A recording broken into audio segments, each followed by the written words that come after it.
Hello everyone, and welcome to Fictional Vortex. So we are back with an interesting movie on what if Naruto Awakens stone power in Harry Potter verse. But before we start, I just want to remind you to please subscribe to my channel and hit the like button if you enjoy my content. Let's start the story. A hole in your past. Dumbledore watched the terrible scene play out in front of him. A boy no older than 12 with very dark hair and strange red eyes jumped in front of a blonde-haired boy with innocent blue eyes. Those blue eyes winced as he saw the other boy take at least 12 needles for him. His eyes turned to an onyx color and he looked back at the boy he had just saved and fell into his arms. Sasuke. Why? Who knows? I hated you. My body just moved on its own. After a further few words between the two children, the dark eyes closed and tears slipped from the blue ones. I hated you too, Sasuke, he said as he hugged the boy to his chest, and yet. He turned to the masked boy who had thrown the needles. You'll pay for this. As he watched the fight, Dumbledore was amazed. He certainly had the right boy. He was infuriated at the murder of his friend, but he still hesitated killing until the masked boy began to beg for it. Horrified as he was, Dumbledore couldn't help but smile to himself. This child was so much like his parents. His mother's attitude, his father's mercy, his mother's fighting style, and he hoped wizarding style too, his father's looks and both their bravery.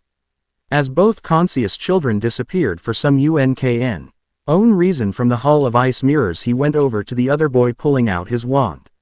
Confident the boy was just in a death-like state from some unknown jutsu he had no knowledge of, he pulled out his portkey and disappeared. Later that day, Team 7 were standing in front of the Hokage giving him a mission recount when suddenly the door came of its hinges and fell to the floor, revealing two out-cold Chunin guards and a giant standing between them. In fluent Japanese he said, "I'm terribly sorry about that." Although he didn't sound sorry, it took a fair bit of clever magic lent to him from Dumbledore to get past those two guards. The three young ninja and their sensei drew their kunais. The giant ignored them and turned around, picking up the door as if it were no more than a piece of paper. He placed it back where it was. He took out an umbrella and tapped the hinges, and suddenly the door was as good as new. He put his umbrella back in his huge coat and turned back to the shinobi. "I have a letter here for an Uzumaki Naruto." After a slight hesitation, Naruto said, "That's me." The giant gave a gentle smile to the young ninja, having been told all about him by Dumbledore. He reached into his coat and pulled out a small envelope. Well, at least it looked small in his hands. Naruto took it bravely but still wary and opened the seal. While Naruto read, Hagrid stared curiously at Kakashi, then his eyes widened. "My goodness, you can't be Kakashi." Kakashi looked puzzled. "I am, you know me. Why, I ain't seen you since you was 13 years old. I don't ever remember seeing you." "Well, o' course you don't. Back in that ninja war of yours I had to use a polyjuice potion to transform myself just so I wouldn't get attacked." "You were in the third grade ninja war?" exclaimed Kakashi, truly amazed. The Hokage beckoned Kakashi to him and whispered, "I had to employ the help of an old friend of mine from the wizarding community who sent some aid during the Great Ninja War in exchange for allowing them to use our hunter Nin to locate a dark wizard. If it wasn't for the help of the wizarding community, it's hard to say how that war would have turned out." Kakashi nodded. He knew wizards existed, but he never really gave it much thought because their world had no effect on theirs. But as Naruto's eyes widened and he said, "Kaka-sensei," passing him the letter, he knew he may just have to pay them heed. "Is this a joke?" asked Naruto accusingly. The giant's smile didn't waver. "Who are you?" asked the boy. "Oh, I'm sorry, my name's Rubius Hagrid, groundskeeper at Hogwarts." "Surely they've told you all about it." "No." Naruto turned to the Hokage, who had a nervousness that wasn't habitual to him. "What, they never told you who your mother was?" "I don't know anything about either of my parents." "What?" "Naruto, Sasuke, Sakura, I think you better go while we discuss this." Naruto turned to Hagrid, feeling he was the only one who would answer. "What's going on?" "You're a wizard, Naruto." "A what?" "That's right. Your mother was a witch and one of the finest that ever lived. Got a place in the Ministry of Magic when she was just 19. Mind you, she only did her 3 years service, then returned home to the ninja world. In fact, her family are the only people in the world to possess both magic and chakra capabilities." "What about my father?" "He was a muggle," he said, feeling it wasn't his place to say any more. they must have had a good reason for keeping his heritage a secret. What's a muggle? Non-magic folk like your friends here, although being ninjas they and your father could hardly be considered your average muggles. You three, said the Hokage, leaving no room for arguments, we have a lot to discuss. Naruto, we'll come and find you soon. Too confused and shocked to argue, he followed his teammates out of the Hokage's office. The minuet the children were out of the room. Hagrid scowled at the Hokage. That boy has no idea who he is, does he? The other two adults remained silent. You never told him. Hagrid paused for a minuet. Well, Professor Dumbledore trusts your judgment, so do I. A small smile crept across the Hokage's face. How is Dumbledore? I haven't seen him since after the Kyuubi sealing. He paused. I suppose you know about that. Hagrid gave a small but visible shiver. Oh yay, I heard about that. All right. He paused. You hid the boy well. It took even Dumbledore a while to find him. He should have started Hogwarts last year. Make sure Dumbledore understands that it was his father's last wish that he know nothing about his heritage until he is ready. So should he decide to come with you, he is not to be told about his mother's origins or his father's position. He may know of Kushina's place in the wizarding world but nothing else. So he is allowed to go. Only if he wants to, and so long as he is allowed time for his ninja training. And also so long as Dumbledore knows my conditions regarding the child. I'll report back to Professor Dumbledore and I'll leave you to talk to Naruto. He walked to the door and then he paused. I assume you don't want anyone to know about the fox. The Hokage got a dark look on his face. If Dumbledore breathes a word or Kami-sama forbid he let anything happen to Naruto, who enough has already happened to last a lifetime, then he will have me to deal with, and the friendship we've shared will not spare him my wrath. His voice was deadly serious and Hagrid knew he wasn't kidding. Dumbledore had told him before they got involved in the ninja war, had a wizard's variety of magic and the sneakiness and ease at which they execute it could easily give them an equal and, in some non-frequent cases, a better chance of victory, especially since the wizards neglected to know anything about wizards and would be vulnerable to surprise in war. But in combat a wizard didn't have a chance. Chakra was too forceful and the jutsus were too complex for the more simple techniques to overcome on the battlefield. A wizard didn't stand a chance against a ninja in those circumstances. Understood, sir, he said and left, leaving the door on its hinges this time. Kakashi had no idea his sensei had married a witch, but to be fair, Minato never usually talked about his private life. In fact, he only knew Naruto was his sensei's son because he saw the saint-ricking resemblance and demanded an explanation from the Sandami. Hokage-sama, Naruto can't leave. We will be short a team member and his training will suffer. I will give him a few copies of Forbidden Scrolls in which he will learn ninjutsu, but only ones I select. He will learn fast with those scrolls, like Iruka tells me he did with the Cage Bunshin, and you will seal a clone inside a scroll to teach him taijutsu. And as far as the team is concerned, no genin will be getting above D rank until the Chunin exams, and that coincided with a holiday they celebrate called Christmas, in which students are let out of school, so Naruto will be back to participate in them. Don't concern yourself, Kakashi. There is a chance he will decide against going, and even if he goes he will get better respect there than he does here. Kakashi bowed his head in defeat. He knew that was true. Naruto was despised here and maybe he could build some good connections for himself. He hoped it would cause Konoha to lose him even though they didn't deserve him. Naruto walked in silence with his comrades. He had his hands folded behind his head and was thinking hard about this bizarre offer. He turned to Sasuke and Sakura. What do you think? I think there's something not right about that guy, murmured Sasuke. Apart from the fact that he is 7 feet tall, smirked Naruto. Shut up, Dobi. Sasuke paused. Wizards, magic, witchcraft school. Does he take the Hokage for a fool? I don't know, Sasuke, ventured Sakura. The Sandame didn't seem to dispute it and he didn't seem surprised by the giant either. Naruto took out his letter and read it over and over until they got to the training grounds. He tucked his letter away when they arrived. Even though they were supposed to train, they couldn't motivate themselves enough to do it. That is until Naruto and Sasuke began bickering. Their bickering always started the same. Sasuke would provoke Naruto by calling him something like Dobi, and Naruto would come back with Tem, and it didn't take long to escalate to blows being exchanged. Sasuke could defeat Naruto every time and they both knew it, but Naruto was willing to risk that just to get a few good hits in and evaluate how much closer he was getting to defeating Sasuke. That was his main motivation for training. A few good hits Naruto certainly got, but Sasuke still managed to get him on the ground quickly with a knee in the center of his back and both his hands clasped in Sasuke's iron grip. Sasuke though for a minuet as he held his rival to the floor. Naruto had gotten better. What happened between him and Haku while he was out cold? Surely Naruto couldn't have beaten him. That loser could never defeat someone he couldn't defeat. A popping sound and a short fall to the ground interrupted his thoughts. His knee landing where Naruto used to be. He narrowly missed a kunai that would have caught his ear. He turned around to see Naruto flipping another kunai in his hand with a mischievous grin on his face. Weapons were about to be thrown when a Chunin that had previously been knocked out by Hagrid appeared. Naruto-san, Hokage-sama wishes to see you. Sakura made a move to go and even Sasuke took a step forward. Alone, he said sternly. Naruto gave them a wave and a smile and he walked away with the Chunin. As he was walking with the guard he saw the giant mount a strange-looking vehicle.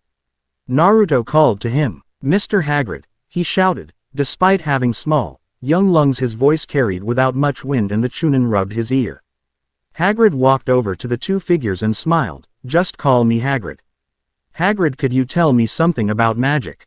Well, I suppose it's similar to your jutsu, but we use magic for everything. Could you show me? So long as you promise not to tell anyone. I'm not allowed to do magic anymore, you see. Naruto didn't bother to ask why. I swear on my Nindo. Hagrid took the umbrella and exclaimed, Lacarnum inflammari, and a small flame burst out of the wand and landed on the ground. He made another exclamation and water escaped from the wand extinguishing the fire. You see, it's a bit like your chakra, but we don't often use magic for fighting unless we need to, as ours is a peaceful anonymous society. He thought it better not to mention the disasters that had happened a few years before. He then proceeded to make a kunai from Naruto's pouch levitate. Magic is basically used for basic living, but that doesn't mean you can't fight with it. Your mother was the world's supreme dueling champion. Naruto stood silent for a moment. Thanks. No problem. Hagrid mounted his motorbike and looked at the retreating wizard and the Chunin, thinking about an even more important letter he had to deliver. At least this boy would know about magic and there would be less explaining and arguing. Or so he thought. The Chunin remained outside the door while Naruto ventured inside. The Hokage and Kakashi were in the same place he left them. The Hokage was silently hoping along with Kakashi that Naruto decided not leave his team. According to Hagrid, if he agreed, Dumbledore would come for him personally and take him to get his school supplies while Hagrid took care of Harry. I've decided I'd like to learn magic, said Naruto with his usual determined smile. Before his sensei or the Hokage could make a reply, a man seemed to fall from the ceiling and land as if he was floating. Even though he was strange looking, Naruto liked the look of him. Like the Hokage, he was a kind-looking old man, but in a strange way rather tough-looking, like the Hokage. The man had long white hair and just as long a beard and twinkling eyes. He was dressed in strange robes and wearing half-moon-shaped glasses, his eyes looking through them smilingly at Naruto. He then turned to the Hokage and exclaimed, "My old friend. It's good to see you again, Dumbledore," said Sarutobi with a genuine smile. "I have to admit you haven't lost our touch. It took even me a while to find him. He should have been at school last year." Naruto didn't seem angry with them for keeping the fact that his mother was a witch and he apparently was a wizard from him. He was just happy to know something about her, however little. "Did you know my mother? She was my best student and one of the finest witches of her age. I can't speak for her ninja life, but I have also heard stories of her greatness in that as well. Despite her greatness in our world, in her heart she was always a ninja. In fact, you remind me a lot of her, though you are the image of your father. Did you know him too?" Quote, "Not very well, I only met him through your mother." That wasn't true. He met him during the war after Kushina died in childbirth. "Naruto, if you are leaving, you better get packed. Say your goodbyes while I talk to your headmaster. He'll meet you at the village gate," said the Hokage. "Right," Naruto said enthusiastically and ran out of the room. His mother's son indeed. Kakashi interjected respectfully. "We need your word that he will be safe." I assume you have all the information you need on what's sealed inside of him. Yes, the headmaster said calmly but reassuringly. And trust me, there is no safer place for him in our world than Hogwarts. That's true, agreed Sarutobi. Hokage-sama, after the success of the mission in the Wave Country, I was planning to enter my team in the Chunin exams. I need to know Naruto will definitely be back for them or I can't submit. Oh, I wouldn't worry about that. Your Chunin exam coincide exactly with our Christmas holidays in which our students return home, so I will personally make sure he is here and that he has enough time to train provided you give him the materials. I'm having scrolls drawn up as we speak. He paused. We have much to discuss before Naruto returns. Dumbledore sat down ready to be quizzed about the Nine Tails and discover what else he needed to know. Meanwhile, Naruto packed his few belongings and tidied his room, taking a look around it. He decided he had to do this before he said his goodbyes because he was afraid he might change his mind. He finally managed to form connections with Sasuke and Sakura, but he would be back soon and perhaps he could make more connections while he was gone. He had bonds as a ninja, but now he had to make some as a wizard, but at heart he would always be ninja. He would always be a leaf shinobi no matter what happened in the wizarding world. He said the easier goodbyes first, like Kiba and Shikamaru, who he just knew but he still didn't want to leave without saying goodbye to them. He also went to find Konohamaru but just found Moegi and Udon instead, learning Konohamaru was in hospital after getting a little overexcited in training. He told them to tell Konohamaru goodbye for him and then he left. He then went to find Sasuke and Sakura, hoping this wouldn't be difficult. He found them in the training ground talking. Actually, Sakura was flirting. Sasuke appeared to be ignoring her. He was sitting with his eyes closed, though not in a sleeping manner. When Naruto got nearer, his eyes opened and he frowned his usual frown, but there was a question in his eyes and Naruto answered it. I'm going to go to the wizarding world. Their eyes widened and Naruto just stood waiting for them to say something. Sakura could see something in Sasuke's eyes, however she could decipher it but Naruto couldn't. He answered it. She thought back to the Wave Country mission. She thought about how Sasuke and Naruto had saved Kakashi-sensei. Not only had it shocked her that Naruto had come up with such an excellent plan, but also the fact that they had worked together without even having to talk to each other. It was weird that being in her very presence seemed to infuriate them, but if there was a perfect team it would be them. They seemed to share something no one else could touch. They seemed to know each other's thoughts and coordinate without even trying. Naruto would never admit it, but he longed for Sasuke's approval, and Sasuke would never admit it, but he saw Naruto as a potential threat. In fact, he was probably the one of the few who knew Naruto was strong, even though he'd have hot tongs singeing him before he'd admit it. Why Naruto? What about Hokage? Naruto had a one-track mind. Why was he changing it now? Sakura-chan. He smiled meaningfully. He had such a kind smile. It made Sakura giggle and it could sometimes even brighten her day, but Naruto's smile and unwavering optimism drove Sasuke insane. This is an RT unity to get strong and closer to Hokage. Sakura giggled, a one-track mind indeed. Sasuke's face was stoic as usual. I'm all packed and ready to go at the village gate. Naruto turned and was about to walk away when he heard Sasuke say, Naruto. He turned around and saw Sasuke with a familiar smirk on his face, the only thing on his face that ever came close to a smile. Come back strong. Because you're the one I want to fight the most.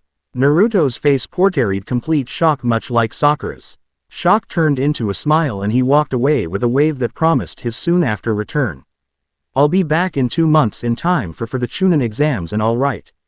Bye. Sakura gave an enthusiastic but sad wave. It was going to be so quiet now. Naruto went through the main gates where Dumbledore was waiting with his case, which the headmater had conjured with his wand. Are you ready, child? Are you kidding? I'm ready for anything. He silently wondered if this happened to his friend Professor Fudgeborn, rest his soul. When he went to the land of eddies to find Kushina, of course the press had a field day. A wizard and a ninja, she was a special child.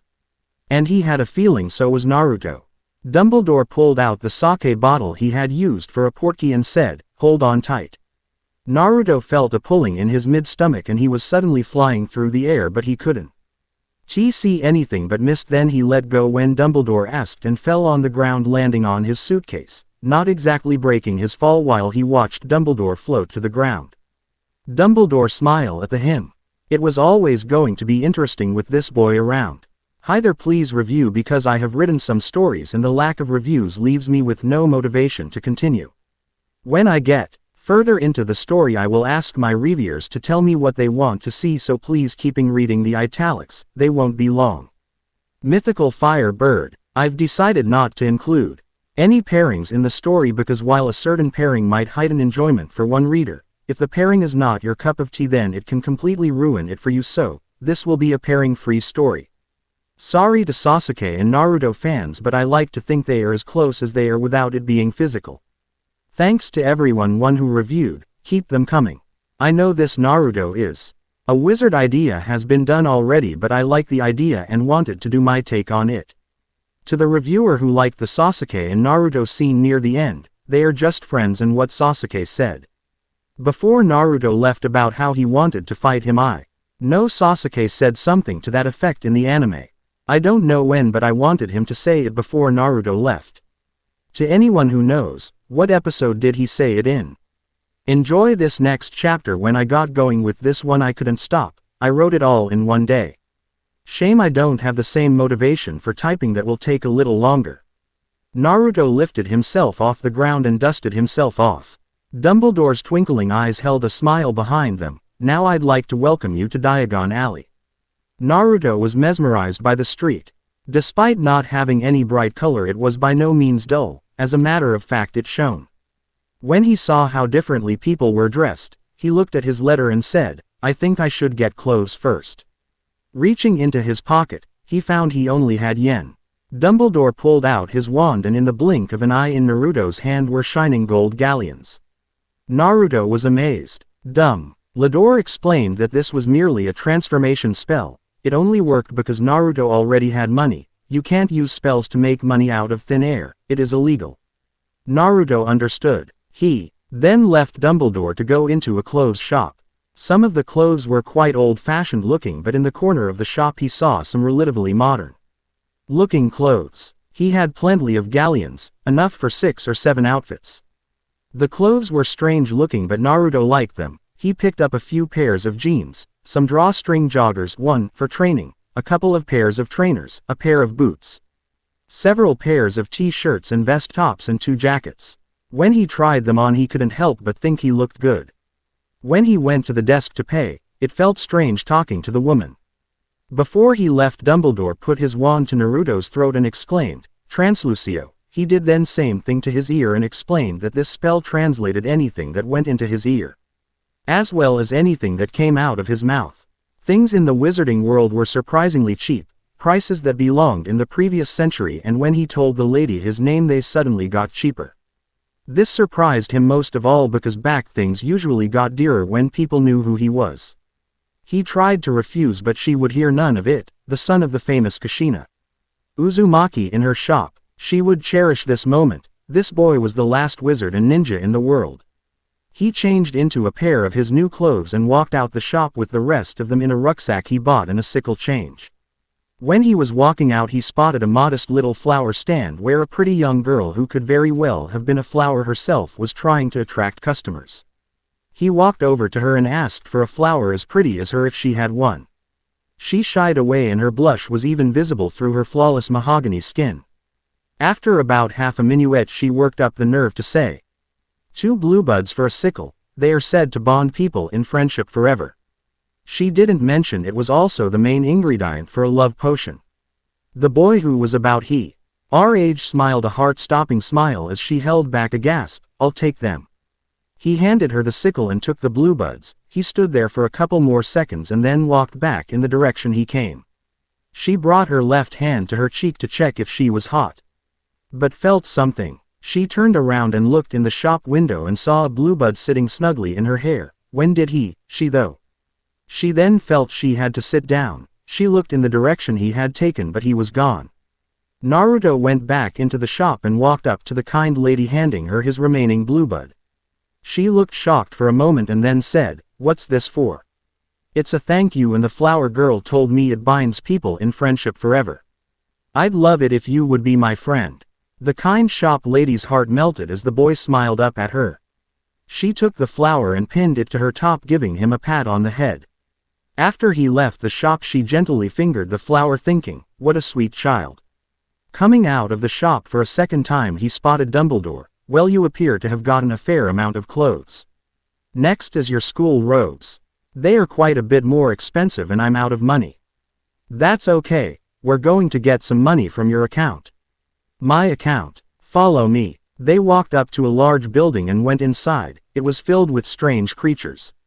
Dumbledore handed Naruto a gold key and they were led through a maze until the creature Dumbledore dubbed as a goblin stopped at a large door and asked for the key. Naruto handed it to him. What's in there, Professor? Asked Naruto. He would have to get used to calling his teachers Professor instead of Sensei. You know your mother was a member of the Ministry of Magic, Naruto nodded. Well, this is the money she acquired from her years of service and also some of her precious family possessions. She decreed that if anything were to happen to her, they would all belong to you. The rest of her family died in the Third Great Ninja War. You were the last of the Uzumaki clan and the last of you kind. That being wizard and ninja combined. This was hard to take in for Naruto and when the vault was opened, he was stunned into silence, which didn't happen often. The vault not only had a king's ransom in it, but it also contained a few precious-looking artifacts. One of which he felt strangely drawn to.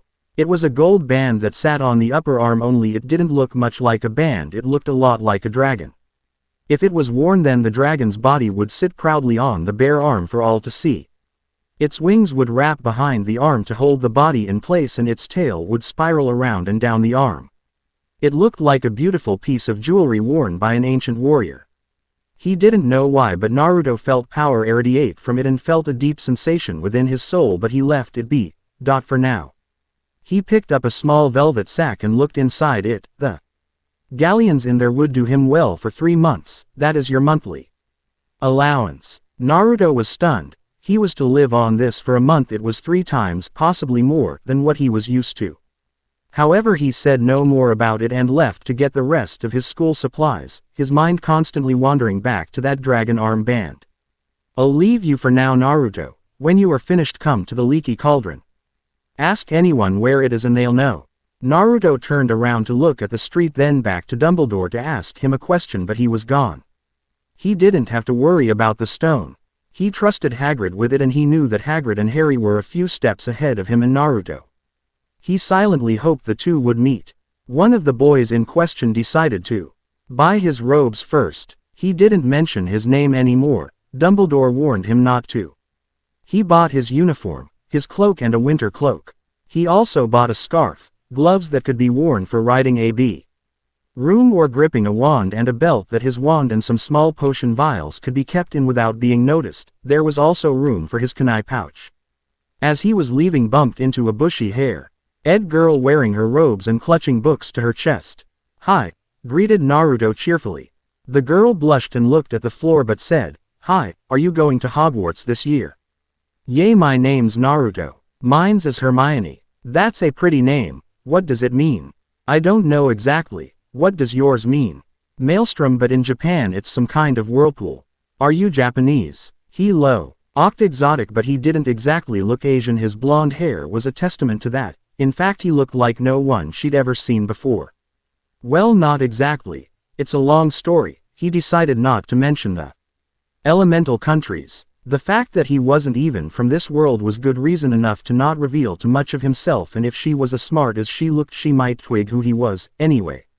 You look just like the kind of person who can help me. Can you tell where the bookshop is? Hermione blinked, and then when she saw the books she was clutching, she blushed again but said, It's 2 blocks down on the left. You'll know it when you see it. Naruto smiled. Thanks, see you later. He was starting to think it was weird how witches acted around him, but he shrugged it off and went to buy his school books. He had a lot of time to kill, so he decided he would start reading when he got to the Leaky Cauldron. From the way he was treated, he had a lot of high expectations to live up to. And he intended to live up to every single one of them. That was the motivation he was going to give himself, seeing as there was no bastard around he longed to beat into the ground one day. When he was finished buying his books, he realized that he had twice as many books as everyone else did. He didn't know what to think of it because half of the books were obviously added to the letter after it had been written. He didn't know what to make of it but didn't want to waste his time thinking about it. After he saw first years weren't allowed brooms had been scored off, he went into the broom shop. The man who owned the shop smiled as he immediately knew who the boy was, having been alerted of his coming by Dumbledore and warned not to make a fuss. "Young Mr. Uzumaki, Dumbledore told me you would be here and to give you this." He retreated to the back of the shop and came back with a broom. It looked more old-fashioned than the others, but it in no way looked old. It was completely wood, not a fault in the craftsman of it except for the fact that the same gold that the dragon's armband was made out of wound its way round the neck of the broom, but it was perfectly dented into the wood so when you sat on it there were no bumps. "This was your mother's broom. It was crafted by her father and it is time it was returned to you. I know you'll make good use of it."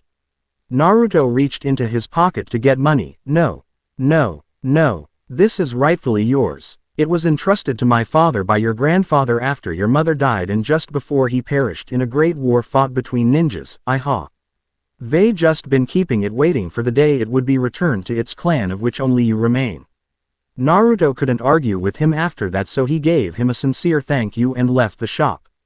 Having been assured by the man that if he left his things here then they would be sent to the Leaky Cauldron along with his broom. All Naruto had left to get was a wand and an animal. He was directed to Ollivander's. The shop was eerily quiet, until an old-looking man popped up from behind some boxes. Another face I expected to be seeing soon. Naruto didn't bother to ask. In this country all he got were half answers. Come to think of it, while he had been here he was the quietest he had ever been in his life. "I remember your mother very well, young Uzumaki." "Everybody does," he said smiling. "Oh, remember every wand I ever sell and every face I ever sell it to, and I felt her presence in you the minuet you walked through that door." "What wand did my mother use?" "Orange tree bark infused with nymph hair. It was buried with her." "But let's find a wand that's right for you." He pulled out a seemingly random box and handed the wand inside to Naruto. "Flick it." Naruto obeyed and in doing so, broke a vase. Ollivander pulled out another seemingly random wand, handing it to the confused boy.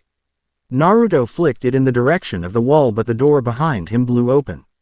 The wand maker didn't seem to notice. He had a far-off, thoughtful look. What Naruto didn't know was that during this episode he was analyzing everything about his customer, his arm size, his grip, his wand movements, everything, and trying to calculate what wand would suit this boy best. Naruto closed the door and then turned back as he heard a voice say with a twinge of excitement, "I wonder." He scurried into the back and returned with a wand that looked like a very soft brown from far away, but as you got close it looked slightly orange, but most people would say it was brown. Strangely, the handle was decorated with the same gold that was on the armband and the broom. Writing it off a coincidence, he took the wand and without even flicking it, red chakra escaped from him and surrounded the wand as well as the gall. D became warm in his hand and the wood turning more visibly orange. "We have found you the right wand, Mr. Uzumaki. I have been waiting a long time to sell this wand. My father was traveling in the Elemental countries with his partner craftsman Bartholomew, who was a dragon lord, looking for new magical things that could be placed in wands. Because ninjas are so powerful, wizards have stayed out of our way, and because ninjas see us as no threat they have left us alone. That is until they needed help with their last war. Anyway, while there my father and his partner discovered a magnificent creature sleeping in a field. A giant nine-tailed fox." Naruto froze and gripped the wand tightly. Carefully they took a hair from each tail, and after 3 years of research they found out that the only magic that could control this power was that of a dragon, and Bartholomew as a dragon lord was just the person to harness that magic. Naruto couldn't speak. He was quite terrified. The fox was in T's wand, but somehow it felt comforting and right to have it in his hand. "That'll be 5 galleons, please." Naruto gave a hasty thank you and left the shop after paying the man. When he was outside he took a deep breath and tucked his wand into his shuriken pouch, which he had tied around the right leg of his jeans, and walked towards his last place of shopping, the pet shop. Even though he was the only customer in the shop at the moment, it was still buzzing with activity, unlike Ollivander's, which was eerily silent. Naruto looked around, seeing many animals, cats, toads, owls and many more. After A while of looking through the shop he spotted something that immediately caught his eye.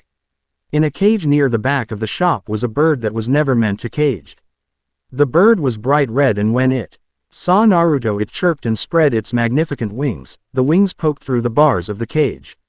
Naruto approached slowly and put his finger against the bars of the cage, and the beautiful bird responded by gently licking his hand. He jumped as a voice said, "Wow, she really loves you. She normally ignores people who come into the shop. I'll be honest, I never thought I'd sell a phoenix to someone so young." "What do you mean?" "Well, phoenixes only serve those who have pure hearts and heroic deeds to their name." Naruto may brag about his achievements in a bid for attention where he didn't get it elsewhere, but he never claimed to have heroic deeds to his name or a pure heart. She must have made a mistake. The bird chirped in protest as if she understood every word. "She seems pretty sure," said the young woman smiling. "Are you going to buy her? She's 15 galleons, but since she probably won't choose someone again for a few centuries, I'll give her to you for 10. Naruto took out his pouch. He had more than enough to buy her and live well for the next month. The bird was reaching out to him with its beak. He turned to the shopkeeper and said, "I'd love to buy her. You chose well. This bird will serve you to and beyond her young days. As you probably know, phoenixes don't reproduce, they die by bursting into flame and then are reborn from the ashes they leave behind. Their tears have healing powers beyond all others, and they can carry heavy loads that exceed the limit of 10 strong men."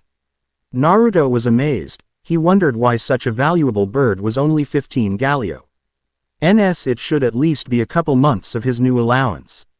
The reason the shopkeeper had in her head was because phoenixes were very proud, majestic and stillborn creatures who would only serve who they chose to serve, and it was hard to find anyone worthy of a phoenix's powers. Naruto looked at the wondrous creature and said, "The cage won't be necessary." "Are you sure?" "Yes. Such a bird wouldn't be caged," and Naruto didn't have the heart to cage anything, ironically. The minute the cage was open, the bird flew to him and sat proudly on his shoulder. After paying, he said a friendly goodbye to the lady. Everyone in the wizard world was so nice. Now he needed to get to the Leaky Cauldron. Naruto turned to his left shoulder. "I don't suppose you know where the Leaky Cauldron is?" The last thing he expected was for the bird to fly off his shoulder and show him the way, but she did. The owner was very excited about having Naruto Uzumaki stay in his establishment, having just had Harry Potter eat here the very same day. Apparently they were both going to Hogwarts on tomorrow's platform 9 3/4 train. Dumbledore had asked him to act discreetly around the boy. He didn't need any more aggravation than he already had. Not only finding out he was a wizard, but he was the last of not only his clan but his species. The man had so many questions about the ninja world and about Naruto himself, but he decided to honor Dumbledore's request and kept his curious mouth shut. After a while he said, "Well, what are we going to call you?" She understood but just waited for him to come up with an answer as he stroked under her chin. He thought, phoenixes were mythical birds of fire, right? He had the perfect name. "Hosenka. I'll call you Hosenka." The bird seemed pleased with her new name and gave a chirp of approval.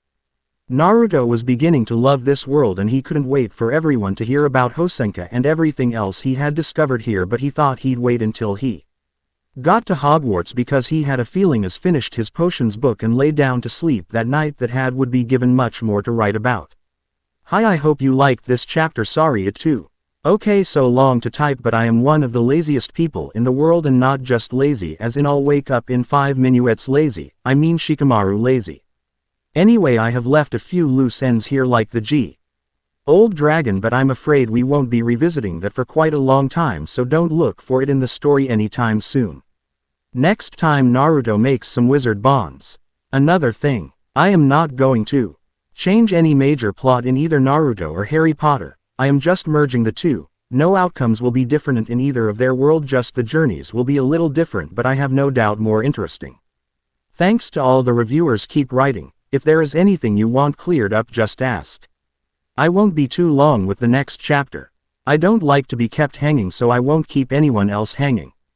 Keep an eye out. 1. Joggers. For American readers, they are kind of like sweatpants. The journey begins. Naruto awoke in the morning to a knock at his door and the smell of strange but appetizing cooking. He called to the door. "Come in," as it was knocked a second time. A woman dressed in dull clothes with a dreary but not unkind face came in holding a breakfast tray. She sat it on his legs and gave him a good morning. He gave her a galleon and she left without a word after a half-hearted one. She had been through this process so many times she couldn't bother herself with pleasantries. Naruto enjoyed the English breakfast put in front of him. He recognized everything on the plate, but they weren't cooked in any way he had seen before besides the fried egg and the bacon. The beans were covered in some strange sauce, the toast was spread with something sweet, it was like jam but he was sure it wasn't. He drank his tea with sugar and set the empty tray aside to get changed into a pair of bright blue jeans and a fitting white t-shirt and his black combat boots and black jacket. He packed everything into the case he was given for Hogwarts, tucked his wand into his shuriken pouch and a kunai in his belt as he couldn't find a secure way to fasten the kunai pouch, and made his way downstairs. He was greeted by Dumbledore, who was holding a train ticket. "Good morning, Naruto." "Good morning, Professor. Sleep well." "Are you kidding? Just give me a good night's sleep and I'm ready for anything." Dumbledore smiled at the memory of Kushina, even though Naruto was the image of his kind and brave Muggle father. When Naruto smiled he looked more like Kushina than ever, and when he talked, if he closed his eyes he would swear he was talking to the toy-boyish prankster herself.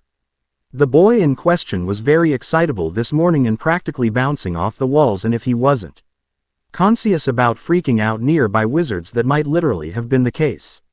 Dumbledore offered the train ticket to Naruto, who took a hold of it without a second thought and didn't expect to feel a familiar, unpleasant sensation as if someone was pulling on his stomach.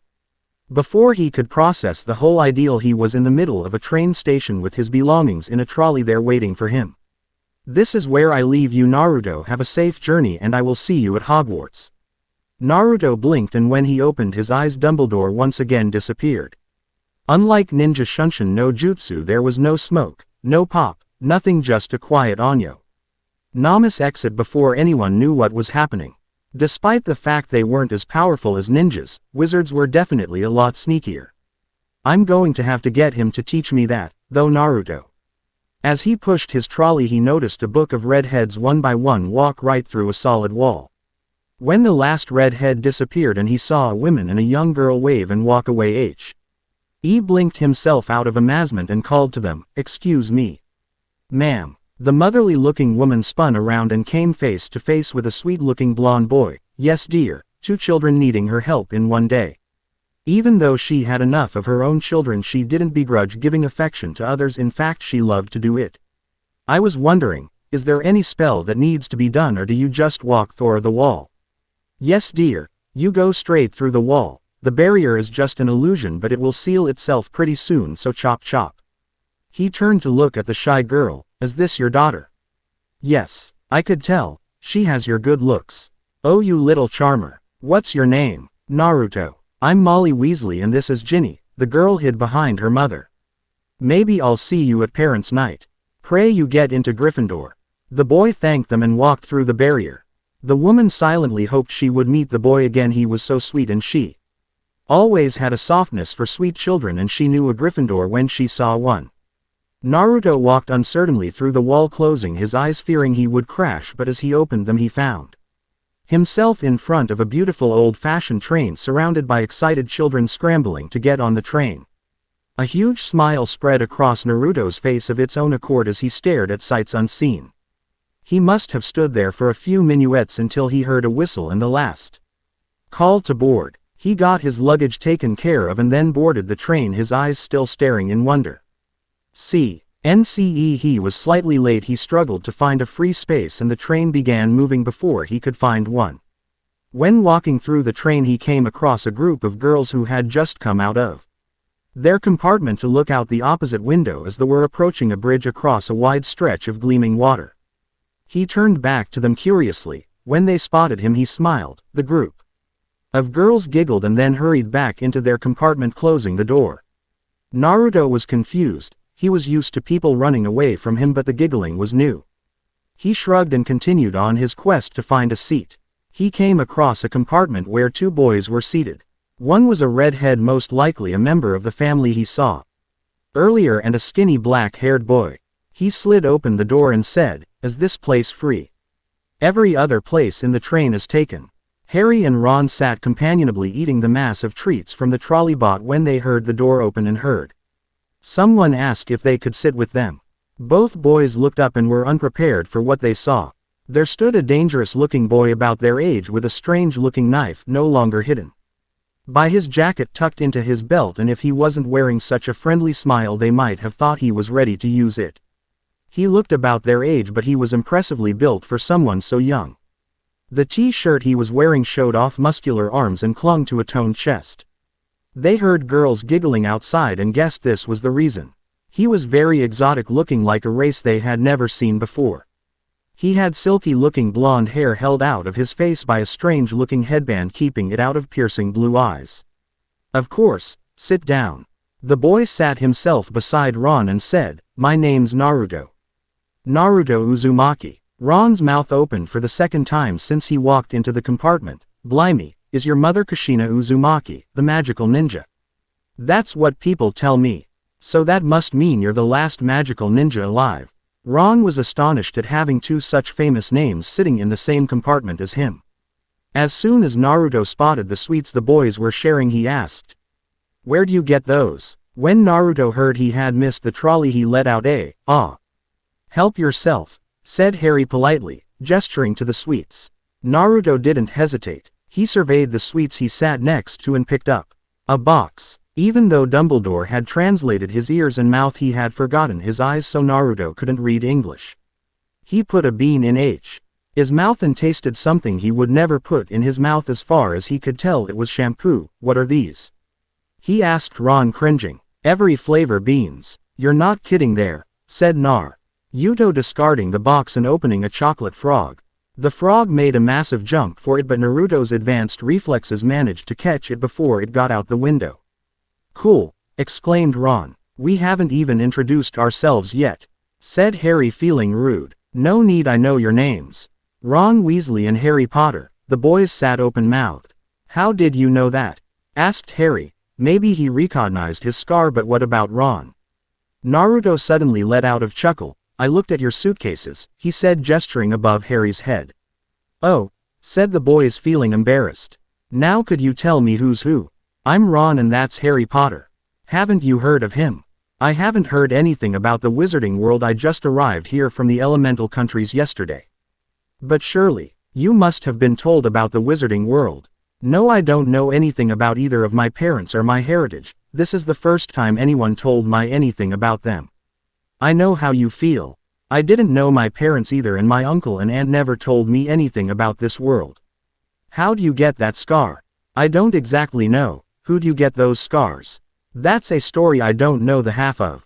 Happy he seemed to have made some good friends, one whose past seemed to be very similar to his. He sat and sampled odd but mostly delicious sweets with them when a bushy head peeked in the door and asked, "Has anyone seen a toad? Someone named Neville lost his?" "No," said Ron unpolitely.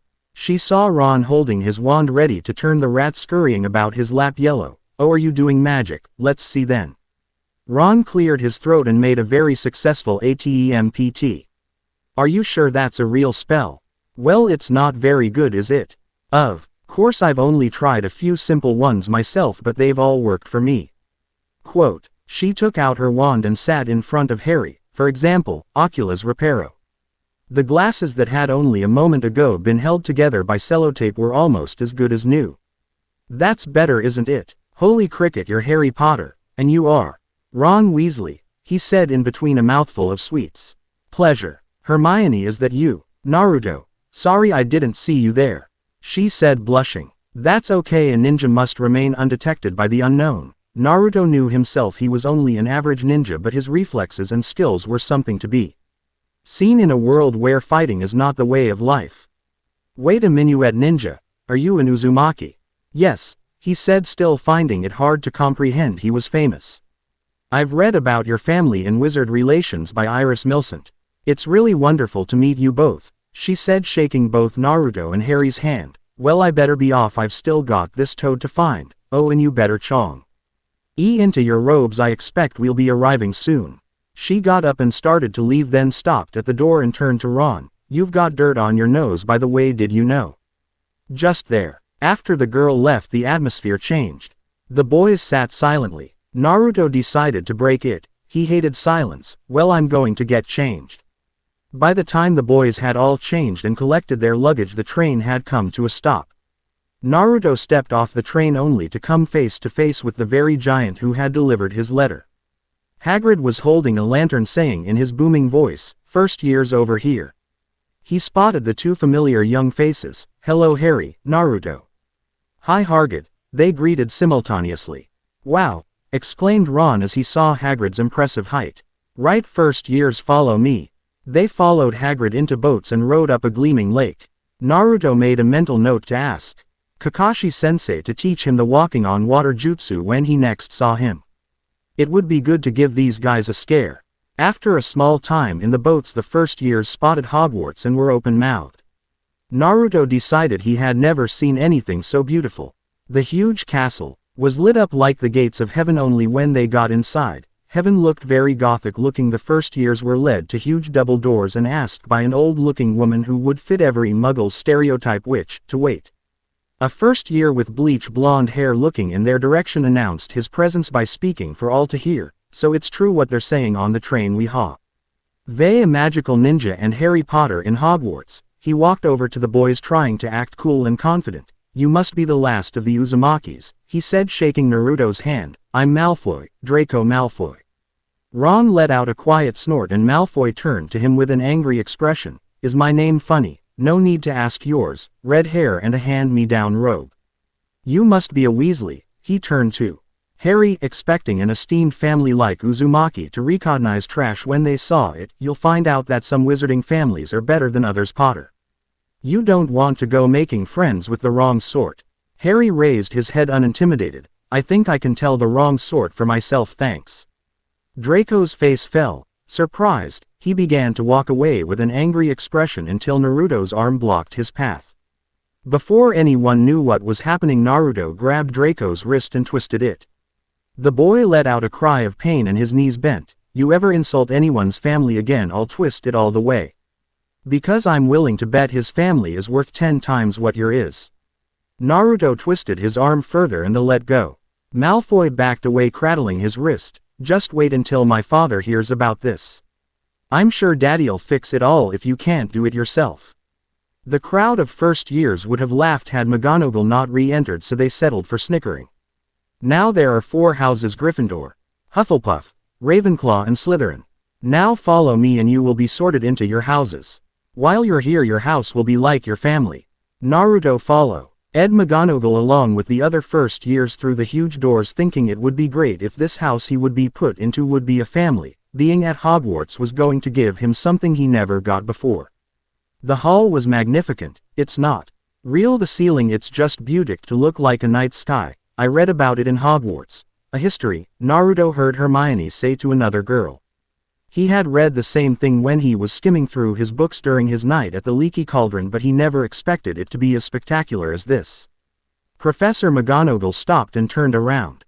Suddenly, without warning, the hat perked up and started to sing the story of Hogwarts' beginnings. Naruto, Harry and the Muggle-borns among the first years almost fell over but regained themselves and listened intently. When the hat had finished, people were called up by McGonagall. She placed the hat on their heads. The hat took some time to think and then shouted out the house they were to join. When Harry's name was called, the whole hall went silent. Hermione's sorting had been fairly quick and Ron's sorting had been almost instant, not to mention Slytherin was called out before the hat even touched Malfoy's head, but the hat took a while deciding Harry's house, and Naruto could swear he saw his friend mumbling, "Not Slytherin, not Slytherin." Eventually the hat shouted, "Gryffindor." The whole hall, especially the Gryffindors, erupted in applause, and only when they calmed down did the sorting resume. Everyone else was called and only Naruto was yet to be sorted. McGonagall called his name and Aegean. The hall fell into silence and even Dumbledore's ears perked up. Naruto felt quite uncomfortable, like he was on the spot, but he saw Dumbledore's reassuring nod and walked up the few steps facing McGonagall. She said, "I'm afraid I'll have to ask you to take off your headband." Naruto sighed but didn't argue. He removed his headband and turned around to face the hall. The GIRLs who had not seen him on the train stared in wonder. They couldn't guess where he was from, some unknown race of human. Wherever he was from he was gorgeous, silky-looking blonde hair, piercing say. Blue eyes and odd scars on his face that in some very odd way suited him. However, the rest of him was covered by the cloak, so the female population of the hall managed to stay calm. He sat down and the sorting hat was placed on his head. He could swear the flaps arched up as if it was smiling. I wondered when I'd be seeing one of your kind again, and from what I've heard you could quite possibly be the last. I thought I would know instantly what to do with you, but now that I see it we have a bit of a dilemma here. We can rule out Ravenclaw, although there is potential for great knowledge in there. I see the most incredible loyalty and determination I have ever seen since before I was spun, but I also see hidden talent and an unparched thirst to prove yourself and surpass your betters. Now where should I put you? Can you hear me? Naruto said internally. Yes child, I can hear you. I want you to put me in Gryffindor, I have friends there. Ah yes, I see a lonely past, a lifetime of being ignored and rejected. That's where your need to prove yourself comes from. And, wait, what's this? Oh please Kami-sama, no. Hek knew the hat must have spotted the fox Mizuki told him about years ago. He didn't know where. Within himself the fox lay, but he knew he must hide it. Gryffindor, please Gryffindor. The hat was pulled back from the depths of Naruto's mind, he could swear. He saw something but decided to leave it alone. He knew he shouldn't have gone that deep anyway. You have bravery enough for it, in fact more bravery than most. Okay then, your mother's house it is. Gryffindor. The hall once again erupted and Gryffindors jumped from their seats, eager to shake hands with Naruto. Naruto looked back at Dumbledore, who smiled, knowing the boy would have been put there all along. When the hall once again calmed down, Dumbledore stood up and said, "Let the feast begin." All he did was gesture and the tables were filled with food. Naruto, who until that moment could only think, "That was close," blinked in wonder at the feast that had just appeared before his eyes. He touched a chicken wing just to test if it was real, even though others around him were eating very real food. When he was satisfied he tried everything. He was going to miss ramen with all his heart, but the food they had here was very good at distracting him. This would definitely be something he was going to write about. Hope it's good. I wanted to get Naruto's sorting just right, so I hope it's not too long, because if you were in the hall you might have gone to sleep. Anyway, keep reviewing Bako. Say I like to wait for a certain number of reviews before I update so I can get an idea of what people like and what else they want to see. 1 ta is slang for thanks. I know most of you'll know that, but just in case. Remember, if anything needs explained tell me about it. Hidden talent. After possibly the best meal he ever had, Ron's brother Percy showed the Gryffindor first years to the common room. Naruto marveled as Percy said, "Keep an eye on the staircases, they like to change," and he looked up and saw the old yet perfectly solid staircase switch positions. He looked on the walls and saw paintings that greeted him with a "Hello young wizard," or a "Welcome to Hogwarts." They came to a large painting the size of a door depicting a rather fat woman. She held up her handkerchief and said, "Password." "Cabort Draconis," exclaimed Percy. Naruto followed the other first years inside. It was beautiful. Most of it was a warm red color with a comfy fire burning in the ancient fireplace. When Percy pointed to the boys' dormitories, the boys and girls separated.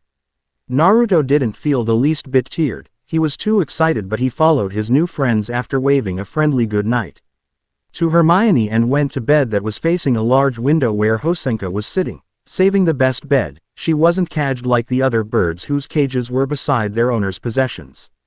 She had just flown through the window and sat on the bed. Naruto smiled at Hosenka and pointed his elbow towards her, which she flew up and landed on it. He put her on the bedside table and got ready for bed, only to have her fly onto the bed and settle at his feet. Despite not being tiered, he got into his bed and rolled onto his side to look out the window. The minuet he looked out onto the clear blue wall. Chair illuminated by the silver moon, he closed his eyes and let sleep embrace him. The next morning Naruto woke up as soon as the sun hit his face, blending with his hair. He was so excited that his or active self took over, and he got washed and ready and went downstairs. Thinking, "Kami-sama, these guys are much heavier sleepers than we are back home." Of course a ninja had to be a light sleeper and stay alert to possible danger, but he never imagined that people could be this ignorant to the world around them even in their sleep, because he had definitely made plenty of noise even though he IED not to, but only one or two of the boys stirred. Naruto was, more than once tempted to go over to Ron and make sure he was still breathing, but instead he just went downstairs to the common room talk. In two of the scrolls the Hokage had given him, one ninjutsu, one taijutsu, he decided to obey the letter the old man had wrote for him asking him not to use the copies of the forbidden techniques until he had mastered all the chakra control exercises he had beset, leaving the copy of the scroll he had once been tricked into stealing in his drawer. The ninjutsu scroll had a lot of basic chakra control exercises, many of which he found hard unknowingly because he had a vast amount of chakra which made it hard to control. If he had been back home he wouldn't have bothered with this type of training, but being so far away made him conscious that he could fall behind in his ninja training and, more importantly, further behind Sasuke. They were boring, but he needed them. He looked over the taijutsu scroll. He scanned the moves he had been set to learn and read the Hokage's note, make some shadow clones and use them to spar. He smiled. He missed the old man. He was warned he had little over 2 months to learn these moves before Kakashi-sensei sent a clone of his back in a scroll. I'll train after school finishes, he promised himself. So Kakashi would come right after Halloween week. He heard all the witches and wizards talking about, he would ask later. Hermione woke up early too, not nearly as early as Naruto but still enough to get some light reading done. She spotted Naruto. Oh, but he looked so focused on his work that she decided to leave him be and not be annoying like everyone said she was. She didn't want to annoy the first guy who had been decent to her in perhaps her life, save of course her family. Naruto sensed a presence, but since he wasn't expecting danger he ignored it and continued reading. When he discarded the ninjutsu scroll and picked up the taijutsu scroll, he spotted the familiar face skimming through a potions book. Not wanting to be a burden on her study time, he decided not to say hello. He would wait until later. When Harry and Ron finally came down he greeted them, ignoring the "Are you crazy?" looks given due to his early rising. But if he was going to go to school and train he needed to draw on his stamina. First they were in Transfiguration with Professor McGonagall. Harry and Ron still had to get their books together, so Naruto left with Hermione. So you like to read too? She asked. Well, not normally, but magic is more interesting than anything we have in my world. Plus I need to read my ninja scrolls unless I won't fall behind the other shinobi. That's understandable. I've been interested in magic even before I found out I was a witch. You didn't know you were a witch either? No, my parents are both muggles, you see. Both of them. She nodded, hoping that wouldn't be a problem for him. No, he was too nice to be prejudiced about that. That's weird. I thought magic was kind of like a keke genkai. What's that? She asked, interested. Well, it translates as bloodline limit. Kami-sama. It was so hard getting used to this tongue. He could still speak Japanese, but he had to think about it for his tongue to work. Hey, maybe Hermione would teach him English. It means abilities that can be passed down through family. But no one outside the family can have it. Well, magic is kind of like that, except if you're lucky you can be born with it without a magical background. That makes you a muggle born. What about your parents? I read bit about your mother, but who was your father, if you don't mind me asking? I don't, but the problem is I don't even know myself. No one will tell me. I don't even know that much about my mother either. Expect that she was a witch and my father was a muggle. What does that make me? I hate these terms, but that makes you what people like to call a half-blood. Professor McGonagall. Al was a lot stricter than the other witches he had met in his time here, but she was wise and fair, therefore Naruto liked her. However, he had to resist the ever-growing urge to call her Ba-chan. He was sure he would be turned into a toad for that. Since Harry and Ron were late, Naruto sat next to Hermione, which he didn't mind. She reminded him a little of Sakura, except she was a lot less vicious. ND didn't seem to mind the gentle teasing he threw her way. If he even slightly teased Sakura he wouldn't be able to move for days, and Hermione had no qualms about helping him out if he was stuck.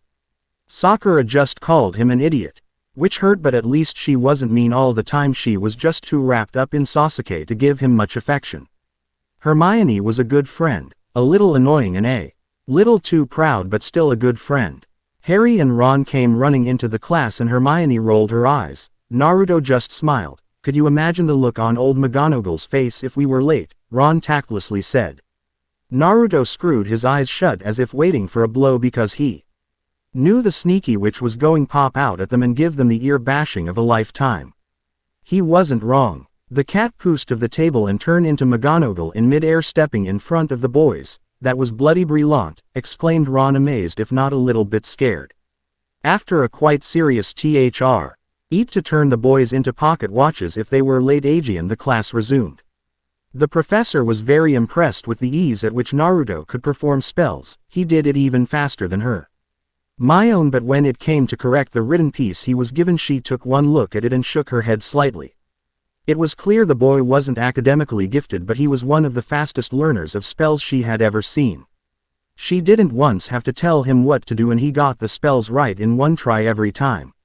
Perhaps it was something to do with his training with chakra, because though he wasn't particularly good at that, magic was much like channeling chakra, except the wand made it a lot easier.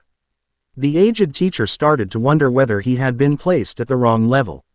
She would have to talk with Dumbledore.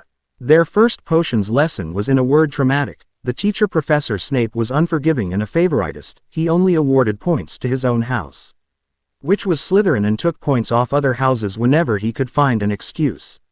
Snape made it a point to pick on Harry and asked him all sorts of questions to which Harry did not know the answers. Although Hermione stuck her hand high in the air and looked as if she was about to burst for not getting to say the answer.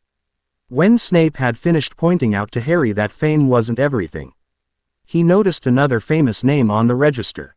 Naruto stared into the cold eyes of the potions teacher, swearing he could very well be an Uchiha. Mr. Uzumaki, is it? Unintimidated, Naruto spoke but kept it respectful. He didn't want to be the reason his team lost points. Yes, sir. Could you tell me one of the vital ingredients of a love potion? He hadn't read his book enough to learn the Potion's list, but he was pretty sure that was a more advanced one. Even Hermione didn't put her hand up. But he remembered flicking through some books in the shop at Diagon Alley and he came across a dictionary of potion ingredients and looked up Bluebud, which is what he had just bought earlier in the day, and saw that it could be used in making things that range from light blue wizard's ink to pheromone perfume, but one of the potions was in fact a love, or more specifically an infatuation potion. Bluebud pollen, sir. The class gasped. Obviously they knew that was an advanced potion. Snape looked at NGRY that he had gotten the answer and asked another, and what are the other purposes of Bluebud's, Mr. Uzumaki? Naruto decided he was just lucky at getting these questions, though he had yet to meet he unluckiest sucker in the world, yet that's when he would get really lucky. The pollen can also be used to make wizard's ink. Its petals can be crushed to make garden soup and... Okay, that's enough, said Snape, not changing his expression but still pretty angry. Naruto was uneasy. He had made himself sound like a genius. People were already expecting him to live up to his mother, now he had raised their expectations. Damn it all. Well, he said internally, I guess I'll just have to work harder and become stronger. He smiled inside but managed to keep a stoic face in front of the cold professor. It was worth it just to see the look on his face. People kept staring at him in awe, wondering if he really was a genius. Back home he was the dead last, but here he seemed to have gotten off to a good start. He just wished these guys would stop eyeing him. Although the looks from the guys weren't nearly as unnerving as the looks from the girls. It was strangely similar to the hungry look Sakura gave Sasuke. Like she wanted to pounce on him. No, it could be that, could it? As he was leaving when the class was finished, Snape called him back. Mr. Uzumaki. Naruto gave an internal, damn it. But he wouldn't regret it as Snape handed him something invaluable. He took the book Snape had, without a word, offered him and opened it, reading the writing. This book belongs to the half-blood prince. Naruto stopped at that, thinking back to Hermione's explanation of half-bloods and muggle-borns. You didn't get this from me, and don't let anyone see that book or 50 points from Gryffindor. Yes, sir, said Naruto, taking the book under his arm and walked away. And Mr. Uzumaki. Naruto turned around, trying not to look like his patience with the Uchiha clone was wavering. The gift of the book had helped to soften his attitude, though. 5 points to Gryffindor. The boy's lips curved into an almost invisible smile. Thank you, sir, goodbye. Snape mentally cursed himself, but he had no choice. He was meant to tell Dumbledore about the boy's progress, and when he heard that, the headmaster would have rewarded him with a lot more points than Snape had given, but since the reward was already issued Dumbledore wouldn't press the issue. Also, he may not have liked the boy, but he had developed in the short time he had been in class a small respect for him. There was just something about that kid that made him likable. After a hearty lunch and a questioning of Ron and Harry what exactly he was eating, the boys journeyed out into the grounds to meet Madame Hooch for their first flying lesson. Naruto of course had his own broom, which became the envy of every other student in the class. Wow, Naruto, where did you get that? First years aren't allowed their own brooms. Professor R. Dumbledore scored that out in my letter, and the shopkeeper said it was made by my grandfather. Why, is it a good broom? Good, cried Ron. Good, that's a dragon bolt that is the single most versatile and powerful broom in the world. They don't even make these anymore. Wow, was all Naruto could say. He placed his broom on the ground next to the practice broom and lined up waiting for Madame Hooch to arrive. She was a very punctual lady and very sharp-tongued but not unkind. Welcome to your first flying lesson, she said. Everyone hurry up and step up to the left side of their broomsticks. Everyone hastened to obey. Now stick your right hand over the broom and say up. Up, said Naruto sternly, and the broom leapt straight into his hand. He looked over to see how his friends were doing. Harry had gotten his on the first try just like Naruto, while many of the others were struggling to get theirs to obey. With feeling, said Madame Hooch. Hermione was having trouble. Her broom boobed about on the ground but didn't rise more than a few inches.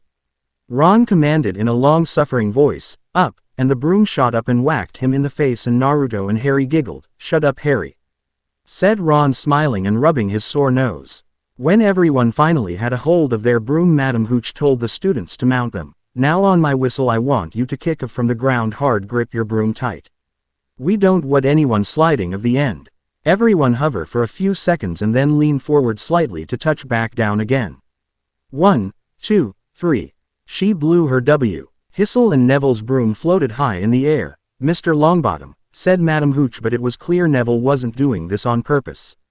He flew off screaming. All the students watched, worried why. Madame Hooch took out her wand and tried to coax the broom back down, but it was too far away.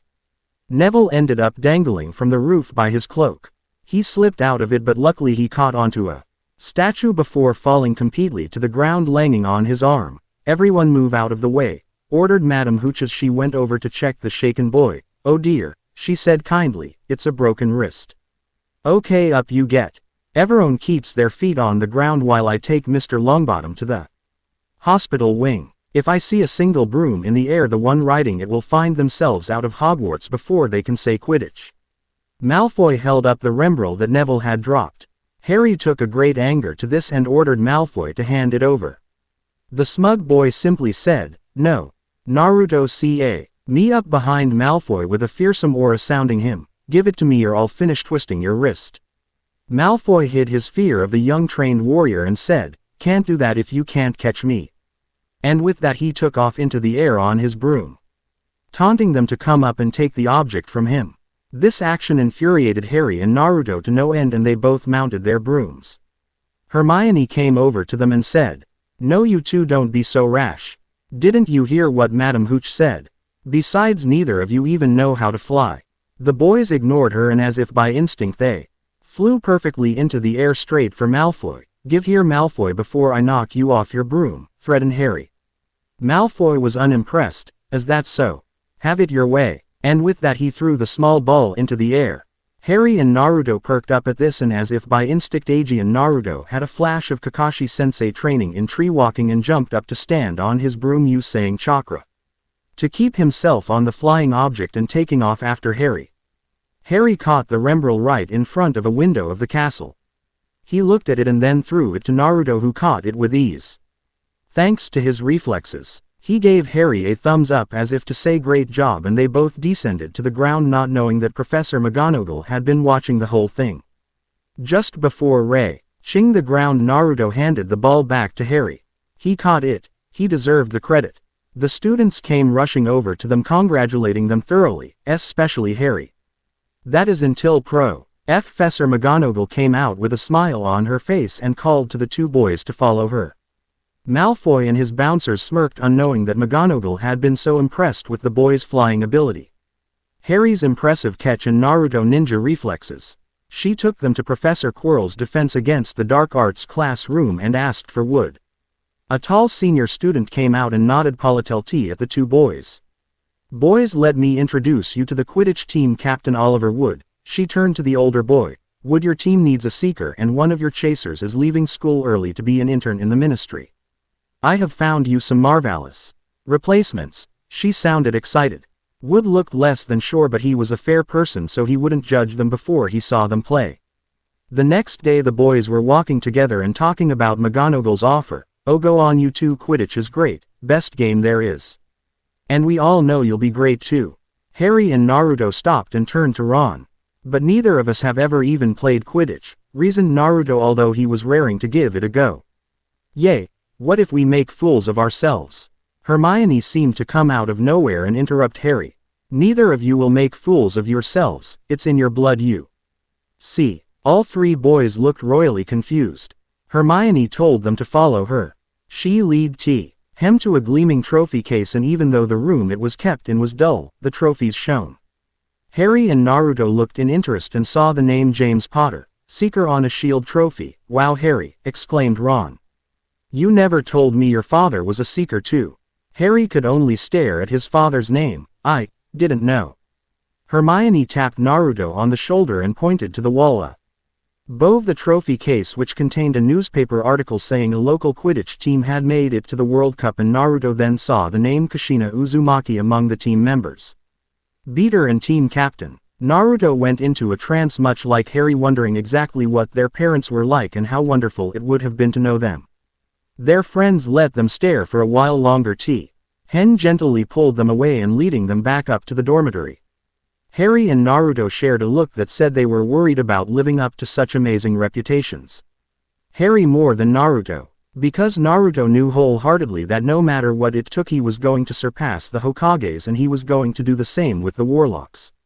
The 4 first years walked companionably on our way back to the dormitory, with Ron saying that not only was it spooky that Naruto and Harry were so similar as far as their pasts were concerned, but it was even more spooky that Hermione seemed to care now more about those pasts than they did. All the boys could say was, who doesn't? The companionable pondering among the youngsters was soon interrupted by a shifting beneath their feet and the realization that the staircase they were on was moving. Hi everyone, I hope you all had a Merry Christmas. Updates will be more frequent than this, but I was taking a break. I would like to say sorry to those who my grammar annoys, but I have always been terrible at the technical aspects of writing and I don't have Microsoft Word to correct my mistakes. I assure you I check it twice before I publish it. But I would really rather get it out quickly than having to read it more than that and probably still have mistakes in it. Again, sorry if it bothers you, but just try to focus more on the story. Thanks again to my reviewers. To the reviewer who was confused about where Hosenka went, I should probably have explained this. She wasn't caged because Naruto couldn't cage her and she chose him, so she isn't going to fly away and not come back, so if Hosenka disappears sometimes don't concern yourselves, she hasn't gone far. To those who haven't noticed, I got a reviewer asking what Honsenka meant, so ECIDED maybe it wasn't that obvious. There is a jutsu Sasuke and other fire users use in the manga anime called Hosenka no Jutsu, which the subtitles translate as Mythical Fire Bird Jutsu. That is why in Chapter 2 Naruto thinks phoenixes are mythical fire birds, right? In the dub it is also called Phoenix Flower Jutsu, so I thought Hosenka was a pretty name and decided to apply it. Next time our young wizards meet Fluffy. 4 heads are better than 3. Hi there everyone, here is my next chapter. My wee brother was away with his school on a skiing holiday to France and he brought me back a little book of the Naruto manga containing Sasuke and Naruto's Valley of the End fight. It was in French, mind you, but I couldn't help but think it was the most thoughtful gift I've ever been given. I only mentioned to him once, perhaps twice, that I liked Naruto, and that must have been quite a while ago. I love him so much and this chapter is dedicated to him. Enjoy. The young wizards grabbed onto the banister as the surface beneath them shifted. What's happening? Asked Harry. The staircases change, remember, replied Hermione, grabbing Naruto's arm with one hand and Ron's cloak with the other to keep herself steady. The staircase, that appeared to have a sense of humor, stopped at an empty space pointing to a small Dark-looking door. Let's go this way, suggested Harry, not caring. The door went, just eager to get off the staircase. They walked into a dark corridor that wasn't lit at all. The only light was that which came from the door they left open. Gargoyles that looked ready to jump out and grab you at any second hung on the walls with angry expressions on their faces. Naruto's ninja instincts kicked in, not to say that his classmates didn't feel the same instinct. Does anyone feel like we shouldn't be here? He asked. We're not supposed to be here. This is the third floor. It's forbidden, said Hermione, only now realizing she was still clutching Ron's cloak and backed away behind Naruto's larger form, more from embarrassment than fear. Then a fire popped up out of nowhere to light the corridor, which made the trespassers all the more nervous. Let's go, said Harry urgently. They turned around only to come face to face with a rather sinister-looking cat. Hermione knew right away they were in trouble. It's Filch's cat, she said in a loud, worried whisper. Run! Both Harry and Naruto ordered at the same time, and they all ran as fast as they could, looking frantically for some place to hide. Quick, there's a door. Both Harry and Ron pulled desperately at the door. It's locked, shouted Harry as quietly as his panic would allow him. Naruto and Hermione, however, were quite calm. As Ron's panicked voice whimpered, "That's it, we're done for," Hermione pushed him aside, pulling out her wand. "Oh, move over, Alohomora." Naruto smiled. He knew Hermione would have a solution. The door unlocked itself and they all scrambled inside. "Alohomora?" asked Ron disbelievingly. "Standard Book of Spells Chapter 7, she answered. Naruto knew that spell would come in handy for missions. He would really have to start memorizing some of these spells because unlike his chakra training, he rarely ever needed to practice spells. Mental note, he thought, unconcerned with his surroundings. Go to library after training. Wow, that doesn't sound like me. Maybe Hermione's rubbing off on me. Outside, Filch followed his cat into the corridor and surveyed it. Suspicious but partially satisfied, he left, ordering Mrs. Norris to follow him. Inside, the students were keeping their ears pressed against the door. Flick is gone, sighed Hermione. They should keep this door locked, criticized Ron. It was locked, pointed out Hermione, until she heard Harry speak and saw what he and Naruto were staring at. And for good reason, was Harry's answer, as the huge three-headed dog that took up the bulk of the room started to stir.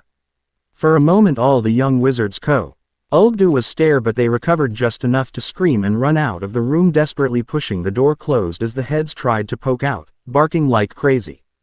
They all pushed their backs against the door when they finally got it closed and locked inside simultaneously.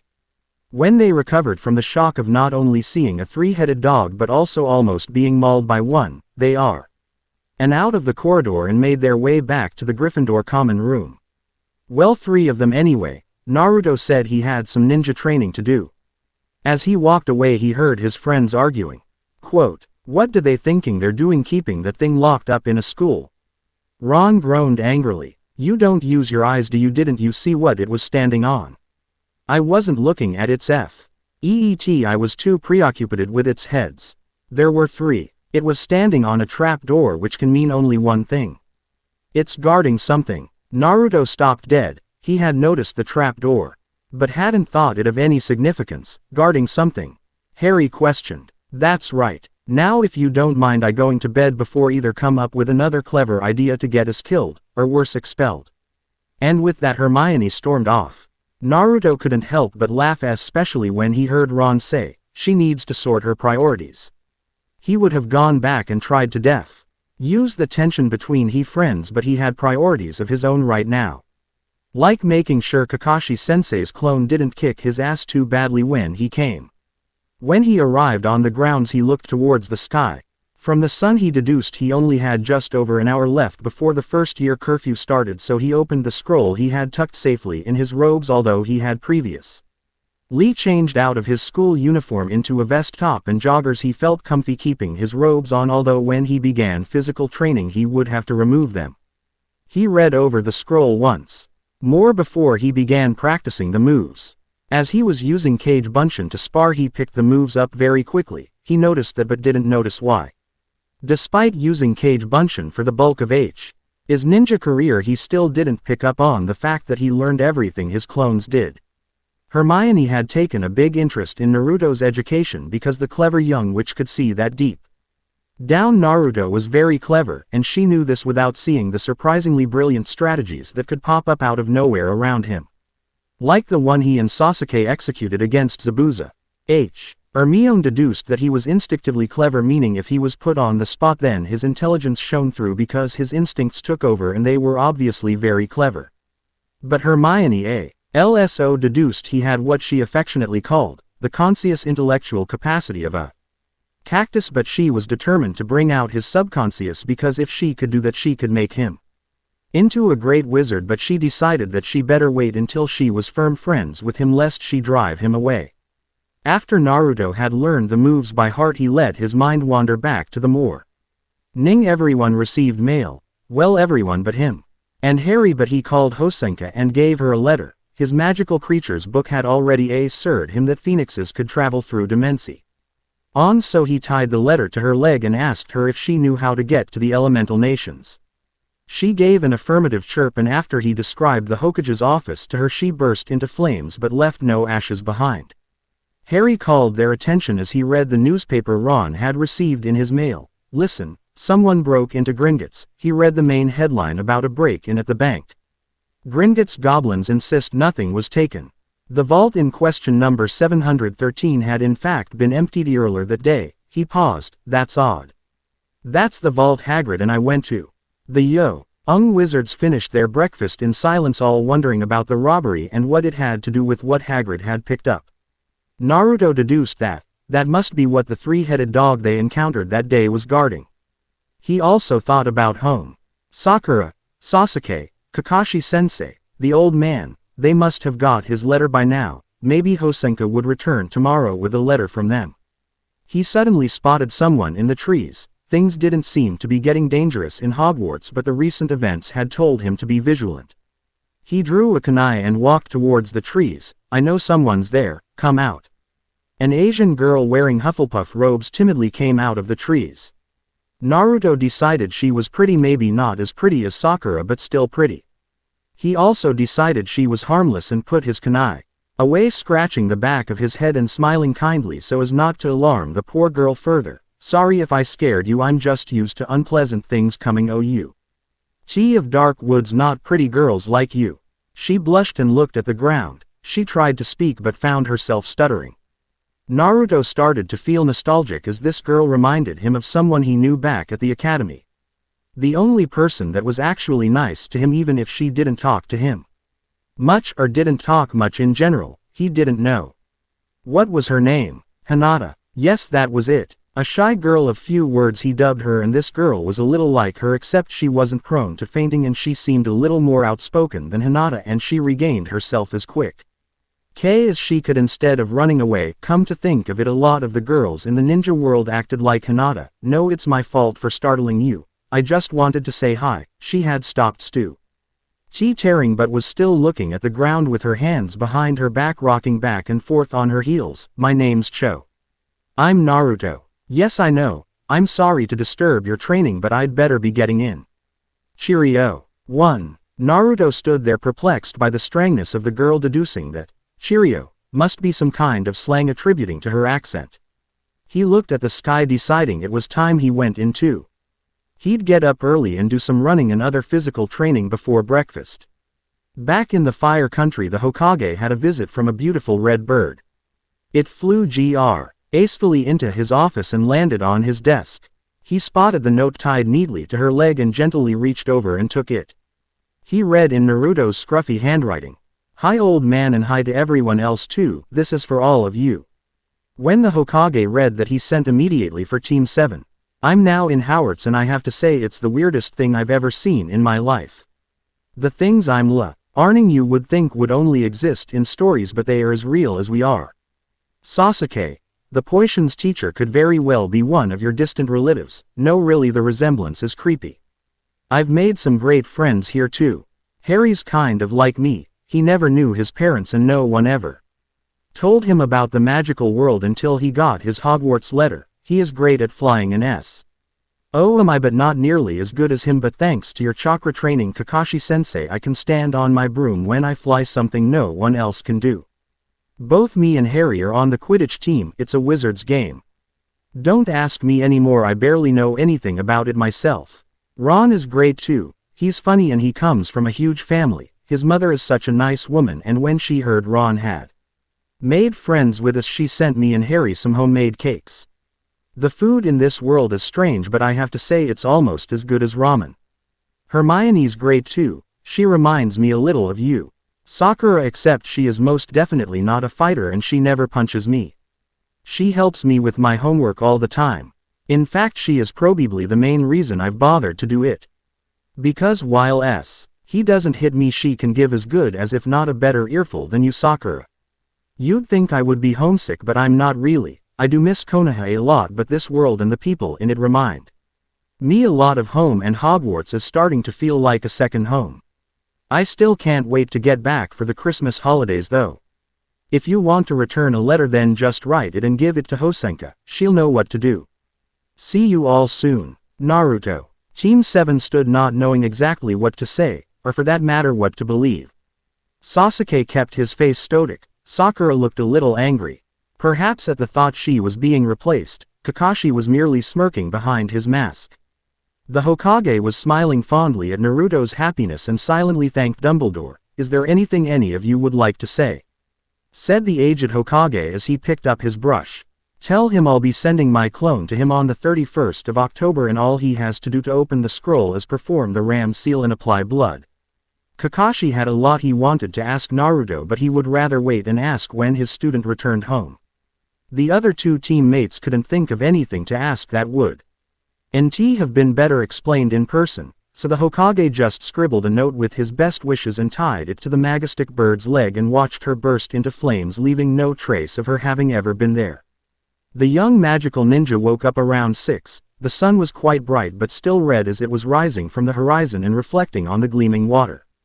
Naruto sat up in bed for a minuet watching the calm stillness of the water, then looked down at his feet, still under the covers, and smiled at Hosenka, who was still asleep snuggled down at his feet, having arrived rather late.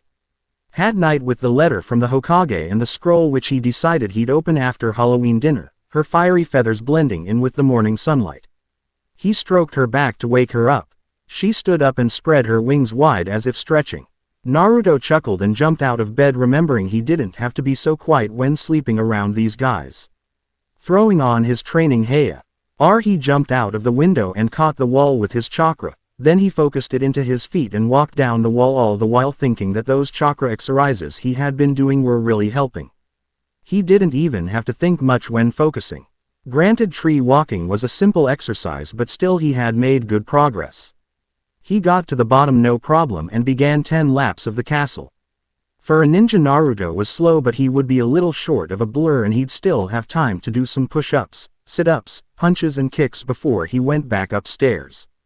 As he was in the middle of his morning workout, he realized how far he'd come since entering this school. It was nearly Halloween and Kakashi-sensei's clone would be coming soon to check on his progress. Ron had NEA.RLY exploded when Naruto asked what Halloween was. Apparently it was an evening celebrating the supernatural with food and sweets.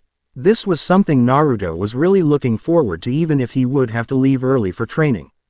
When he finished his workout, the sun was no longer red and he knew Hermione would be up doing her reading, so he decided to come in using the door, not the window, so as not to frighten her. Hermione was enjoying her book and the peace and quiet, although she silently wondered where Naruto was. He was usually up early and going through his school books or his ninja scrolls, declaring he would not fall behind. The common room door opened and in walked Naruto in a vest top and joggers. He was sweating slightly but didn't look all that tired. Where were you? She asked curiously. I was out training like I always do. You always do this. Sure. Didn't you notice me leaving in the mornings? No. Damn, Hermione was thinking she needed to get sharper.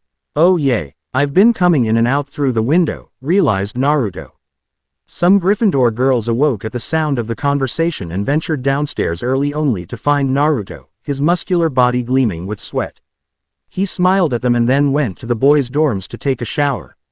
Only when he was gone did the group of girls, ranging from first years to fifth years, started squealing amongst themselves. Hermione rolled her eyes and couldn't help but feel a little angry. Naruto was good friend to her, in fact her only friend, and he was completely naive and clueless about the way these girls were looking at him. If even one of them tried anything, she would be ready to take them down. She then realized she had never asked Naruto about his home or his friends back home. She found it quite strange that even though Naruto was popular and took to friendship like a fish to the sea, he seemed quite unfamiliar with people being so nice and respectful to him. She found it hard to believe that someone as sweet as Naruto could have gone his whole life without making friends. She decided she was going to ask him about it when she studied with him tonight. The first class of the day was Charms with Professor Flitwick, a tiny man who stood on boxes so he could be seen while teaching. Naruto took an instant liking to him. He spoke in a calm, praising voice and was very patient. One of a wizard's best skills is levitation, the ability to make object fly. Now does everyone have their feathers? Hermione held up her feather and Naruto smiled at her enthusiasm while Ron, who sat next to her, rolled his eyes. Right now the charm, and remember, enunciate Wingardium Leviosa. Most of the class tried and failed miserably. Seamus even blew himself up. Aegean. Ron was also having trouble. Fruster. Aided, he flicked his wand Aegean before Hermione intervened. Stop, stop, stop, she said, trying to calm him down. You'll take someone's eye out doing that. Besides, you're saying it wrong. It's Leviosa, not Leviosa. You do it them if you're so clever. Confidently Hermione picked up her wand and said in a cool voice, Wingardium Leviosa, and her feather floated steadily in the air. Naruto followed her example, not wanting to be outdone, even if it was by the most talented witch of their year, and repeated the charm, making his feather float just like Hermione's. If anything, his control was better. Well done, you two, said the cheerful professor. Look everyone, your classmates have done it. He continued to praise the two young wizards kindly. Then he said, Mr. Uzumaki, Prof.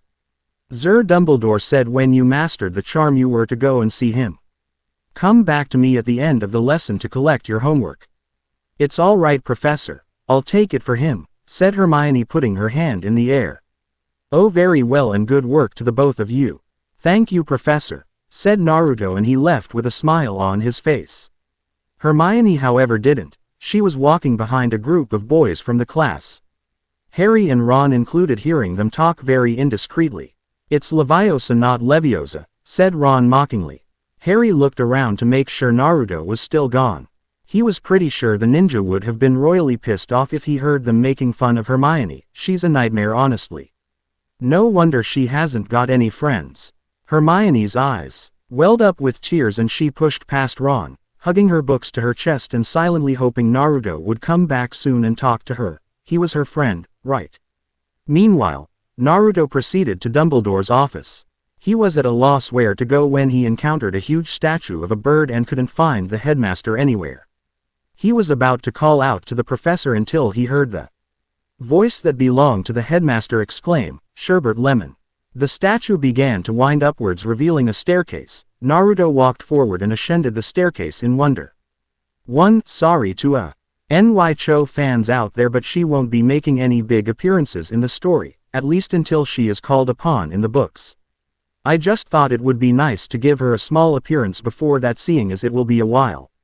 Are the chapters too short? Tell me if they are, because I don't really plan out what I'm going to write, so I just find a good place to start and stop. But if the chapters are too short, tell me. Next time it will be Halloween. Wizards, ninjas and trolls, oh my. Sorry, couldn't resist. Wizards, ninjas and trolls, oh my. Hi there, I've finally finished, and not just the chapter. My prelims too. You may see my painful experience reflected in this chapter.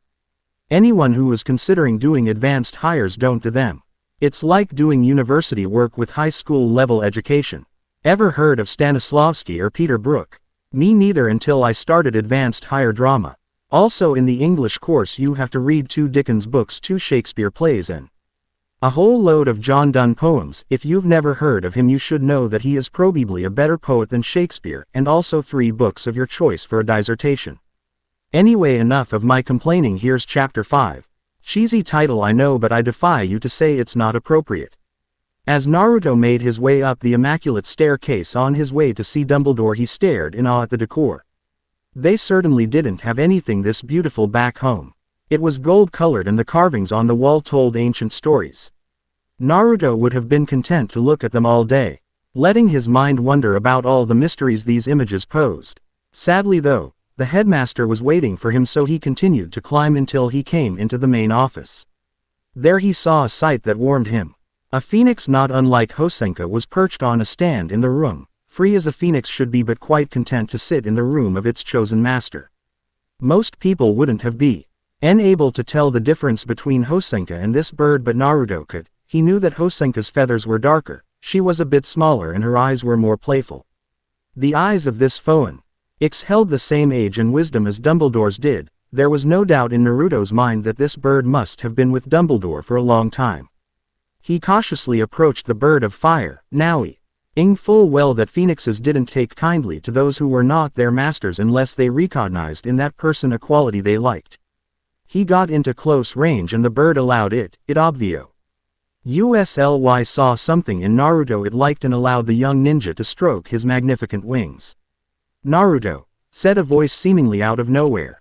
The boy in question jumped and looked up to where his voice had come from, seeing his headmaster standing on thin staircase on the right-hand side of the room smiling down at him. The old man descended the stairs and came face to face with Naruto, the affectionate smile never leaving his face. "I see you've met foe. Is he yours, sir?" "Oh yes, he's been with me for nearly 8 decades now." "Wow, sir. How old are you?" Dumbledore let out a hearty laugh at the boy's question. Just like Sarutobi had warned him. No control over his tongue. Very reminiscent of a certain red-head who used to attend the school. However, he decided to humor the boy out of pure amusement and told him the truth. "I'm 150 years of age, young wizard." 1. Naruto's mouth became wide enough to catch fish in. At first he clearly though Dumbledore was joking, but he previously had Dumbledore pegged as someone who wasn't opposed to gently teasing people but wouldn't bend the truth in order to do it. Naruto was not the sharpest of shinobi, but he was a very good judge of character. Really, sir?"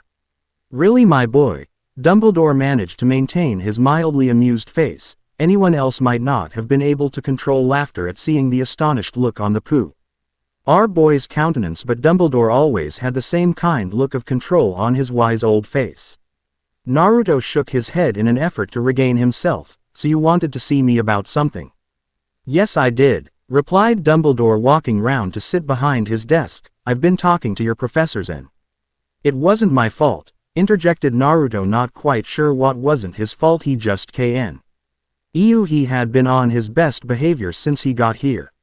The old man let out another hearty laugh, his fondness for the young troublemaker growing every minute he stood in his presence. No, my boy. You've gripped the wrong end of the wand. In fact, I was just about to say your professors have marked you as an excellent student, surpassing everyone in your year." "What, really?" A wide grin spreading across the young warlock's face. "Yes, to master all your spells on the first try, that is a feat not even I have managed. I think it has something to do with your training in chakra control." "But I'm terrible at chakra control," Naruto managed to say, still quite stunned at hearing he had overtaken the level Dumbledore was at his age. "Yes, well, magic is a bit different. You see, we wands because unlike chakra, which comes from within your body, magic come from without." "What do you mean, sir? I don't get it." "Well, my boy, it's like this. You see, there are 2 worlds, the physical and the spiritual. Magic comes from the spiritual world, and wizards and witches are the ones with the ability to use that power. So when I use the levitation charm, the magic is coming from another world." "Exactly. The spiritual world is all around us, but it is invisible to the unseeing eye, which is why we can hide from muggles so easily." Dumbledore opened a drawer in his desk and pulled out an old book, handing it to Naruto, whose sweat dropped, mumbling something about more homework. "This is a book on the spiritual world. It's quite simply explained, but if you're having trouble understanding it, then come back to me and we can discuss it further." "That's okay, sir. I've got this friend Hermione. She's the smartest witch in our year. She knows everything and she loves to learn new things. I'll ask her to help me." Hermione Granger was a witch Dumbledore saw a lot of promise in. She was without a doubt one of the brightest young witches Hogwarts had ever had. He was glad these two had made friends. Anyway, the reason I asked to see you was that due to your incredible ability in all aspects of the wizarding course, we have wondered whether or not you are at the right level and have considered moving you up to second year, especially seeing as that is the age group you belong to. That doesn't matter, sir. I've made loads of friends in first year and I'll be keeping them, but are you sure I'm smart enough to be moved up? I mean, back home I failed my graduation exam 3 times and that doesn't matter. You're an excellent student. Even though you have much to learn, you will learn faster than any other student. You also have a destiny to fulfill back home. I mean, you're going to be Hokage after all. We don't want to keep you here longer than you need to be. Naruto's head shot up at his teacher's words.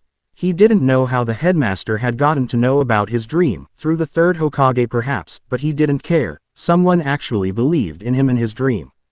A.S. Low smile once again spread itself across the young wizard's face. You bet I am, and you know what else? I'm going to be a great warlock too. One day I'm going to surpass you. Dumbledore raised an amused eyebrow. In order to be the best, I've got to surpass the best, right? Considering this boy's determination and drive, not to mention his amazing magical control, Dumbledore had no doubt in his mind that Naruto could very well one day surpass him.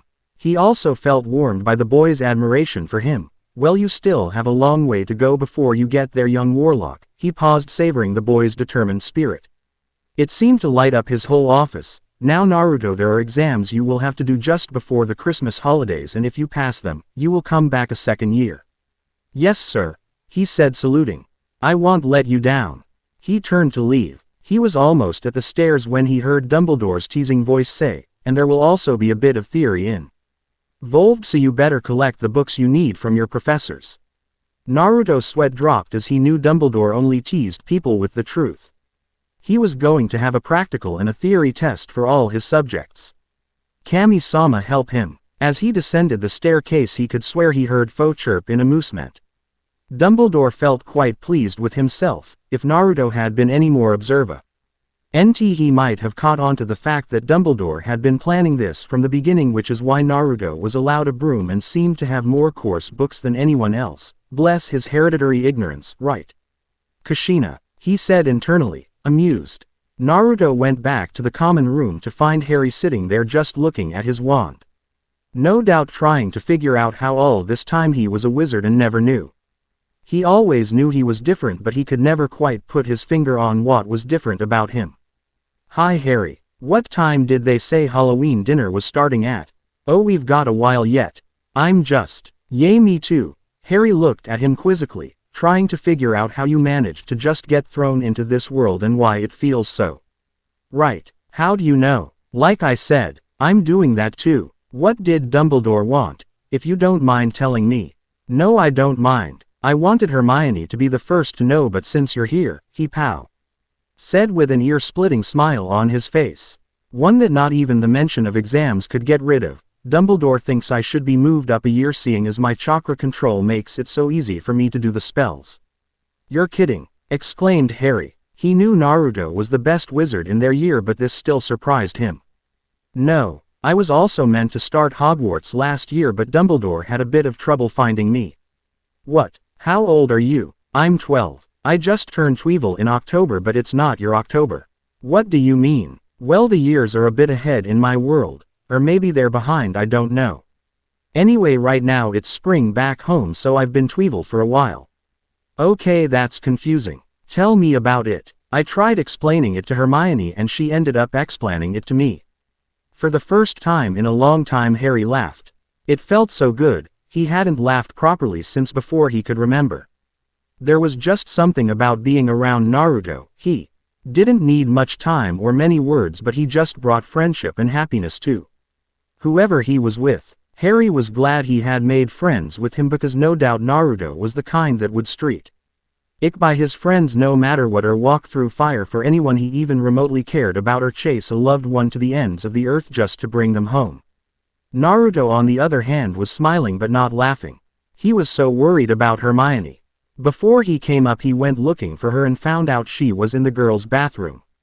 He waited forever for her to come out, and when she wouldn't, he waited until the coast was clear and then went in to hear her crying behind one of the cubicles. Flashback. Hermione.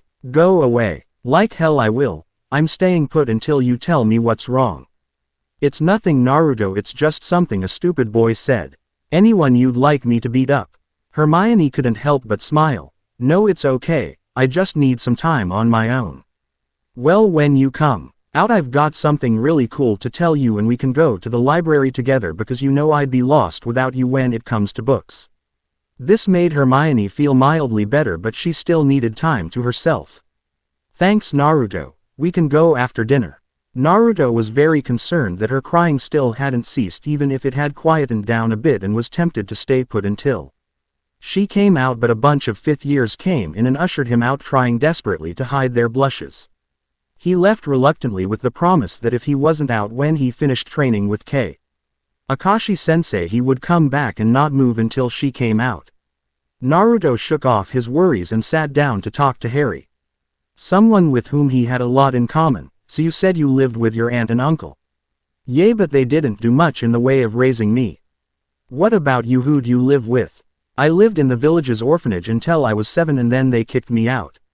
What? Harry exclaimed, standing up. What kind of orphanage would throw a 7-year-old out on the street? Not even Uncle Vernon and Aunt Petunia would do that, as much as they wanted to. It's okay, Harry. Back home when you're 7, you're eligible to live on your own. The old man set me up with an apartment and an orphan's allowance. Harry sat back down, still not content with the way things were supposedly done in this village. What Naruto had neglected to mention was even if independence at that age was permitted, it wasn't the norm, and he also left out the fact that he'd lived on the street for a little while until the third had found out he was no longer at the orphanage, nor was he getting his allowance, and made personally sure the boy was set up with a place to live and money to eat. Naruto had taken such a liking to ramen because the kind old ramen shop owner and his daughter were one of the few shop owners in Konoha that didn't overcharge him. He loved going there, not just for the ramen but for the company too. His heart gave a tug when he thought about them. He missed them too. Harry still looked angry at what he had heard, so Naruto decided to tell him about all his friends back home, explaining the old man was, in fact, the third Hokage, talking happily about Iruka-sensei, Kakashi-sensei, Sasuke, Sakura, and the ramen shop owners. Harry listened intently. He knew Naruto would have friends back home. It just didn't sit right with Harry that Naruto should be alone. Not when he was such a good friend. They would have been content to miss dinner and just talk to each other, comparing their home lives and making guesses about their parents. Were they grade students? How well did they play Quidditch? What mischief did they get into in their school years? Did Kushina know James or Lily? All these questions were on the table waiting to be answered, but then Ron burst into the room. Come on, you two. The feast is about to start. We'll miss it. Naruto was suddenly aware of his stomach and took off after a hysterical Ron, motioning for Harry to hurry too. Ron and Harry sat at the Gryffindor table eating their dessert. Naruto had left a little early in order to train with his sensei. Or his sensei's clone, whatever he said he was doing. They would never understand the ninja world. In the silence of Naruto's absence, Harry noticed something was amiss. Hey, where's Hermione? Neville leaned over to quietly say, Naruto told me he couldn't get her to come out of the girls' bathroom. He said she's been in there all afternoon crying. Harry glanced at Ron, who shrugged quite sheepishly. Suddenly, without warning, the huge grand hall doors burst open and the timid Professor Quirrell came running through them, declaring, Troll in the dungeon, troll in the dungeon. There was a long silence in the hall as everyone stared at the hysterical man until he promptly fainted, and then the hall erupted in screams. Dumbledore stood from his seat and bellowed, Silence. Everyone quietened down immediately to look at the headmaster while he told them to follow their prefects to the dormitories while he and the teachers searched the dungeons. Harry and Ron follow. The rest of the Gryffindors heeding Percy's warnings to stay alert. Where's Naruto? Ron asked. He's outside, he should be fine. The mention of one of his friends triggered something in Harry's mind and he grabbed Ron's cloak. What? Hermione? She doesn't know. Ron didn't hesitate, didn't even think about it, he just followed Harry on his way to the girls' bathroom. They stopped short when Ey heard a loud unintelligible moan and they knew the troll had left the dungeon. The boys hid behind a pillar and were horrified to see the giant clumsy creature walk into the girls' bathroom. As Naruto made his way back into the castle. He was surprised to see that it was quiet. Where did everybody go? He was about to make his way back to the dormitories when he saw Professor McGonagall and say. Several other teachers rushing through the corridors and ran at top speed to catch up to them. As a shinobi he did that easily and placed himself to run beside Professor McGonagall. Professor, what's going on? Is everyone okay? Mr. Uzumaki, go to your dormitory at once, there is danger in this area. Her words were interrupted by a large bang probably caused by the troll, and before she knew it a Kali-ing beam was making its way down towards her. Naruto didn't hesitate, he picked her up and jumped to the side, letting the beam fall harmlessly on the ground. You're right, Professor, there is. McGonagall was stunned to say the least. This young man had saved her life and he acted as if he had no more than blinked. She was about to heartfully thank him when she heard the scream of a young girl and the wizards and the shinobi took off in that direction. Naruto got there first. He saw the troll on the ground and his three friends looking both tired and excited, but something had changed between them. There was more harmony. There was connection in thought. Sort of like the connection he had with Sasuke on the battlefield, not nearly as strong, but it was still there. Naruto knew they had worked together to bring down this troll. He smiled at the thought that they could perhaps all get along now when the head of their house and Professor Snape along with some other teachers came rushing into the bathroom. McGonagall almost collapsed in relief seeing they were all right, but demanded an explanation immediately. It's my fault, Professor. Naruto looked at Hermione stunned as she made a blatantly false confession of foolishness and an entirely true declaration that Harry and Ron had in fact saved her life.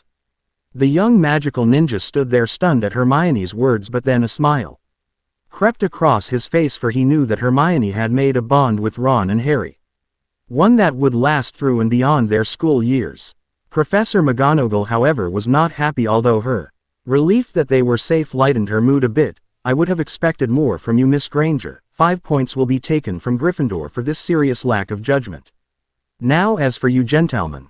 First you, Naruto, I told you to return to your dormitory and you disregarded that. However, I would like to thank you for saving my life. 15 points to Gryffindor, and I would like you to come and see me after class is finished tomorrow. Naruto smiled and nodded. As for you two boys, just count yourselves lucky. Not many first-year students could take on a fully grown mountain troll and live to tell the tale. 5 points will be awarded to each of you, as long as you make sure it never happen again. Naruto watched McGonagall leave and smiled at her back. He was glad she was head of their house. Then the group exited the bathroom, leaving Professor Quirrell with the unconscious monster. Naruto was going to say something to his friends, but hearing a high-pitched shriek from Professor Quirrell, he decided to wait until they got to the common room. Instead he shared a knowing look with the other young wizards and they walked in companionable silence. The first Quidditch game of the season A.N.D. therefore the year was meant to be Slytherin versus Gryffindor, but seeing as Gryffindor had 2 new players to train, that match would be postponed until after Christmas and replaced with Hufflepuff versus Ravenclaw. Harry and Naruto were out in the field with Team Captain Wood and he was explaining the game to them, and then he was going to train with them. Now listen carefully. Quidditch is easy enough to understand. He proceeded with a quick and concise explanation of the game. Naruto, like he had with many people in the wizarding world, took an instant liking to him. He was obviously intelligent but didn't flaunt it. He explained the game simply but wasn't patronizing either. As Naruto was a chaser and Wood a keeper, he took Naruto into the training field to practice aim while Rai worked on his flying, which despite the fact that he was completely new to it, didn't need much work, and as Wood soon discovered, neither did Naruto's aim. Throwing kunai and shuriken ever since he entered the academy made the chaser targets that Wood had him practice on were nothing more than child's play. The captain soon decided it was pointless to work on his aim down on the ground, seeing as why this world standards was incredible, so they took practice brooms and went into pitch. Once they were in the air, Wood threw him the quaffle and told him to get past his guard and throw it through the hoops. Naruto was pretty confident that he could do this just as well as the other exercise, but he soon found that his captain was one hell of a keeper, although he got past his guard more times than anyone else Wood had trained or trained with for that matter. Well done, Naruto, you'll make a fine chaser, said the older boy wholeheartedly with a small smile. Naruto smiled back, having developed Ed in this training session a healthy respect for his team captain. Let's go see how Harry's doing, Wood suggested, and Naruto followed him into the air, having found out that the way to steer a broom was all in the grip. The harder you gripped the faster you went, but with his broom when he stood on it was all about pressure. To go faster all he had to do was push down harder on the broom with his foot and to steer lean to one side. Naruto enjoyed flying. He felt a sense of freedom in it, therefore he couldn't wait until his first game. Wood for his part was impressed more than he'd ever been with both Naruto and Harry. In fact, if Professor McGonagall came up to him and said there was a change of plans and they would be playing next week, he wouldn't have been in the least bit worried.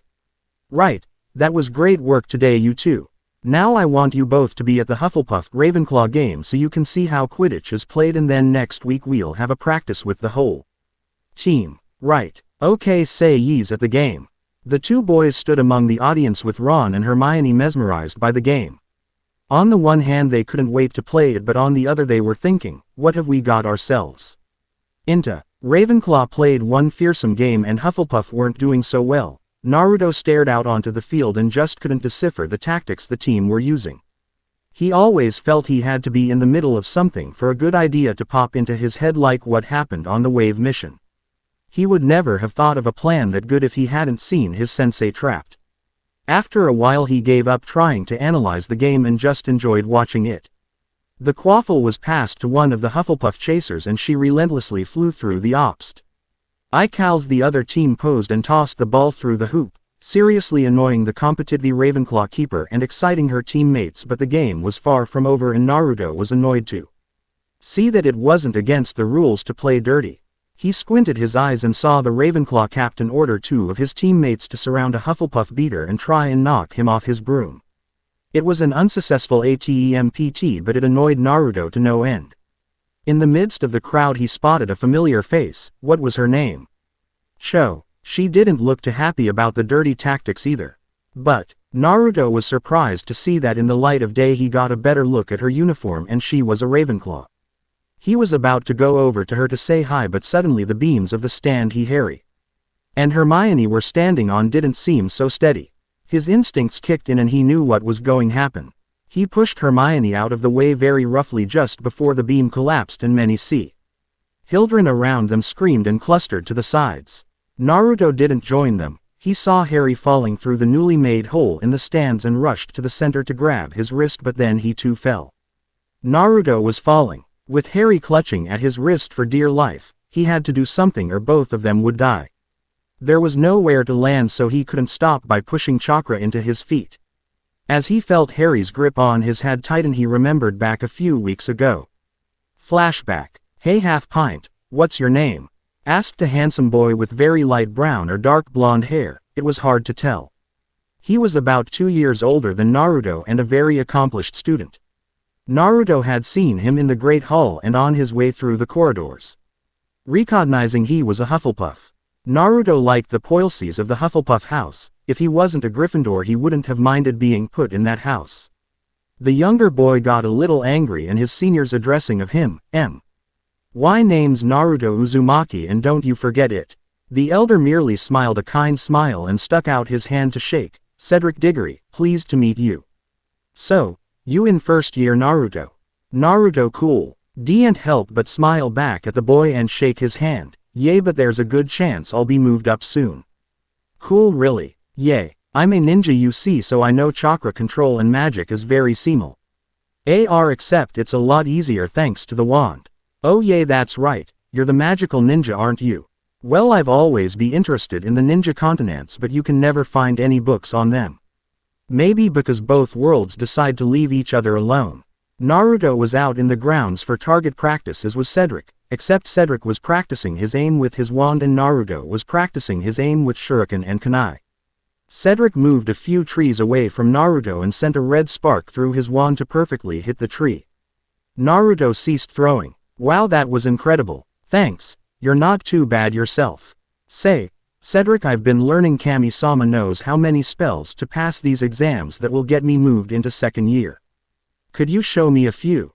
Cedric saw at the boy had a good amount of admiration for him and that felt good.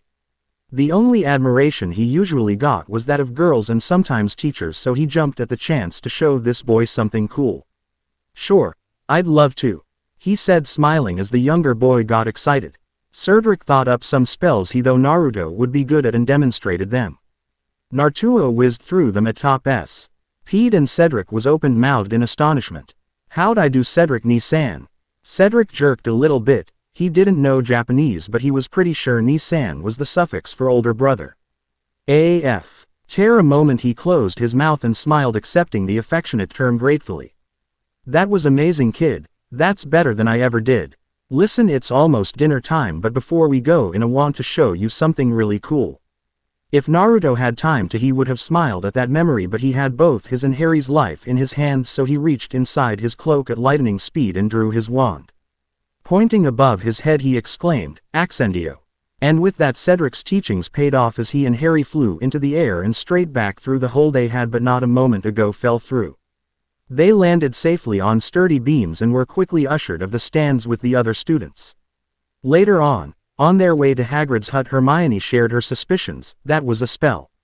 "What?" the three boys exclaimed. "The rest of those beams were surprisingly sturdy. There's no reason why that one should collapse unless someone wanted it to." They reached the home of their friend and knocked lightly. The giant opened the door and saw the three children there. Offering them a smile, he invited them in. "Come on, I've just put tea on." "Right, Hermione," said Naruto when they were all seated.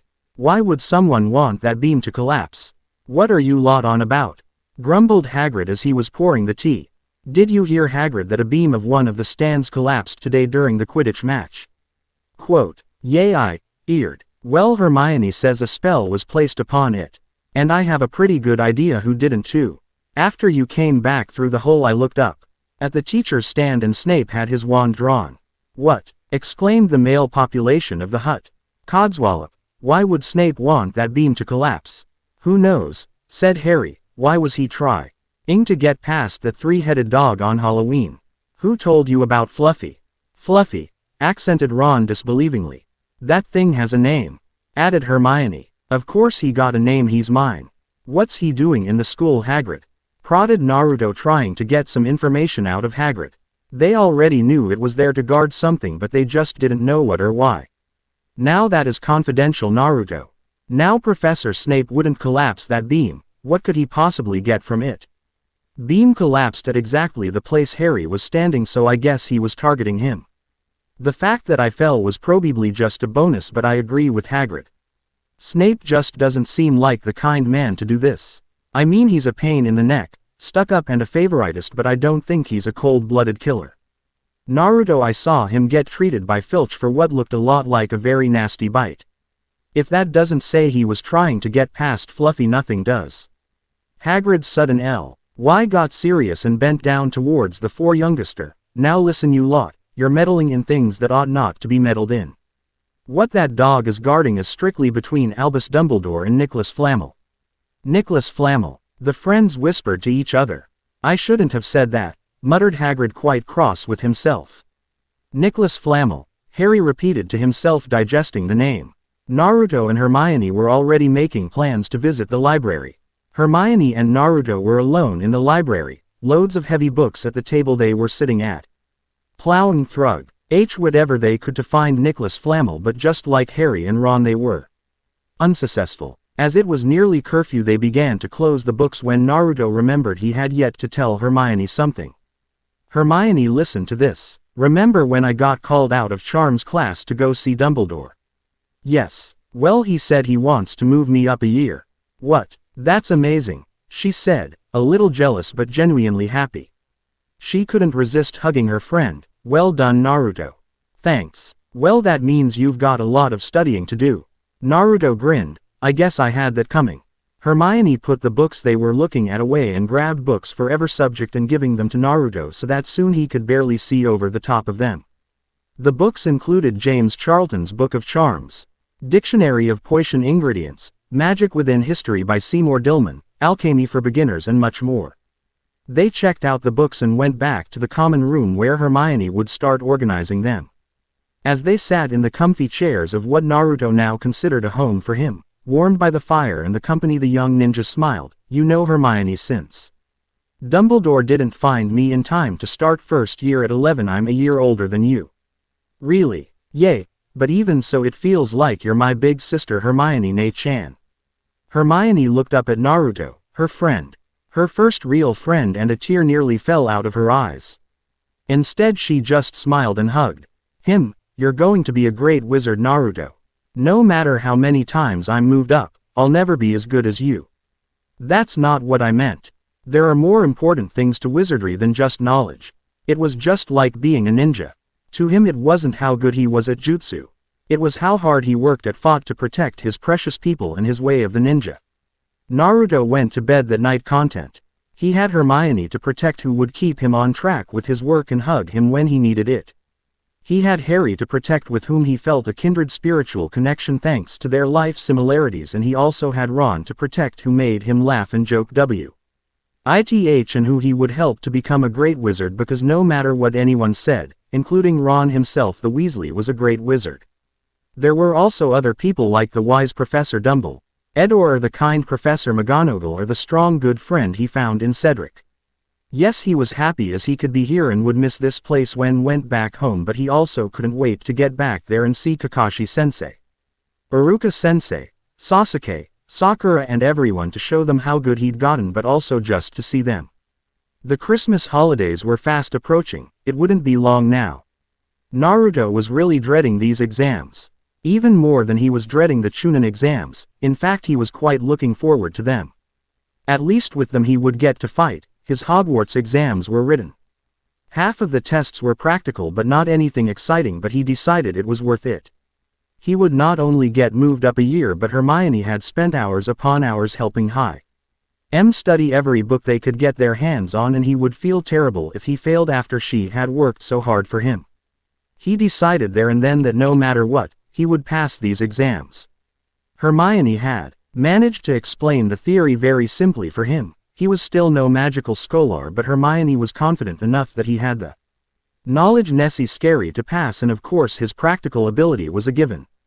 She had also learned a lot while she was helping him. She didn't have the practical ability necessary to be moved up. She now definitely had knowledge well beyond first year. He young ninja was never one to be nervous, but as he made way to his first exam, which was Transfiguration with Professor McGonagall, he started to get goosebumps on his arms despite the fact he was wearing his warm robes. When he got to the empty classroom, he took a look around for a suspicious-looking cat, but finding nothing, he sat at the desk waiting for her to arrive. He didn't wait long. The head of his house entered the room looking stern like she usually did, but there was a smile behind her eyes, and that was enough to reassure him. His first test was practical, and he had to do 5 practical tests. 3 advanced first year and 2 early second year. He had gone through all the course books he had bought during his time at Diagon Alley, as well as all the books Hermione had helped him understand, so he felt pretty confident. His first test was to select an object from a carefully laid out book, and then the professor would ask him to turn it into something. He did so, getting it right every time, turning a rock into dust, turning plastic flowers into real ones, and much more. When McGonagall was confident he had done enough, she moved on to the second test and then the third and the fourth, all of which he passed with flying colors. When they came to the last practical test, McGonagall went out of the room for a moment and came back in with Hosenka. She motioned for the bird to sit on the desk in front of Naruto. Now Mr. Uzumaki, your final test will be the transfiguration of animals. This is a second-year spell, and if you manage this, then you are more than ready to enter second year. She took a short pause. Transform this phoenix into a water goblet. Naruto, though, for a second, he knew this one. It was an early spell in the second-year transfiguration textbook. He thought about it for a minute, as he didn't want Hosenka to get hurt for the misuse of a spell. He then picked up his wand and tapped Hosenka 3 times with it. 1, 2, 3, Faraverto. Just then Hosenka morphed into a beautiful golden goblet with red jewels dotted around it. After Naruto transformed her back, McGonagall was so impressed she couldn't believe her eyes, but now it was time for the Iori test, and all she could do was pray he did well. The theory of transfiguration was so boring. He had to answer questions on the inner workings of the wand during transfiguration and name spells or what spells did.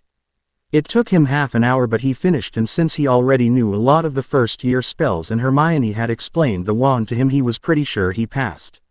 But the next test was going to be murder, as he knew the next professor wouldn't go easy. In fact, he would try to make it as hard as he possibly could. Next was potions with Snape. As he walked into the classroom, the paper was already laid out on his desk, and after looking at Professor Snape he deduced that he was meant to start his theory first. The potions theory was harder than the transfiguration theory, as it asked about the quality of ingredients and where they could be found, as well as asking what potions needed what ingredients, and the last question even asked him to write a whole potions recipe. Suddenly Naruto felt very grateful to Snape for giving him that potions book. It took him over an hour to finish this test, and when he did his hand was screaming for a break.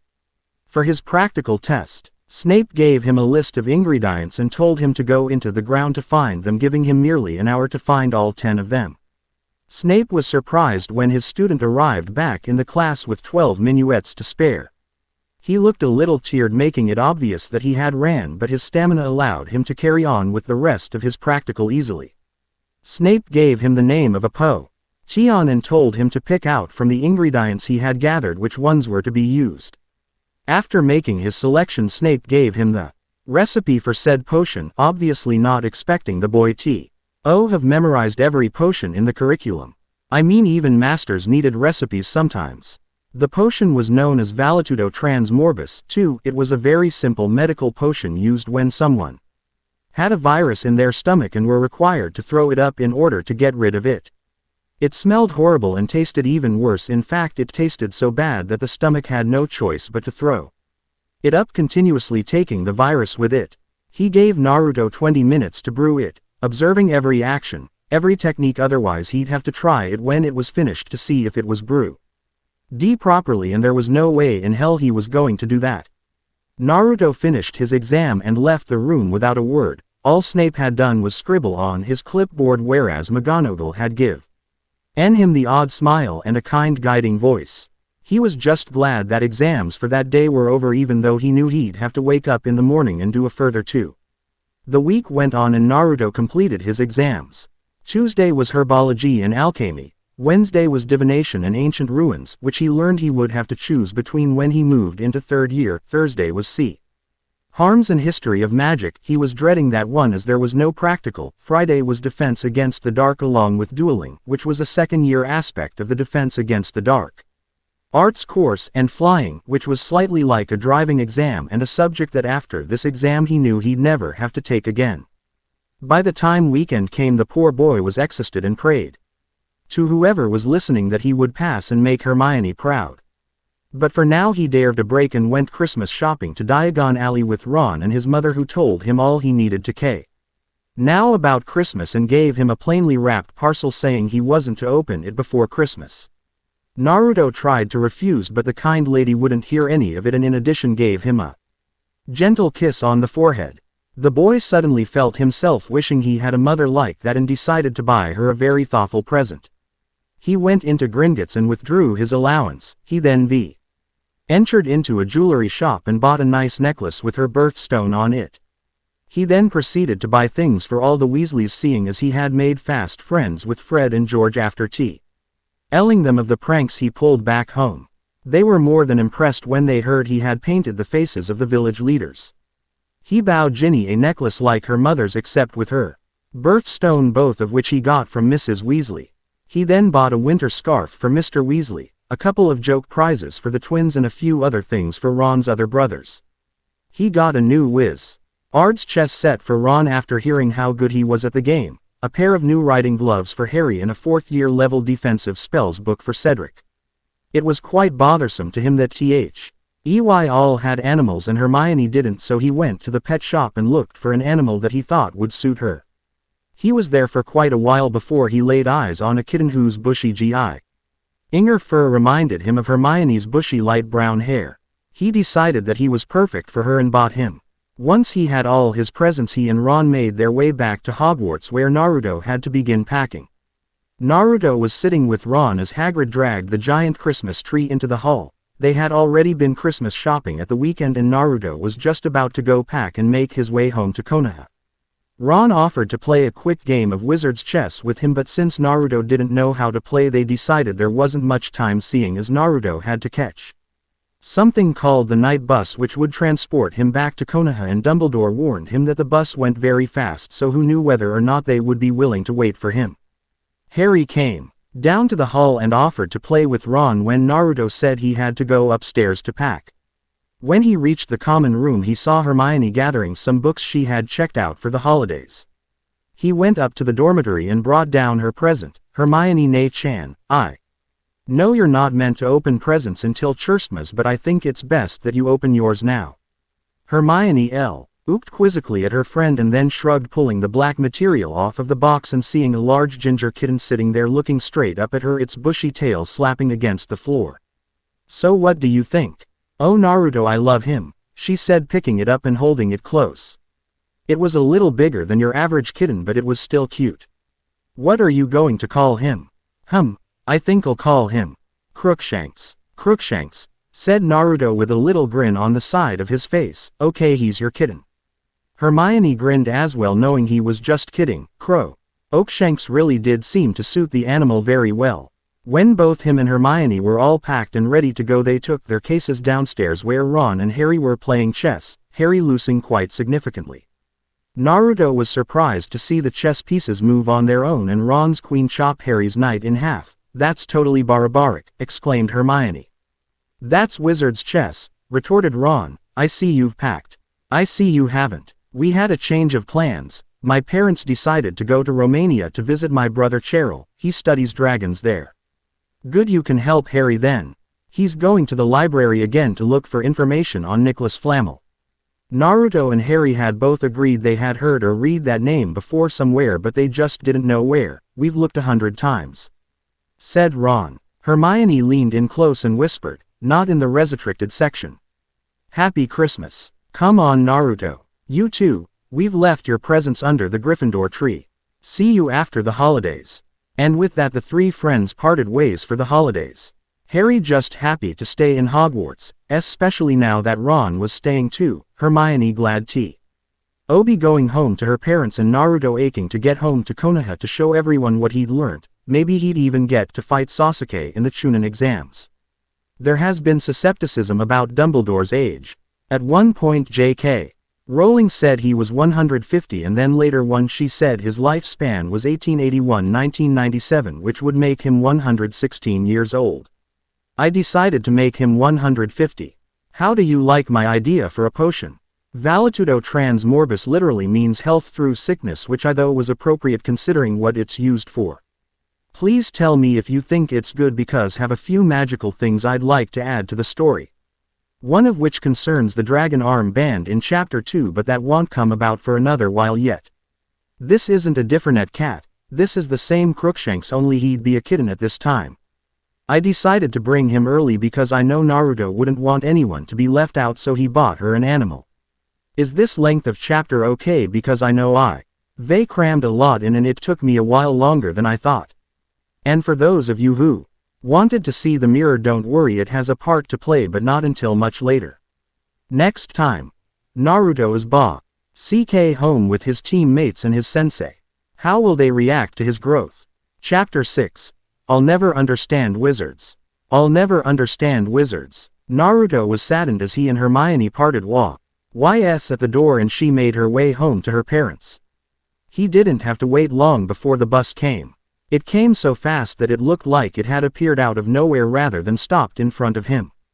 A skinning young man was standing at the entrance leaning against the side. Welcome to the night bus emergency transport for witches and wizards.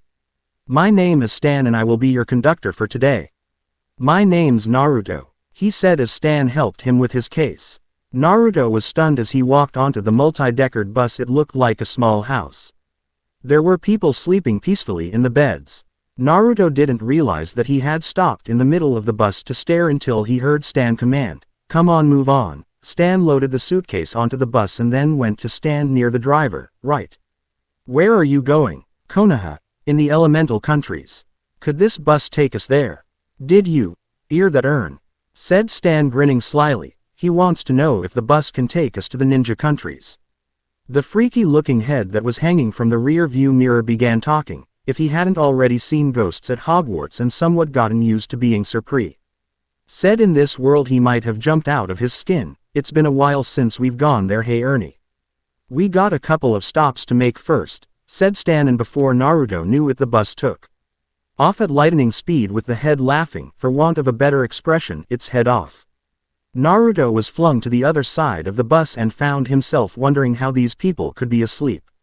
He pushed Chakra into his feet and faced Stan, suddenly feeling very grateful to Kakashi-sensei. Where are we going first? Diagon Alley, so if you want to pick up anything now's the time. Now, the bus came to a screeching halt and they found themselves just outside of Diagon Alley. 15 minutes and then we take off. Next stop the Leaky Cauldron and then Konoha. Naruto jumped off the bus and decided to pick up a few presents for the people back home.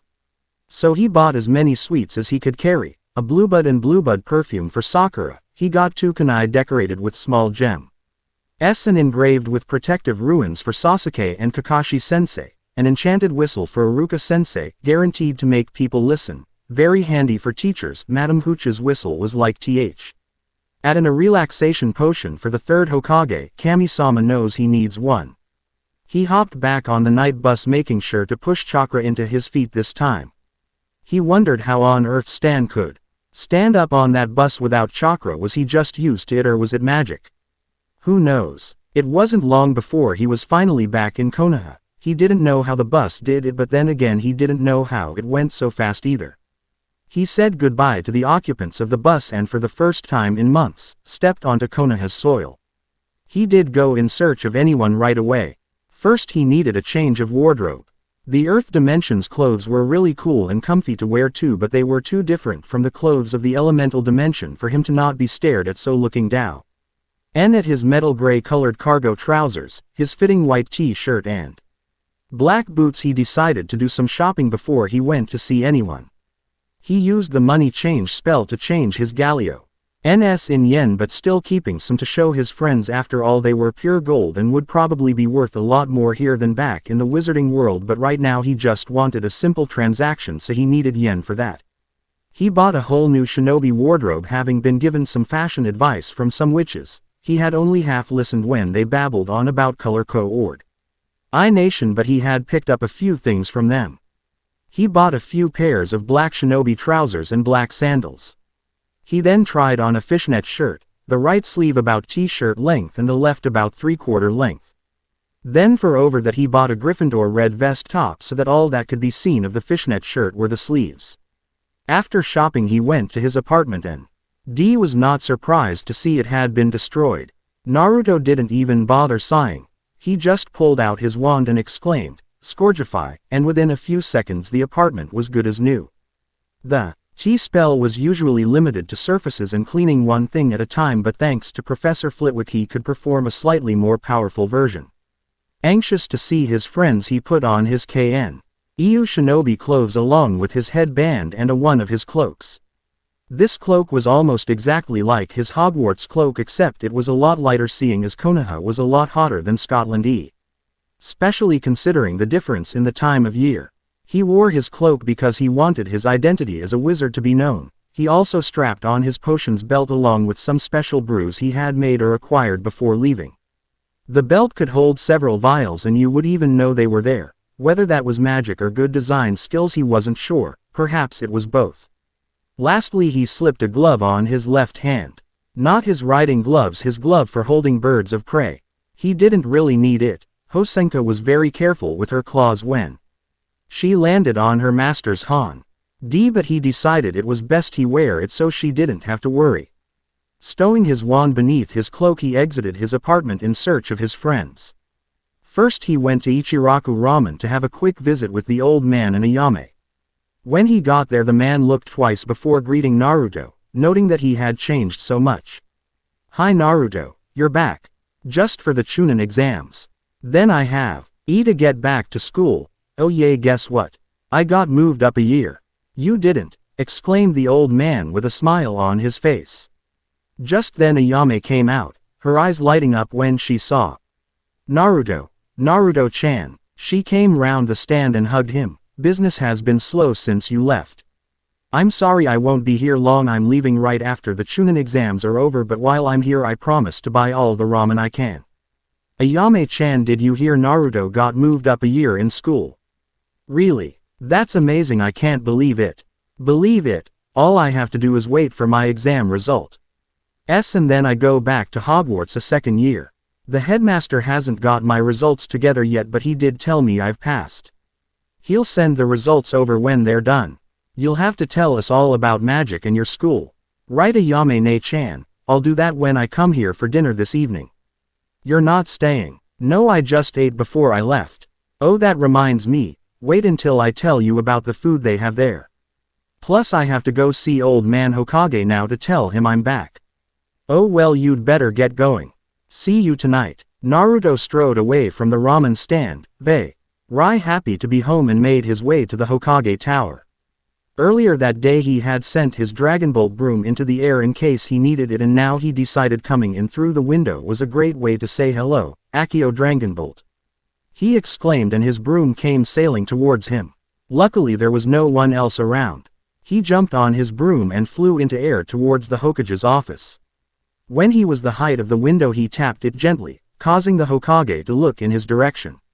He got a small fright when he saw the boy supposedly standing in thin air, but then he opened the window and saw the boy standing on his broom. Something he'd never seen a wizard do in all his years of association with them.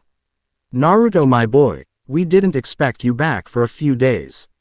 Naruto jumped through the window, sending his broom back into the atmosphere, hidden by the clouds. Well, trust me, there's one hell of a time difference, so don't get too hung up on dates. The Hokage was surprised by the boy's appearance, but he wasn't complaining about it. In fact, he smiled and told Naruto to sit and talk about what he had learnt in the wizarding world. It's been the best time of my life. I've met loads of great people, and Dumbledore says I'm a great student. In fact, he is moving up a year. It took all the self-control the Hokage had not to spit out the tea he had just taken a sip of. What? Yay. Thanks to my training in chakra control, magic is really easy because the wand does most of the work for us. Now tell me about these Chunin exams. The Hokage collected himself and filled Naruto in on the basics of the exam. The young magical ninja was less than pleased to hear that there was going to be a written portion of the exam. He had just spent a week doing writing exams, couldn't he have a break? Then Naruto proceeded to tell him about Harry, Ron, Hermione, Cedric, and all the other people he befriended, and all the classes he had been taking, in his position on the Quidditch team, saying he wished the old man could be there to watch him play. The old man smiled. Well, Naruto, I assume you want to get back to your teammates. Oh, I haven't gone to see them yet. I was going to go there next. Well then get going. Oh, before I go, I brought you this. I don't know how much you know about Christmas, but people exchange gifts on that day, so I bought this for you. You're not supposed to open them until Christmas, but since the days are different here, I guess you can open it now. The Hokage unwrapped the small parcel and pulled out a small vial. It's a relaxation potion. I thought you'd make good use of it. When he saw the old man grin, he grinned back and left the room through the door. Naruto was anxious to see his teammates again. In fact, on his way to Training Ground 7 he broke into a run. He felt happiness gather inside him as he spotted his teammates and his sensei training. A smile broke out on his face and he called out to them. Sakura was meditating, trying to bring out some minor genjutsu, while Sasuke was sparring with Kakashi-sensei. They stopped when they heard a shout and turned towards the direction it came from. Kakashi and Sakura smiled when they saw Naruto. Sasuke's face remained the same. He straightened up in surprise for a moment, then relaxed again and stuck his hands in his pockets as Naruto came running towards them, his cloak blowing behind him. It's been a long time, he said when he finally reached them. They all noticed a change in him. Kakashi noticed a maturity in his eyes that he had never seen before, not that they had lost any of their childish gleam. Sakura noticed he looked more grown up and, dare she think, handsome. Sasuke, however, had noticed that Naruto had gotten stronger and he smirked. Well, you three haven't changed a bit. Well, you certainly haven't. Wanna spar? Sakura piped up. What kind of tricky magic have you learned while you've been away, Naruto? She asked, excited. You'll have to wait until the Chunin exams. I'm not giving away anything yet. What's the point? Sasuke-kun will beat you no problem. You've been away from ninja training for so long.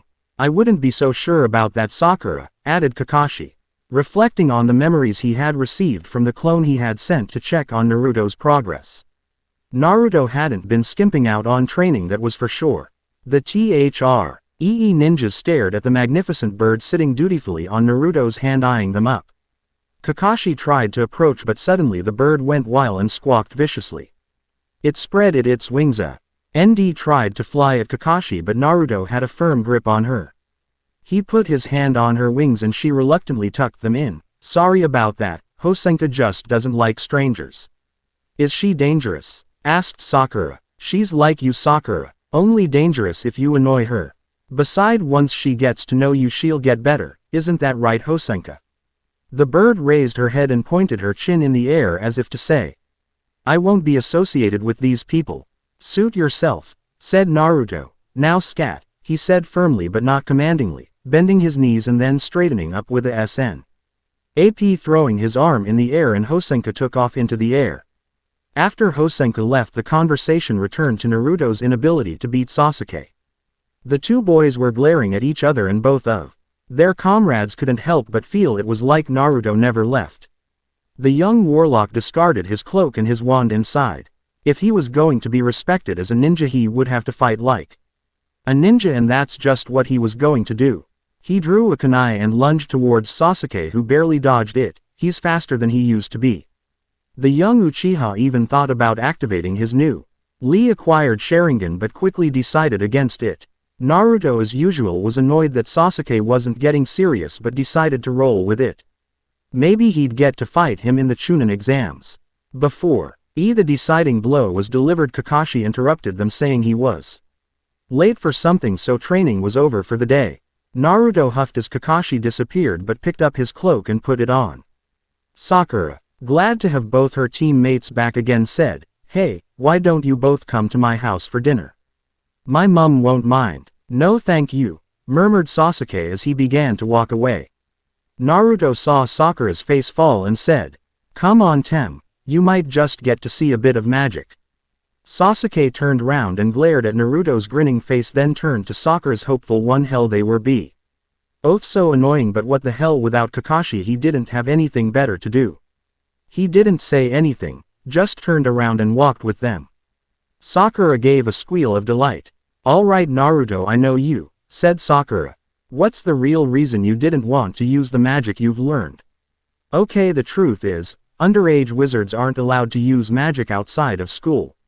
Really? What are you going to do for the Chunin exams? I don't know, Dumbledore will think of something. Who's Dumbledore? The headmaster. He came to pick me up, remember? So you haven't used any magic since you got home? Well, a couple of harmless household spell. Nothing they would arrest me for, but if they found out that I'd been using magic to fight without licensed supervision, boy would I be in trouble. Sakura nodded. She still couldn't believe the change in Naruto. Or maybe it wasn't a change, maybe he was like this all along, she just hadn't noticed. When Naruto discarded his cloak just before the spar, her eyes widened considerably. Remembering the clothes he wore before he left, she thought, under those baggy clothes there's a damn fine body. He's as hot as Sasuke-kun. Wait, what am I thinking? But now that she thought about it, despite the fact that he and Sasuke were so different, they were both hot. Sasuke had a lean, toned, athletic form which was perfectly lined and wonderfully happed. Not that he lacked muscles, because he certainly had them, and in all the right places too. His elegant form worked together perfectly with his aristocratic features and ethereal beauty.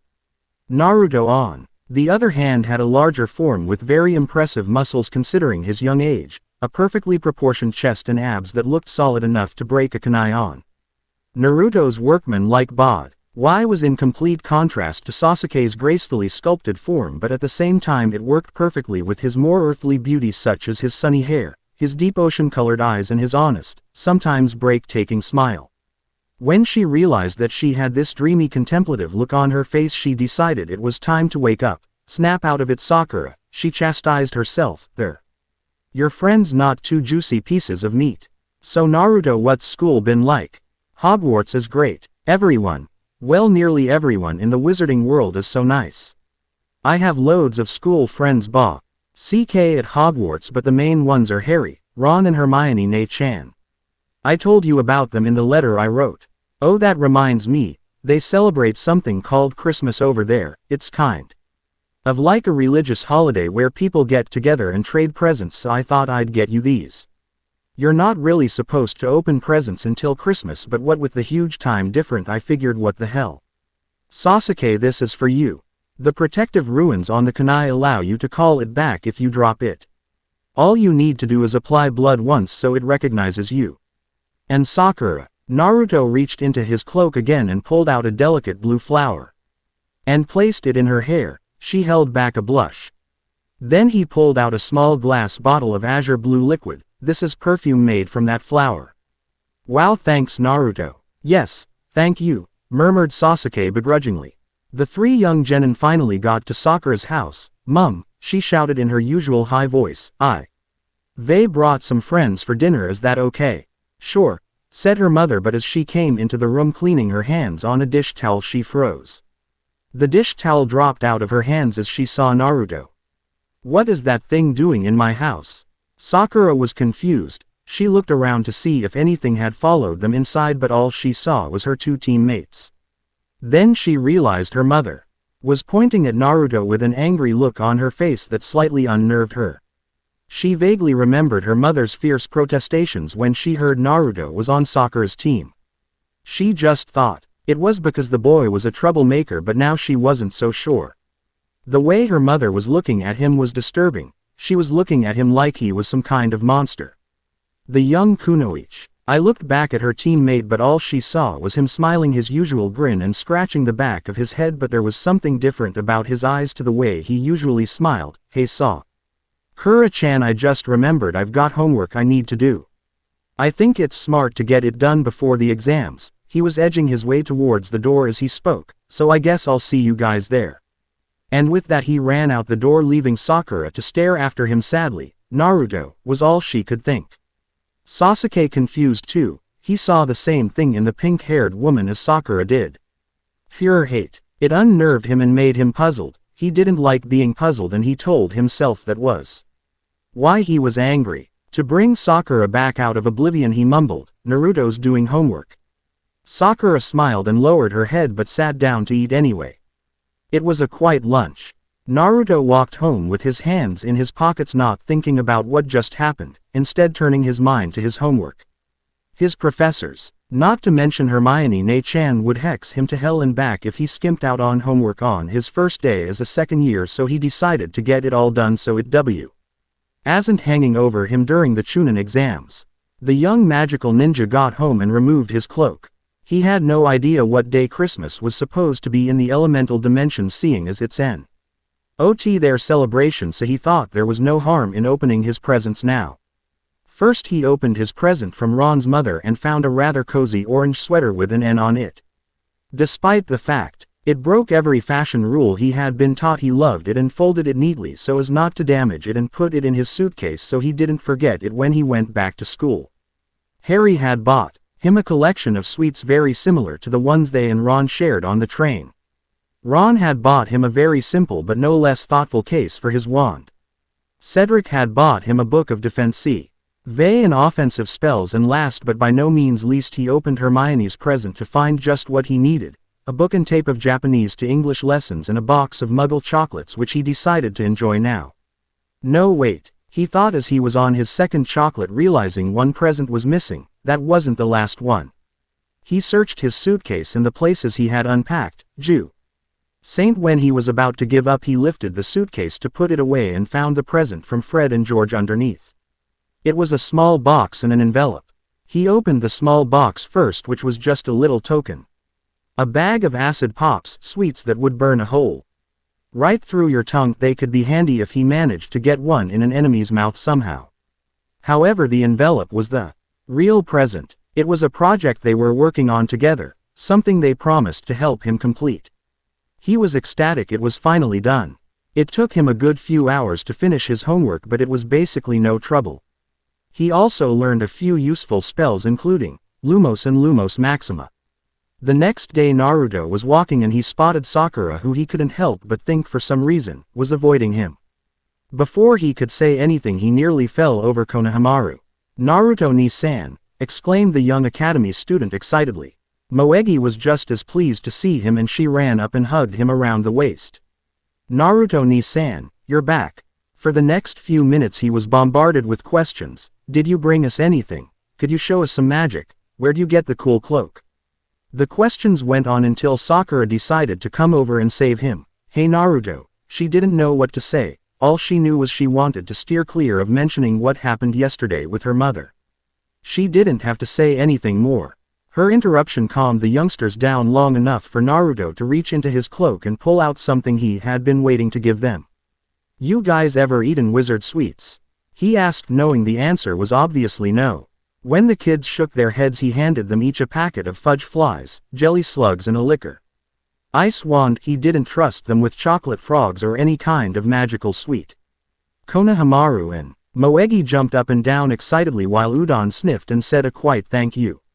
Konohamaru wanted to at home and show his mother, but before he had even taken 5 strides he bumped into a tall, dark form. Looking up, Konohamaru saw a man with purple painted lines on his face and a hood that was quite reminiscent of cat ears.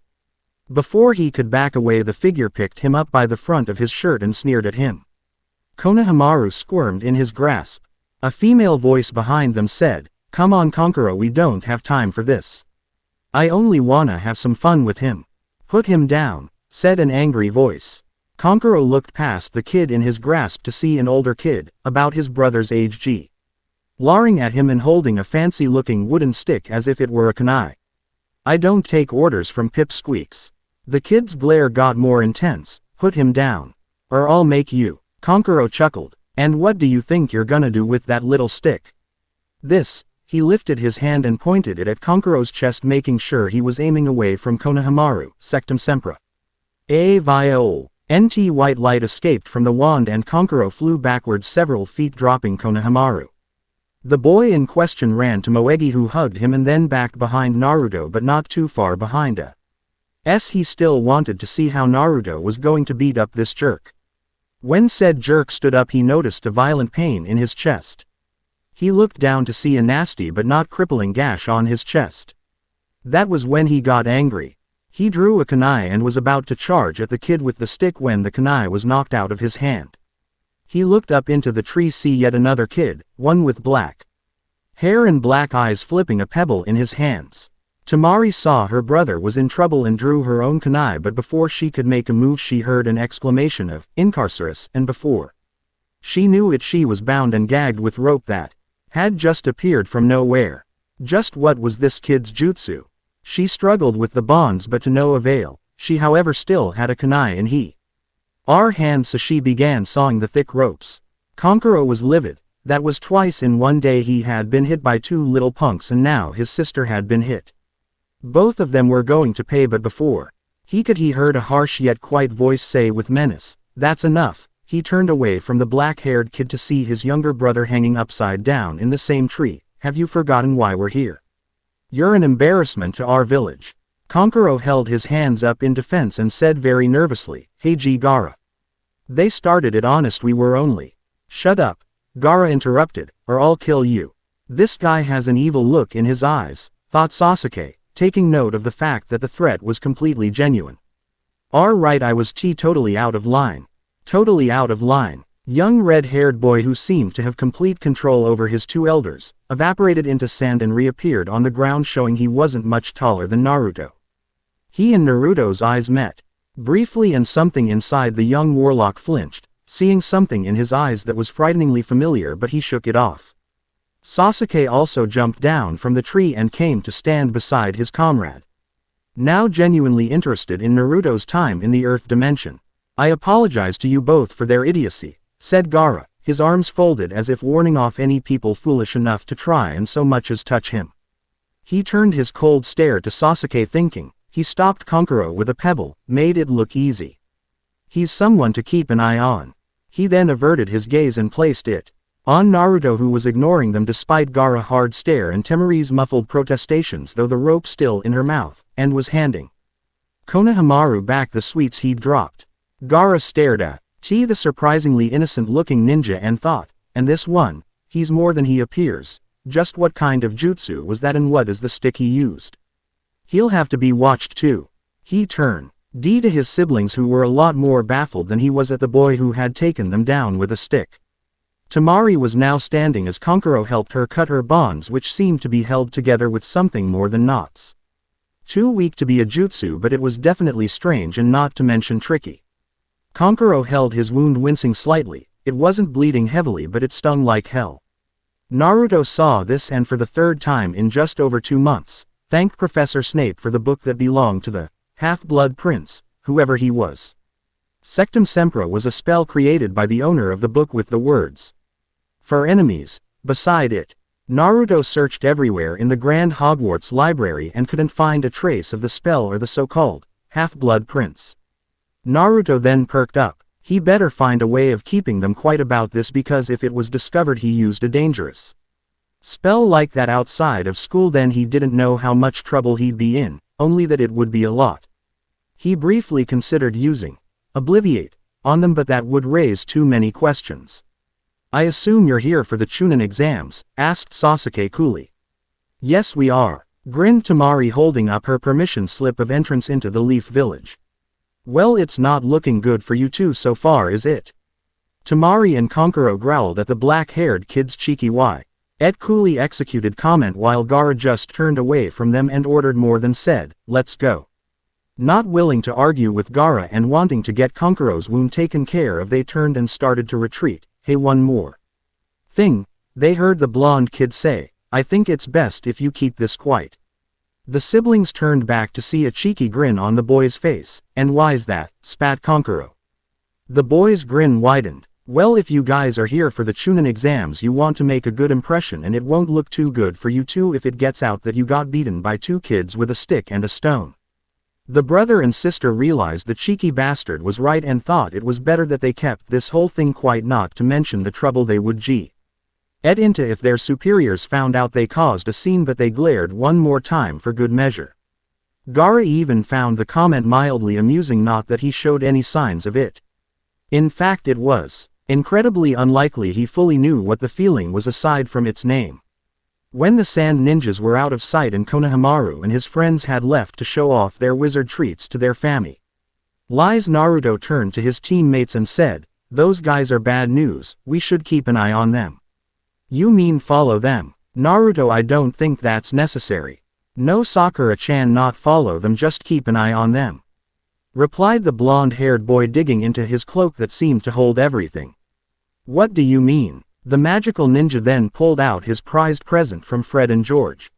Something he had to leave up to his prankster comrades in the middle of making to study for his exams. "I mean, we'll use this to keep an eye on them."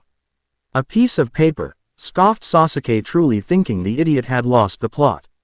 "Parchment," corrected Naruto. "And yes, hold this for me," and he handed it to Sasuke, who humored him. "You have to swear that you will never let anyone know I showed you this." Sakura nodded and Sasuke rolled his eyes, but Naruto knew he wouldn't breath a word. Naruto drew his wand and tapped the parchment. "I solemnly swear that I am up to no good." Fred and George thought it would be better if the spell was in Japanese, considering what the parchment contained. Before Sakura and Sasuke's eyes, words appeared on the page. Naruto told Sakura to read, "The Weird, the Wonderful and the Weirder of Hogwarts, following in the footsteps of Messrs. Mooney, Wormtail, Padfoot and Prongs, are proud to present the Marauders Map II." His 2 teammates looked at him as if he had well and truly lost it. "Open it," he said, grinning. Sasuke opened the map and looked at for a few minutes before he realized he was looking at a map of Konoha. "This is a map of our village. I know that I was one of the 3 who created it. We got the idea from a map Fred and George found in their first year called the Marauders Map, which showed Hogwarts, and I asked THM if they would help me make one of Konoha. The map shows everyone in the village. No matter who they are, if they enter the village, their names come up on the map and you can see where they are and what they're doing. This is brilliant, Naruto. Do you realize how valuable a ninja tool this could be?" exclaimed Sakura. "Did you also know that this in the hands on an enemy is map of our village's secrets?" said Sasuke. "Yes, which is exactly why Mischief managed Naruto flicked his wand and the writing disappeared and the map folded itself in Sasuke's hand. I'm the only one who can open it. The young warlock took his prized map and replaced it in his cloak, making sure it was safe. He and his 2 prankster comrades worked like hell on this and he wasn't going to lose it after 2.5 months of work. He thought back to the day they began making it. Naruto saw Fred and George together looking at something. They were always so careful not to be seen. In fact, if Naruto hadn't been so sneaky himself, he'd have no chance of catching them. The magical ninja walked up to them, not making a sound, and tapped them on the back. The 2 red heads made simultaneous jumps and turned to face Naruto with their hands behind their backs. What have you got there? Nothing. Nothing. Nothing. With speed a civilian didn't have a hope of defending against Naruto ran around the twins and grabbed the parchment they were looking at. This doesn't look like nothing to me. Fred and George tried to retrieve the paper but Naruto was too fast. He opened it and read it, seeing the names of all his friends and teachers. This is so cool. Please don't tell. That is where our success has come from. We'd be more than happy to share it with you, if you promise not to tell anyone. Relax you two, I was never going to tell anyone. Where'd you get this anyway? This is a map of Hogwarts, isn't it? It has where everyone is, doesn't it? I'm right, aren't I? Yay. Yay, we'll tell you everything, if you pipe down. We got it from Flitch's office in our first year. It has all the secret passageways in and out of the castle. We must have them all memorized by now. Naruto was suddenly struck with a brilliant idea. Hey, you guys know how this map works, right? Yay. More or less. But the mechanics are still a mystery. Well, could you guys help me make one of my home village? You have no idea how much that would come in handy to me. The twins considered it between themselves without saying a word and decided that learning how the map works was a great idea if they needed a new one or were planning to make one of somewhere else. They turned to the boy with whom they had shared pranks and laughs and agreed he was gifted enough to be included enough their schemes. The twins simultaneously said, yes. Quote, and the Marauders map the second was born. The 3 teammates parted ways after 2 of them regained their senses and left to train with the beginning of the exam approaching and not every member of Team 7 sure they should participate. Sakura was worried about the Chunin exams, but she decided to show up after her encounter with the mysterious ninja who cast a small genjutsu on her. Oi, Sakura-chan. She heard Naruto's cheerful voice and spotted her teammates waiting at the door. She was a little nervous but calmed down considerably when Naruto began talking to her, taking her mind off the exam. Soon they went inside and almost immediately Sasuke noticed something was off. He pointed to the sign. That's a genjutsu. Before his teammates had the opportunity to reply, there was a loud noise as someone was thrown backwards. They looked over to see 2 young boys guarding the door. Probably Chunin sent to confuse us, thought Sasuke. The who was thrown back was in a green jumpsuit and didn't look very strong. The minute he saw Sakura, his eyes lit up. You don't fool us, said Sasuke with his comrades standing on either side of him. We're going to the 3rd floor. Your weak genjutsu doesn't fool us. The guards glared at Sasuke. You'd have to be blind not to see that. What about you, Sakura? You must have seen it before anyone else. Huh, well, you have the best analytical skills on our squad. And you, Naruto, magic is the trickiest thing out there, sure you wouldn't fall for something so weak. Naruto smiled. Sure, in fact allow me to clear the way. The young warlock drew his wand and pointed it in the direction of the Chunin and exclaimed, Wingardium Leviosa. Everyone was astonished as the 2 guards flew into the air and hung there for a few seconds before the boy who was holding them there gave a violent, swift flick of his wrist and the 2 Chunin went flying into the wall and slid to the ground with a thud. Naruto grinned and replaced his wand in its usual position under his cloak. The rest of the genin were astounded at the trio. Not only did they spot something everyone else had completely missed, but the blonde boy was wielding some kind of strange jutsu. The team under Maeda Guy approached the talented rookies. Lee walked up to Sakura and asked her if she would go out with him, only to have her fiercely deny him anything. Perhaps even more viciously than she did Naruto. Tenten walked up to Naruto as he was thinking, I know who you feel, bushy brow. The young weapons expert giggled a little as she approached Naruto. She had never seen him around before, and from the cloak she deduced he wasn't from around here at all. He was really a very handsome young boy, if a little short for her tastes. And the cloak made him very mysterious. The boy suddenly slipped his arms out of the sleeves of the cloak and placed it so that it was sitting on his shoulders, as it was too hot a day to stay covered up. Tenten stopped dead as she laid her eyes on the finely built body, her eyes traveling over muscular arms folded over a sculpted chest. She must have been staring for at least a minute before Naruto lifted his head in her direction. "Are you okay? You look a little flushed." Tenten's head snapped up to his sweet-looking face and smiled. "No, I'm fine. My name is Tenten." "Hi Tenten-chan. My name's Naruto. Are you from around here?" Quote, "Yay. What would make you think I wasn't?" "Oh, it's just I thought your clothes were a little strange a moment ago, but now I see you were in shinobi attire." She was starting to get flushed again, desperately trying to find a way around telling him she was staring at him. "Oh well, I have been away from the village for a couple of months." "Really? That's interesting. Maybe you'll get to see what I learned while I was away when we get to the final stage." "I guess I'll see you then, Naruto-kun." Neji, however, was more interested in Sasuke. "You there?" he called as his two teammates returned from their respective conversations with Team 7 members, came to stand behind him. "What's your name?" "I'm not obliged to answer that." "What?" Neji growled. "Besides, you should really introduce yourself first before demanding names from other people." Sasuke turned away and called to his teammates to follow. Naruto, who was lazily leaning against the wall, pushed himself off of it with his foot and followed slowly while Sakura ran to catch up with Sasuke. As they left, Team Guy looked on. "He's pretty bold," said Tenten, indicating Sasuke. "Does he interest you?" "HN. Not enough of a challenge or not up to the challenge," she said cheekily while Neji simply turned and glared at her. "What about the blonde kid with the strange jutsu? He seems interesting." She was met with the same, HN. Quote, "They began walking but Lee didn't come with them." "Lee, what are you waiting for?" "Do not wait for me. There is something I wish to do. I will catch up with you in a minute." And with that he sped off. What was that about? How should I know? Team 7 was walking lazily to the registry office where they would enter the Chunin exams when they heard a call of, "Hey, you with the attitude. Stop right there." They turned around to see the strangely dressed genin with the bad haircut. Sakura yelped at his reappearance and Naruto put his arms back in the sleeves of his cloak. "What do you want?" asked Sasuke in a bored manner. "I want to fight. Right here, right now." Sasuke lowered his eyebrows. "You want to fight me here and now? Huh," he said, showing little to no interest.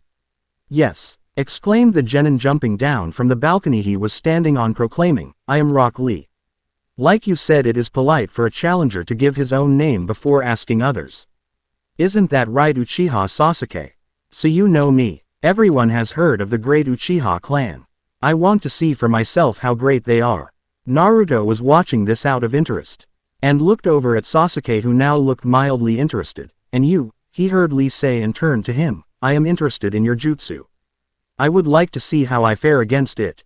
I would like you both to come at me." Naruto was overjoyed that someone was interested in him for a change, but he knew the rules. He could use magic outside of school. The only reason he performed a few since he got here was practice, or spells that no one would make a big deal of. The only reason he used a dangerous spell the day before was because Konohamaru was in danger. It wasn't necessary for him to use spells here, and he didn't want to disappoint Dumbledore, and he swore he would make Dumbledore proud, and even if that meant letting Sasuke have all the fun, so be it. "Sorry, my teacher has forbidden me from using my techniques in a fight, so you're stuck with Sasuke." Something inside Lee seemed to flinch at the mention of a teacher, seeing his sensei had forbidden him from using techniques unnecessarily, but he just said, "Very well." Sakura was getting anxious and looked at the clock. "No Sasuke, there isn't time. We have to register by 3 o'clock, that less than half an hour. Relax, this will all be over in 5 seconds.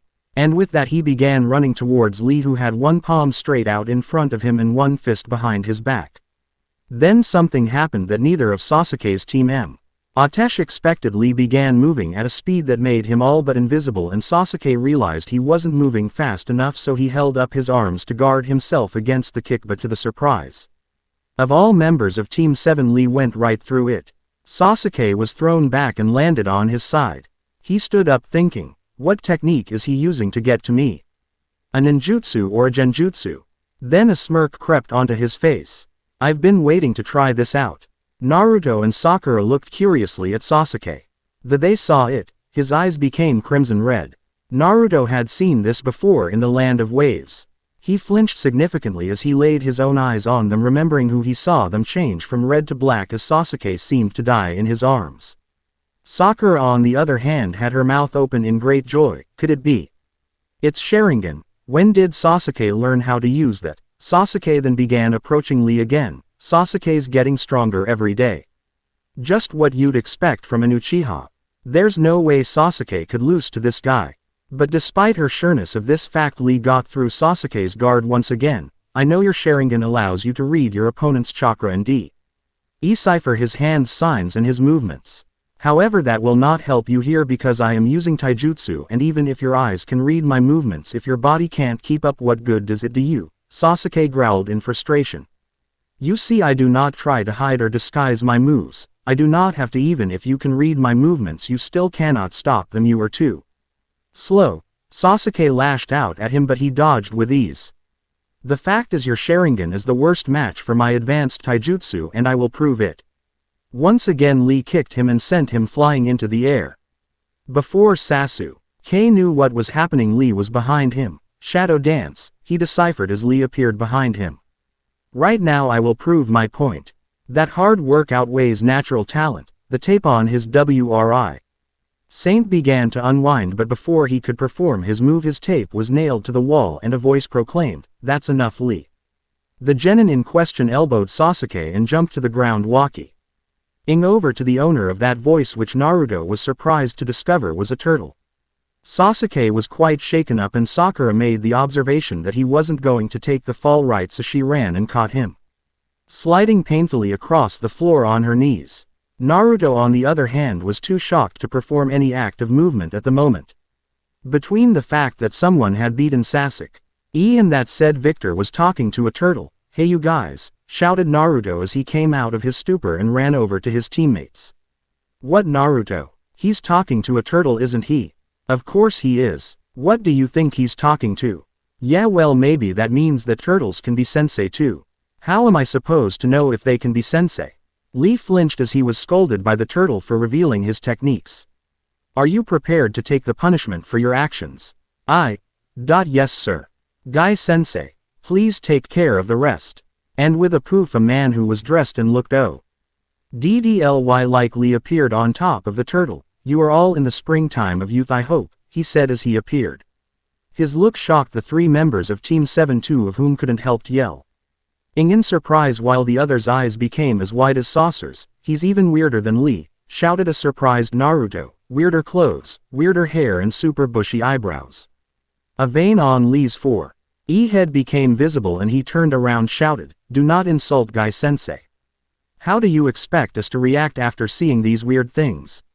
shouted back Naruto. "What did you say?" "Enough, Lee." Quietened down immediately and turned to his sensei, who in turn punched him square on the jaw. The three genin yet again yelped in surprise as Lee went flying across the room. Then immediately after punching him, Guy sensei went up to him, knelt down beside him and embraced him. If Team 7's jaws weren't already on the floor, they would have dropped further at seeing this. Naruto, while thinking it was weird, thought it was nice, having never had a hug from anyone but Iruka sensei, and he vaguely remembered a couple from Ayame when he was little, but other than that he had little to no human contact, so he thought a situation like this wasn't so dangerous, as Sakura put it when he pointed out his opinion to her. "It's okay, Lee. You are too kind, Guy sensei. Now I want you to give me 200 laps around the Leaf Village." "Let's go." "Yes sir." Guy and his student were about to leave when they heard, "Wait, we're not through here yet, and what are you going to do about the Chunin exam? There's not time for this kind of behavior." "Yes, that's right, Lee, not only did you provoke a fight, but you disrupted the Chunin exams. I believe that warrants a more severe punishment, doesn't it?" "Yes sir." "Then give me 500 laps." "Yes sir." The three young genin just continued to stare. "They're insane," Sakura said. "Yeah, they probably are, but what's the deal with that turtle?" Guy looked over at the students of his eternal rival and thought, this is Kakashi's squad. Sakura saw this and exclaimed, "Ah, he's looking our way. Tell me you three, how is Kakashi-sensei?" Sasuke narrowed his eyes. "Do you know him?" "Do I know Kakashi?" He chuckled. "People say that he and I are eternal arch-rivals." "That sounds so fake." Lee once again started yelling at them for insulting his sensei until Guy told him to let it slide. Sasuke kept a close eye on the suspicious man, but one blink and he was gone. Reappearing behind Kakashi's team, he proclaimed proudly, "The record stands at 49 to him, 50 to me, which means I'm in the lead." "How the hell did he beat Kakashi?" asked Naruto, to no one in particular, not expecting anyone to know how that was possible. "The truth is I'm stronger than Kakashi and faster too." Sasuke was becoming more angry by the minute, realizing that the strange man wasn't lying. He was definitely faster than Kakashi, and he was a taijutsu specialist like his student, then his strength should exceed Kakashi's as well. Sasuke's fists clenched at his side of their own accord as Guy-sensei told Lee to go onward to the exam and give it his best before disappearing. "Sasuke-kun," said Lee, "I have not been honest with you. I may have wanted to test my skills, but you were just practice. There is someone else I want to fight, someone on my own team. Now you are a target for the exams. I will crush you. I have warned you, now farewell." Lee disappeared over the balcony he had at the beginning of this bizarre episode jump. Down from, but as he disappeared, Sasuke's rage didn't follow him. In fact, the Uchiha was shaking with it. "Sasuke-kun," Sakura said gently. Naruto, on the other hand, wasn't one to be gentle with Sasuke. There was something he wanted to say to his teammates, so he said it plainly and bluntly. "Looks like the Uchiha clan isn't as wonderful as everyone thinks." Naruto warned Sakura with her fists clenched, but for once Naruto wasn't listening to her threats. He wasn't finished with Sasuke yet. "Shut up," said Sasuke, barely able to get the words out. He was so angry. "Next time I'll destroy him. And you lost so badly to him as well." "Naruto, what's wrong with you?" Sakura was confused. She knew Naruto and Sasuke continuously insulted each other, but neither of them had ever said anything to maliciously hurt the other. Naruto was being very viciously blunt here. Sasuke turned towards his teammate with a growl that promised pain if he didn't shut up. Anyone else would have at least flinched. You enter that glare, but Naruto didn't even blink. He knew Sasuke, and he knew Sasuke should hear the truth whether he liked it or not. "You saw his hands, right?" said Naruto, more grave than usual. Sasuke's mouth opened wide as he stared at his teammate. "I bet Bushi trains until he can't move every day, and probably night too. Trains harder than you do." Sasuke's angry expression was turned to the ground as he realized Naruto was right. "That's all there is to it." Sasuke stood there quiet for a few seconds, then unclenched his hand, saying, "Good, these Chunin exams will be exciting." Naruto smiled. "Right, Naruto. Sakura, let's go." And with that, Naruto, Sasuke and Sakura made their way to the examination room. I hope everyone enjoyed this chapter, and don't worry about the restriction on magic outside school.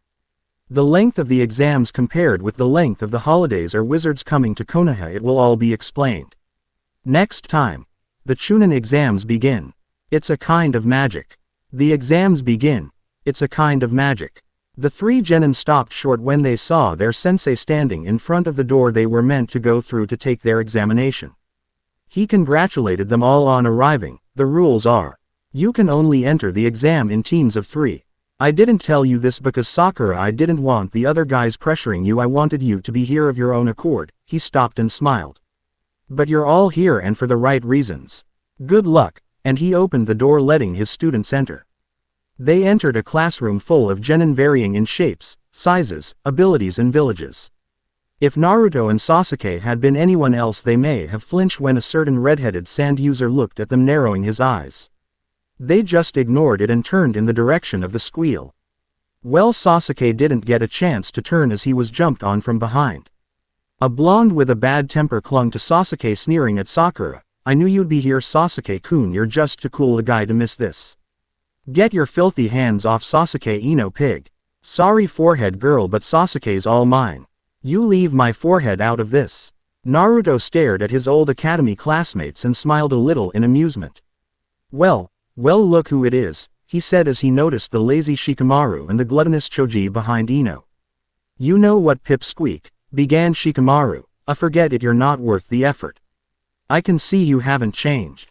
The same can't be said for you, said Ino, who noticed a drastic change in Naruto and not just the change of his ridiculous clothing. Thanks, I think. What's that you're wearing? Where the hell have you been? We've seen Sasuke-kun and Forehead Girl around, but where have you been? I've been away any Earth dimension learning about magic. Ha ha, very funny. Where have you really been? Shut up, Ino pig, he's telling the truth. A weird guy from the Earth dimension came and asked Naruto to join his school. He's learned all sorts of cool stuff. Okay then, show us, a new voice said. Naruto turned in the direction it came from and saw the cocky Inuzuka Kiba and his team. Yet like I'd reveal my techniques to the likes of you. What did you say to me? But hey, if you're so eager to see some magic, why don't I just jinx into next year, said Naruto, reaching his hand into his cloak but not drawing his wand. I'm sure Kiba-kun didn't mean it, Naruto-kun. Naruto removed his hand from his cloak and looked at Hyuga Hinata, who in turn blushed and looked away. Suddenly an older boy with white hair and glasses came over to them. I guess you're all rookies. He proceeded to tell them some secrets of the exam, explaining that this was his 7th time taking it. This attracted some glares from Sound Genin, who pushed the older boy, throwing him across the room, breaking his glasses. Naruto had just about enough of their attitude and took his wand out of his cloak. The Sound Genin laughed and the rookies save Sasuke and Sakura raised an eyebrow. What do you think that stick will do? Asked one of the Sound Genin. It can do this. He then pointed in the direction of Kabuto's broken glasses. Kabuto's eyes widened. Oculus reparo. All eyes that were watching mirrored Kabuto's and widened as the glasses repaired themselves. Now it's your turn, said Naruto to the Sound Genin, threateningly twiddling his wand around his fingers. The Sound Genin were about to retaliate when a large, scary-looking man entered and stopped them. Anyone seen fighting without permission will be disqualified, no excuses. My name is Morino Ibiki and I will be your first examiner. As Naruto stood outside the Forest of Death with his teammates, his mind couldn't help but wander back to Hogwarts and the dark forest that lay just outside it. Many times he had itched to go explore it, but for fear of losing points for Gryffindor he stayed put. Hermione had told him the stories she heard about what lay in that forest: werewolves, spirits, centaurs, and much more than any wizard could ever imagine. This just made him want to explore it more. The Proctor, Anko, explained the Forest of Death to them. Every team will be given a scroll, either Earth or Heaven. Once you have your scroll, you will all be sent into the forest. You must retrieve the scroll you don't have, so if you are given an Earth scroll, look for a Heaven scroll and vice versa. Am I being clear enough for you maggots? But what are we supposed to do for food? Cried Choji in despair. Don't concern yourself. There is plenty of things in the forest to eat. Just make sure you distinguish the edible from the poisonous. Choji gulped. Once you have both scrolls, return to the tower and wait there until you are told otherwise. Got it? Now you're ready to find out why this is called the Forest of Death. No sweat, said Naruto to his teammates, earning him a glare from Anko. We have one of these at Hogwarts. As long as there are no werewolves or angry centaurs in there, we'll be fine. Suddenly a kunai came flying by and before Naruto could react it grazed his cheek. He pulled his wand out of his cloak through instinct, but Anko was already behind him. She stuck her tongue out and tasted the drop of blood that dribbled down his tanned skin. He was so freaked out by this that all he could do was move well out of her way. He knew that he wouldn't be able to cast a spell on her. She was a special Chunin, so she could defend against it no problem. He looked at the contemplative expression on her face as she made a sound of pleasure at the taste of his blood. Interesting. Freaky Slytherin bitch, said Naruto in broken English. He had memorized a lot of swear words from the book Hermione had given him for Christum. As he thought it would be useful to curse someone without them understanding what it is you're saying. Anko looked at him quizzically before shrugging and then returning to her post. All the genin got into their starting positions and Anko released the gate. When Naruto, Sasuke and Sakura found a spot where they could talk, they decided to come up with a password. Naruto groaned as Sasuke gave them an exceedingly long one. I thought it was meant to be a password, not a pass speech. Sasuke just shot him a glare. Anyway, where do you guys want to start looking? The teams must have gone off in all directions. Naruto's right, said Sakura. We should start scouting. I think the best place to do that would be the skies, said Naruto looking up at the clear blue sky, peeking through the trees. Don't be ridiculous, huffed Sakura. How are we supposed to scout from the skies? Akio Dragonbolt, the young warlock exclaimed, pointing his wand high into the air. Before his comrades knew it, a broom was in front of them. It was beautiful, decorated in gold and no doubt made by the hands of a master craftsman. Sasuke and Sakura watched their teammate jump on the floating object and take off into the sky. They both looked at each other, not quite knowing what to say. Sasuke recovered first, but they stayed silent until Naruto descended and jumped off the broom, sending back into the atmosphere. There are two teams within easy range of us, one in that direction and one in that direction. The team over there contains that grass ninja that we saw before we entered the forest. I'm not sure which scrolls they have though. Sasuke and Sakura were stunned by Naruto's quick surveillance, while he was thinking, wow, Quidditch has really paid off. Not only did he mean his flying bee, but also his ability to gather information. You always had to know where the other team was in Quidditch. If you didn't, it could mean your death. It was an unlikely event, but it could happen, so you had to be on alert and not let the other team trap you. You had to trap them instead. Meanwhile, on the other side of the forest, Kiba, Shino and Hinata were making their way through trees, Kiba acting as the leader. Akamaru says that there are two teams in this direction. I say we take them out. Don't be so rash, we don't even know which scrolls they have, and besides we already have ours, interjected Shino. Yes, but if we collect as many scrolls as we can, then there'll be even less scrolls to go around, which will eliminate some competition. With many arguments from his teammates, Kiba headed in the direction of the two teams. They hid in the bushes as the two teams faced each other. The red-headed Sand Genin had a murderous look in his eyes, like killing was the only thing on his mind. And he would not be detained from doing it. Teammates stayed hidden and hidden well when they saw those eyes. They recognized one of the teams as the scary Sand siblings from the first exam, but they didn't know who the others were. The two elder siblings didn't seem unaffected by the cold look in their junior's eyes. In fact, they cringed as Gaara stared down their opponents. Hey Gaara, said Kankuro cautiously, we don't know which scroll they have. Wouldn't it be better to gather information first, otherwise we could be fighting an unnecessary battle? No, said a cold and terrifying voice. They looked at me the wrong way, so they're going to die. The ninja behind the bushes flinched along with the two elder Sand siblings, but the grass ninja didn't look convinced. One of them took out an umbrella and deployed needles from it. The red-headed boy didn't move, but the sand that appeared to be floating around him did, and it encased him, catching all the needles that flew towards him. Yes, that peeked out of the hole the sand left were even more murderous than they were before. In fact, they were the eyes of an unstable psychopath who lived only for blood. The sand shield. It's a jutsu only Gaara can do. The sand moves to protect him, and it seems to happen independent of his will. Face it, you guys can't hope to defeat Gaara. The grass ninja looked angry and began to attack again. They didn't get far before Gaara's sand encased one of them, holding him immobile. Now you die. Without so much as a flicker of regret, the sand user clenched his fist and crushed his prisoner. Blue D flew everywhere, but not a speck of it landed on Gaara. Teammates were shivering with intense fright, and Kiba noted that the sand reeked of blood. The other grass ninja were also shivering. They too their scroll out and placed it on the ground. Here's our scroll. Take it. Please spare us. Gaara again didn't flinch as the genin begged for their lives. He just encased them with sand, the same way he did their comrade, and crushed them. Kankuro walked over to where the deceased genin had dropped their scroll. We're in luck, it's a heaven scroll, just what we needed. Now we can head to the tower. No, what? It's still not enough for me. Gaara, we have the scroll. That doesn't matter to me. All I want is to feel alive, and to do that I must kill. Teammates were trying to retria.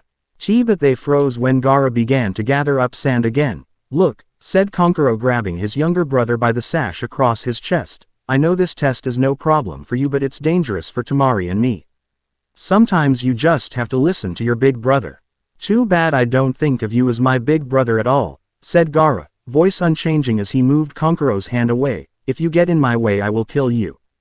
Gaara continued to gather sand and send it in the direction of the hidden genin as if he was a hungry lion that could sense their fear. "Gaara, please," pleaded Tamari, trying to be soothing. "You don't have to treat us like we're the enemy. Please do this as a favor to your sister." Gaara appeared to be contemplating this. He gathered more sand and the 5 genin he had ignored this plea, but then they saw the sand gather into a plug that he placed in the opening of his gourd. "Fine." All 5 of the genin breathed a sigh of intense relief. Team 8W panting and thanking all the deities they knew for their lives. While the 2 older sand ninja were thinking that this was exactly the reason why they didn't want to be stuck in the forest with their brother. The sand ninja walked away, leaving terror in their wake, but what none of them, especially Gaara, knew is that before they exited this forest they would encounter a terror that would stay with them for the rest of their lives. Team 7 were doing a lot better than they had first thought they would. They decided to move away from the team of grass ninja as Sasuke had decided they were too dangerous, and they went for the other team. They were a team of rain genin quite older than Team 7. "All right," said Sasuke, taking his eyes off the target and turning to face his teammates. "We have to find out what scroll they have before we attack." "Right," replied Naruto, giving him a firm nod. He then held his gloved hand high in the air, and as if from nowhere, the bird he had introduced to a few days ago floated down to land on it. "Hosenka, do you think you could get close to them and find out if they have a heaven or an earth scroll?" Hosenka gave an affirmative chirp, and Naruto pulled out his wand, turning her almost the size of a fly. "Be careful." She gave another chirp, sounding more like a squeak this time, and then flew towards the unsuspecting genin. Sasuke and Sakura locked on in amazement as Hosenka flew over to the rain genin and searched their pouches. It wasn't long before she came back to rest on Naruto's arm and transformed back to her original size. He looked at her as if waiting for an answer, and then she gave a few chirps. Naruto looked at his teammates and said, "They have a heaven scroll, just what we need." However, before they could formulate an attack plan on these rain genin, they were ambushed themselves. 2 giant snakes came bearing down on them, and before Naruto knew it, Hosenka had grabbed him by his cloak and lifted him into the air, trying desperately to get him out of danger, but it was no use. One of the snakes came flying towards them with its mouth wide open. Naruto grabbed Hosenka and threw her out of reach of the snake just as its jaws closed on him and he was swallowed. "Naruto!" shrieked Sakura, but neither her nor Sasuke had time to get him back as they found themselves frozen in place. They moved their eyes to see what was causing this, and they saw the grass ninja they decided to try and avoid. This was a fearsome enemy. The very look in her eyes made them shiver. Her voice was almost as scary as her face. She took out her scroll and swallowed it.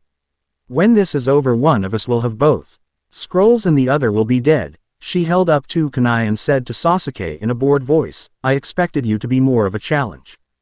How disappointing." "Move, Sasuke, move," was what Sasuke was desperately thinking as he plunged an kunai into his leg in a drastic attempt to overcome his paralyzation. However, it did work. Quick!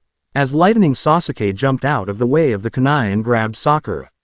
The grass ninja merely smiled and stretched herself out like a snake, flying into trees. Sasuke didn't see her as he was being charged by the remaining snake. Panic entered his soul and he took out his shuriken and threw them into the snake's mouth, screaming desperately for it to stay away. A cruel laughter could be heard as the snake's stomach opened up and the grass ninja slithered out. Understandable. The prey must not let down its guard, not even for a moment, in the presence of its predator. Sasuke found himself terrified again as the grass ninja charged at him, her body stretched out like that of the snake she had just emerged from. She had nearly reached Sasuke, who couldn't move for fear, when they heard an exclamation of "Bombarda!" and a violent burst hit the tree they were standing on. Both Sasuke and his attacker looked in the direction the burst had come from and saw Naruto standing there triumphantly with Hosenka on his shoulder. "By the way, what was that password again?" Back with the sand genin, who were walking silently towards the tower, the 2 elders hanging back, not walking too close to their sibling. They had been walking for 10 minutes before the air around them started to grow cold. It wasn't long before they could see their breath in front of them. The young genin started to feel strange, especially Gaara, who had never felt more like panicking in his life since Yashimaru died. His eyes darted around the forest and his sand started to gather, desperate to rid him of the threat that was nearby. However, neither him nor his siblings could see anything besides the trees, which were beginning to turn to ice. Gaara finally lost it and started to panic. He turned to his siblings with his sand at the ready. "Which of you is doing this to me?" he demanded in a shaky voice. "Gaara, we'd never." "Shut up." Temari and Konkuro were both getting very scared. They had never seen Gaara this terrified before. His eyes were wide as saucers, his body posture was rigid, and he was shaking. He looked more unstable than they had ever seen him. Suddenly something appeared behind Gaara. Something that made their blood turn to ice like the trees around them. The figure vaguely resembled a ghost, except it was dark and had fingers that looked like bones with rotten skin. It floated above the ground, and even though Gaara wasn't facing it, the fear in his soul let him know it was there. He could hear the screams he had made the day Yoshimaru tried to kill him. In fact, he could hear every scream he'd ever made. It felt like the terror of all those events of his horrible childhood was coming back all at once. The terrified Sand Genin turned around slowly to face the figure that was making him feel this way. The sand couldn't protect him this time. Nothing could protect him. The figure floated close to Gaara and began what seemed to be sucking the life out of him. Cheers of Sadn. And terror fell down the boy's pale face, and he dropped his sand armor as he could no longer feel the strength to maintain it. The sand tried desperately of its own accord to get between Gaara and this figure, but to no avail. Temari and Konkuro were frozen in their place, so they couldn't do anything. Gaara was so close to passing out, but he didn't even care. He didn't have his armor on and his sand shield wasn't working. All he wanted now was for the screaming to stop. The last thing in his sight was a tall figure standing between him and the ghost-like creature. Then he fell to the ground. And closed his eyes, letting oblivion take him just after he heard an exclamation of "Expecto Patronum." Temari and Konkuro were still frozen in their place when the new figure appeared, seemingly out of nowhere, and their brother hit the ground. The ghost-like creature seemed repelled by the light that erupted from the stick the new figure pointed at it. Then it disappeared in another flash of light, and they were left with a panting teenage figure that lowered his stick and turned to the unconscious Gaara. Temari and Konkuro recovered themselves and noticed that the ice had disappeared and everything was warm once again. They turned to the boy, who was about the same age as Temari, who now knelt at their brother's side. They both panicked when they noticed a gash on Gaara's forehead. It wasn't serious, but if Gaara woke up and realized he'd been hurt, they had no idea what would happen. "Kami-sama, Kami-sama. Gaara's been hurt," said Temari in an extremely panicked voice. The boy removed the gourd from Gaara's back and gently laid him on his side. He then smiled up at them and said, "Don't worry, this will do the trick." He then pulled out a small circular tin, slightly bigger than a baby's hand, and opened it. He smeared his thumb in the contents, which appeared to be a balm of some sorts, and rubbed it gently on Gaara's wound. To their amazement, the gash began to disappear before their eyes. They surveyed the figure before them. He was tall, but not overly so, a little taller than Konkuro, about 15 to 16 years of age, with blonde hair and smiling blue eyes. He was wearing awfully strange clothing. Blue trousers of denim material and a light blue t-shirt. Something else they spotted was that he was wearing a necklace, a gold, circular necklace with an hourglass in the middle. When the long chain started getting in the way of his healing of Gaara's cut, he tucked it away under his shirt. He looked strong enough to be a ninja, but he wasn't wearing a headband. Gaara slowly regained consciousness. He didn't open his eyes right away. The first thing he realized was that it wasn't cold anymore and the screaming had stopped. The next thing he realized was something stroking his forehead. When he felt that, it came to his attention that he no longer had his armor on. That was when his eyes snapped open and he flipped backwards and came face to face with a friendly-looking teenager who was holding his hands up in surrender, showing he was harmless. Gaara hurriedly gathered up his sand armor. "It's been a long time, Gaara," said the older boy, smiling. The three siblings must have looked shocked. "Do I know you?" asked Gaara dangerously, finally regaining his composure. "Not yet," said the blonde, grinning. The siblings stared down at the grinning figure, now even more suspicious than ever. Maybe he was a genin who was also in the Chunin exams and attempting to steal their scroll. However, he wasn't wearing a headband and his clothing was very strange, not to mention the fact that he didn't have to heal Gaara's cut, which gave them a suspicion that he wasn't an enemy. The young man stood up and began to approach Gaara. Gaara tensed and gathered his sand, his sib. Lings tried to approach the teenager and tell him not to go anywhere near Gaara. Kankuro came from behind and put his arm around the boy's shoulders, holding him steady, and Temari came from the front grasping the boy's shoulders and looking him straight in the eye. "Listen to me," Temari said, agitated. "Don't go anywhere near Gaara." "I'm not going to hurt him," said the boy. "We know," said Kankuro, holding the boy tighter. "But he might hurt you." "He wouldn't do that," said the boy, gently pushing them away and approaching Gaara once more. "You know, I never forgot how sad your eyes looked. They remind me so much of how mine used to be." Gaara was baffled by this. He gathered up more sand in a threatening manner and looked ready to throw it in the direction of the strange boy. However, for some reason he felt he couldn't do it. There was something about this man that had to be preserved. Gaara found it very unsettling how this person was talking to him as if he knew him, yet he had never seen him in life. "Who are you?" asked Gaara in a growling voice. The teenager just looked at the ground and chuckled. "I'm your friend. I have no friends and live only for myself. I love only myself. You have no right to call yourself my friend." "Well, that's tough, Gaara, because like it or not I am your friend. I've never seen you before in my life. Perhaps, but you will meet me very soon." Temari jumped in, realizing Gaara was getting very agitated. "You're not making any sense here. Either you leave or we kill you." "Don't worry, I'll leave in a minute. I'm not really supposed to be here. I landed here by accident. And looks like I landed here just in time." "Oh yeah, what was that thing?" asked Kankuro, still shaky from his encounter with the ghost-like creature. The blonde teenage R looked down at the ground and sighed deeply. "That thing was called a Dementor." "What is a Dementor?" asked Temari. She was also shaking from the encounter. Dementors are probably the foulest creatures in the entire world. They infest the darkest corners of the world. They glory in decay and misery. They suck happiness and joy out of the air around them. Get too close to Demeter and every good feeling, every happy memory will be sucked out of you until you're left with nothing but the darkest moments of your life.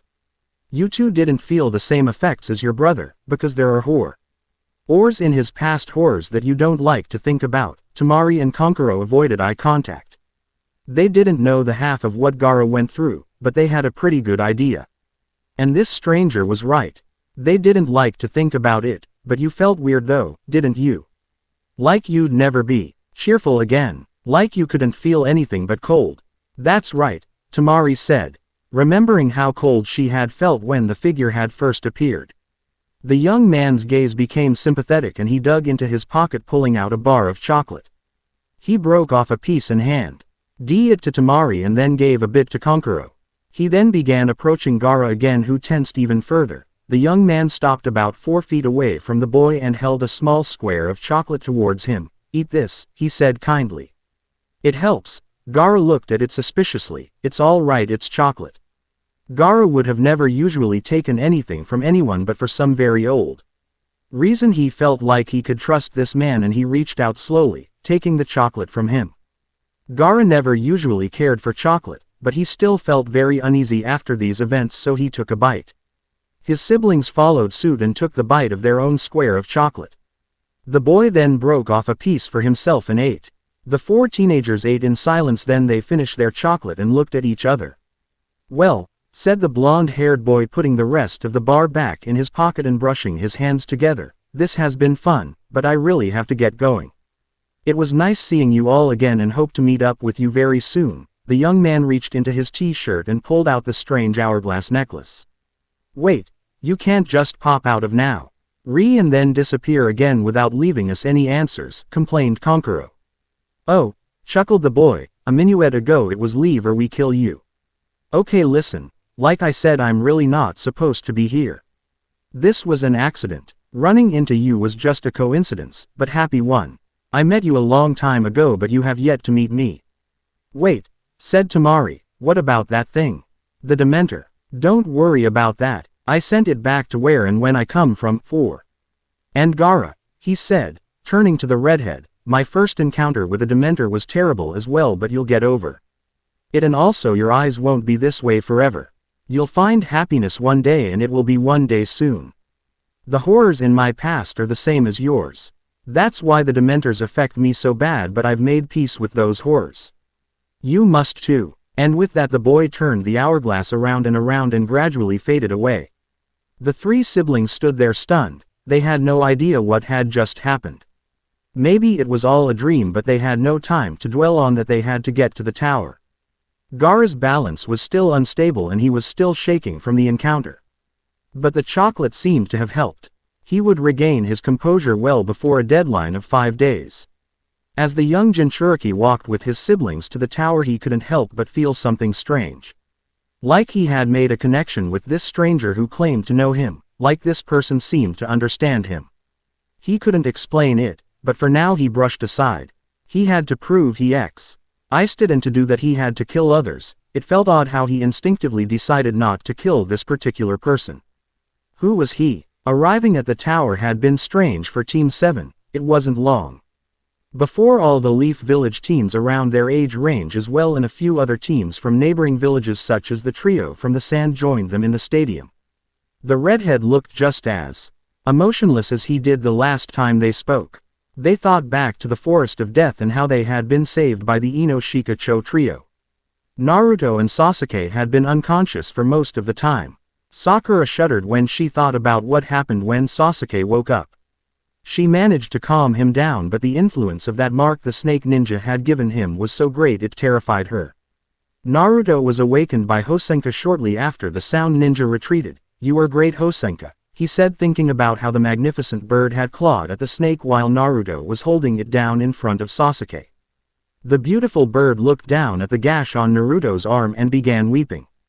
The surrounding ninja were astonished as the wound closed up as the tears hit it. "Thanks, Hosenka." She jumped off his arm and landed on his shoulder. "How is that even possible?" asked Shikamaru, pointing at the bird, actually interested for once. "Hosenka's a phoenix. Her tears have healing powers," Naruto said proudly as he stood up and walked over to Lee, who was being chastised by Tenten. "Hey Tenten-chan," he said as he motioned for Hosenka to go to Lee.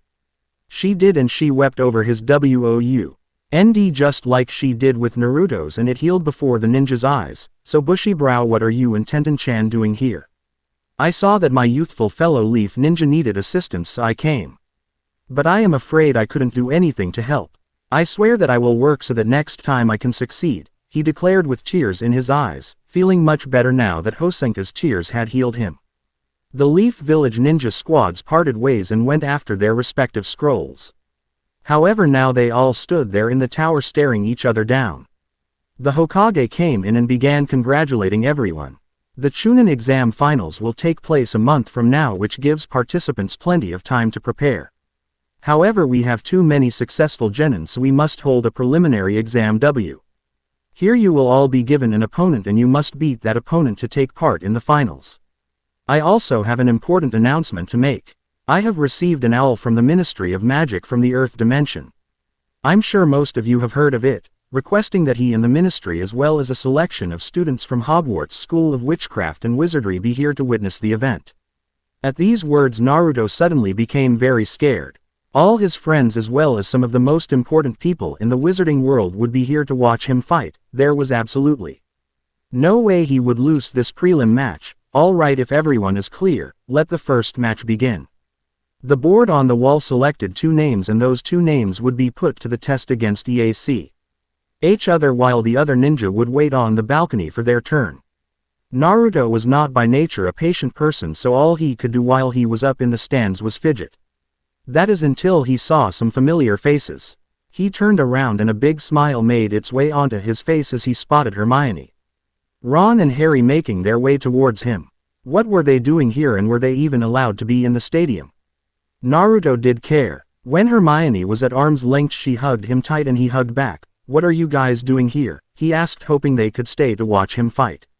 "We're here to cheer you on, of course," said Harry, smiling, happy to see his friend again and eager to tell him about his new invisibility cloak. When Ron's parents heard that the Minister of Magic was coming to watch the Chunin exam finals, they decided to come home from Romania early and take us to see you before they started. "Well, you're just in time. We're in the middle of the prelim matches." Sook's already had his, so he's off resting. Maybe you could meet him later. He turned to his other teammates. "Kakashi-sensei, Sakura, this is Hermione, Harry and Ron from Hogwarts." Hermione smiled and shook both their hands. It's lovely to meet you both, we've heard so much about you. Kakashi smiled, or at least the young wizards thought he did. It was hard to tell with that mask on. We've heard quite a bit about you all too. I'm very intrigued to see what Naruto has learnt from your world. Oh, that reminds me, said Harry, digging into his jeans pocket. Dumbledore told me to give you these, and he pulled out 2 envelopes. What are they? Well, the one with the minister's seal is permission for you to use magic outside of Hogwarts for these exams, and the one with the Hogwarts seal is your Hogwarts exam results. Answered Hermione, looking excited. Thanks, Hermione Ne-chan. Could you hold on to these for me? I'll open them when my match is over so there are no distractions. Good idea, she said, taking the envelopes and putting them in her pocket. The shinobi and the wizards looked up at the board as the next 2 names were chosen. Naruto Uzumaki and Kiba Inuzuka. All right, Akamaru, we got lucky, cheered Kiba. Finally, grinned Naruto as he drew his wand. But then he did the strangest thing. He took out his new wand case and put it inside, handing it to Ron. What are you doing? Inquired the ginger-haired boy, astonished. Don't worry, I'm still going to be using what I've learned at school in this fight, but this isn't like my Hogwarts exam. This is a ninja exam, and if I don't fight like a ninja, I'll never be respected as one. Sakura and Kakashi stared at Naruto in amazement. Naruto, thought Sakura, feeling quite proud. Kakashi smiled again and thought, you're growing up. You'll surprise us all, Naruto, I can feel it. Your mental mate, said Ron, shaking his head and taking the case, but also understanding why Naruto needed to do this without the assistance of his wand. Good luck, smiled Harry. Be careful, whispered Hermione. Naruto gave her a reassuring smile. No need to worry, Hermione Ne-chan. After everything you taught me, I could beat this clown no problem. Even with my magic wand tied behind my back. Kiba heard that comment and shouted, are you going to stand there talking all day, or are we going to get this over with? I don't want to waste too much strength on you.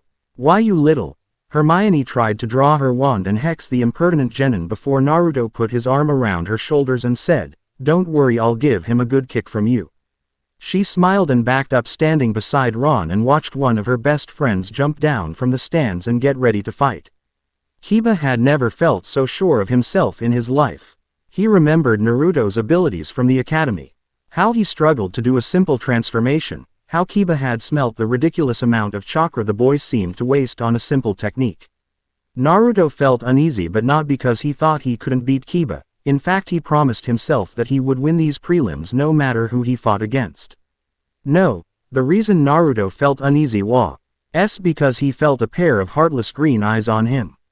He dared not look in the direction of the creepy sand genin who was staring at him as if he had seen a ghost. Naruto almost chuckled. He spent his days around ghosts. They were nothing to be scared of. What are you smirking at? He heard Kiba say, bringing him back to reality. Just imagining the look on your face when I pound you into the ground. Huh, I'd like to see you try. You don't even have that fancy stick of yours to help you. That doesn't matter. I still have a few tricks up my sleeve. Kiba removed Akamaru from his head and set him on the ground.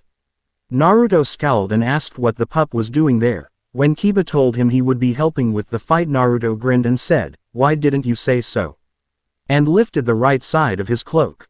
As if from nowhere, a majestic bird flew out of the young warlock's cloak, leaving a trail of fire behind it. She circled the space between the 2 genin and then went to sit on Naruto's waiting arm. Hosenka was by nature a gentle bird, but only to those she loved. She was fairly indifferent to everyone else, but if someone threatened that which she cared about, hell would erupt. The hostile intent that was coming from this dog and his master towards Naruto made her feathers ruffle in rage. She felt Naruto's gloved hand close firmly but gently on her talons, warning her not to attack yet. She calmed down but still had an undying urge to grab that cocky little dog who was now growling at her menacingly. The surrounding shinobi, including Kiba, were astonished. Where had this bird come from? They had been told by the Hokage or their senseis that their fellow leaf ninja had been studying magic. Most of them just laughed when they heard it, believing it to be a poorly made-up excuse for Naruto's unexplained absence, but now they weren't so sure. From the look of the magnificent creature, she wasn't from this world. Even the shinobi who specialized in animals couldn't place what species she was. The power that surrounded her was different than chakra. It was like the power of fire itself. Naruto smirked at the impression Hosenka had made on Kiba. Are you going to stand there gawking at her all day, or are we going to fight? Kiba and Akamaru growled in annoyance. The Proctor stood between the two-leaf village genin as he exclaimed, "Begin," and moved himself out of the way. Kurenai looked towards Kakashi and thought, "Sorry Kakashi, but your boy doesn't stand a chance." Kakashi on the other hand wasn't thinking anything regarding Kurenai's student. He was watching his own student with rapt attention, anxious to see what tricks he had picked up from the Earth dimension. He looked at the three friends who had come to see Naruto. None of them looked very strong. So what could be so special about this magic he had learned? The girl, however, was without a doubt clever. Perhaps even more clever than Sakura and Naruto did say she had taught him. That may have been good in the wizarding world, but would it do him any good in a ninja fight? "Come on Naruto, you can't lose to this jerk," screamed Sakura. Naruto inwardly smiled at Sakura's support. "Look," Kiba said, "I feel sorry for you, so I'm going to finish you off with one shot, okay?" When Hermione heard this impertinent comment, she did something completely out of character. "Come on Naruto, jinx this mud into next week," she shouted. Harry and Ron looked at her like she'd grown a second head. Naruto was shocked too at Hermione's uncharacteristic shout, but didn't show it. He opted in favor of smirking at Kiba. "Is that right? Well, you're even dumber than you look if you think you can beat me." Kiba made a hand seal and exclaimed, "Ninja art, beast mimicry," and with that he lowered himself to all fours and grew long nails.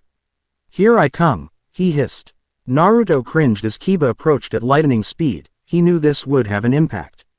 His opponent hit him and he flew backwards, landing with his face to the ceiling. "This little guy's gonna be out for a while," smirked Kiba, turning to the Proctor. Meanwhile, people in the stands were thinking, "That was fast," while Hermione just giggled looking down at her classmate. Her other two classmates just looked at her confused. What's going to happen?" asked Ron excitedly. "Shish," whispered Hermione, "just watch." She had had him train and had worked out his style. What he tended to do was put himself into positions where he could confuse an opponent, mostly with shadow clones but with other techniques too. Hermione just knew that Naruto wasn't out. "See, told you," said Kurenai out loud until she saw the smirk on the young witch's face. Sakura turned to Kakashi and they smirked at each other, not knowing what Naruto had learnt in the wizarding world, but confident as Hermione that he was far from finished. Sakura thought back on her memories of Naruto, remembering how she thought he was weak, but she had seen the T.Ms when he had saved the lives of both her and Sasuke in the Forest of Death. He even played the primary role in saving Kakashi-sensei in the Land of the Waves. He was strong and clever under the surface, and most importantly, he never gave up. Sakura turned to Naruto's new friend Hermione and smiled at her while thinking, "I was wrong about him." As Kiba walked away, Naruto got to his feet and removed his cloak. "Don't ever underestimate me," he declared, glaring at Kiba.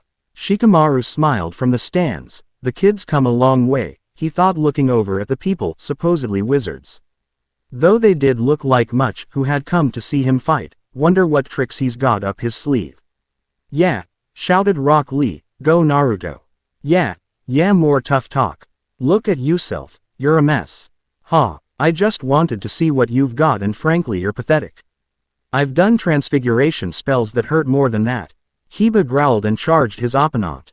He put some smoke grenades and threw them at Naruto, enveloping him in a purple mist. When Naruto tried to escape the mist, he was hit by Akamaru, pushing him back in. Kiba landed outside the smoke and waited for it to clear. Up in the stands, Hermione smirked yet again as the smoke cleared and Naruto was revealed to be lying on the floor and Akamaru was standing wagging his tail. Naruto had tricked him yet again. The entire stadium froze as Akamaru ran towards Kiba and bit him. Hermione was the only one who knew what was going on and she could barely stifle her laughter. Shikamaru looked in the direction of the giggling witch, who burst into laughter when Akamaru transformed into Naruto, revealing that it had been him the whole time. The Naruto that was lying on the ground disappeared, to be able to balance a transformation jutsu and a clone jutsu at the same time. There's no way he should be able to do that.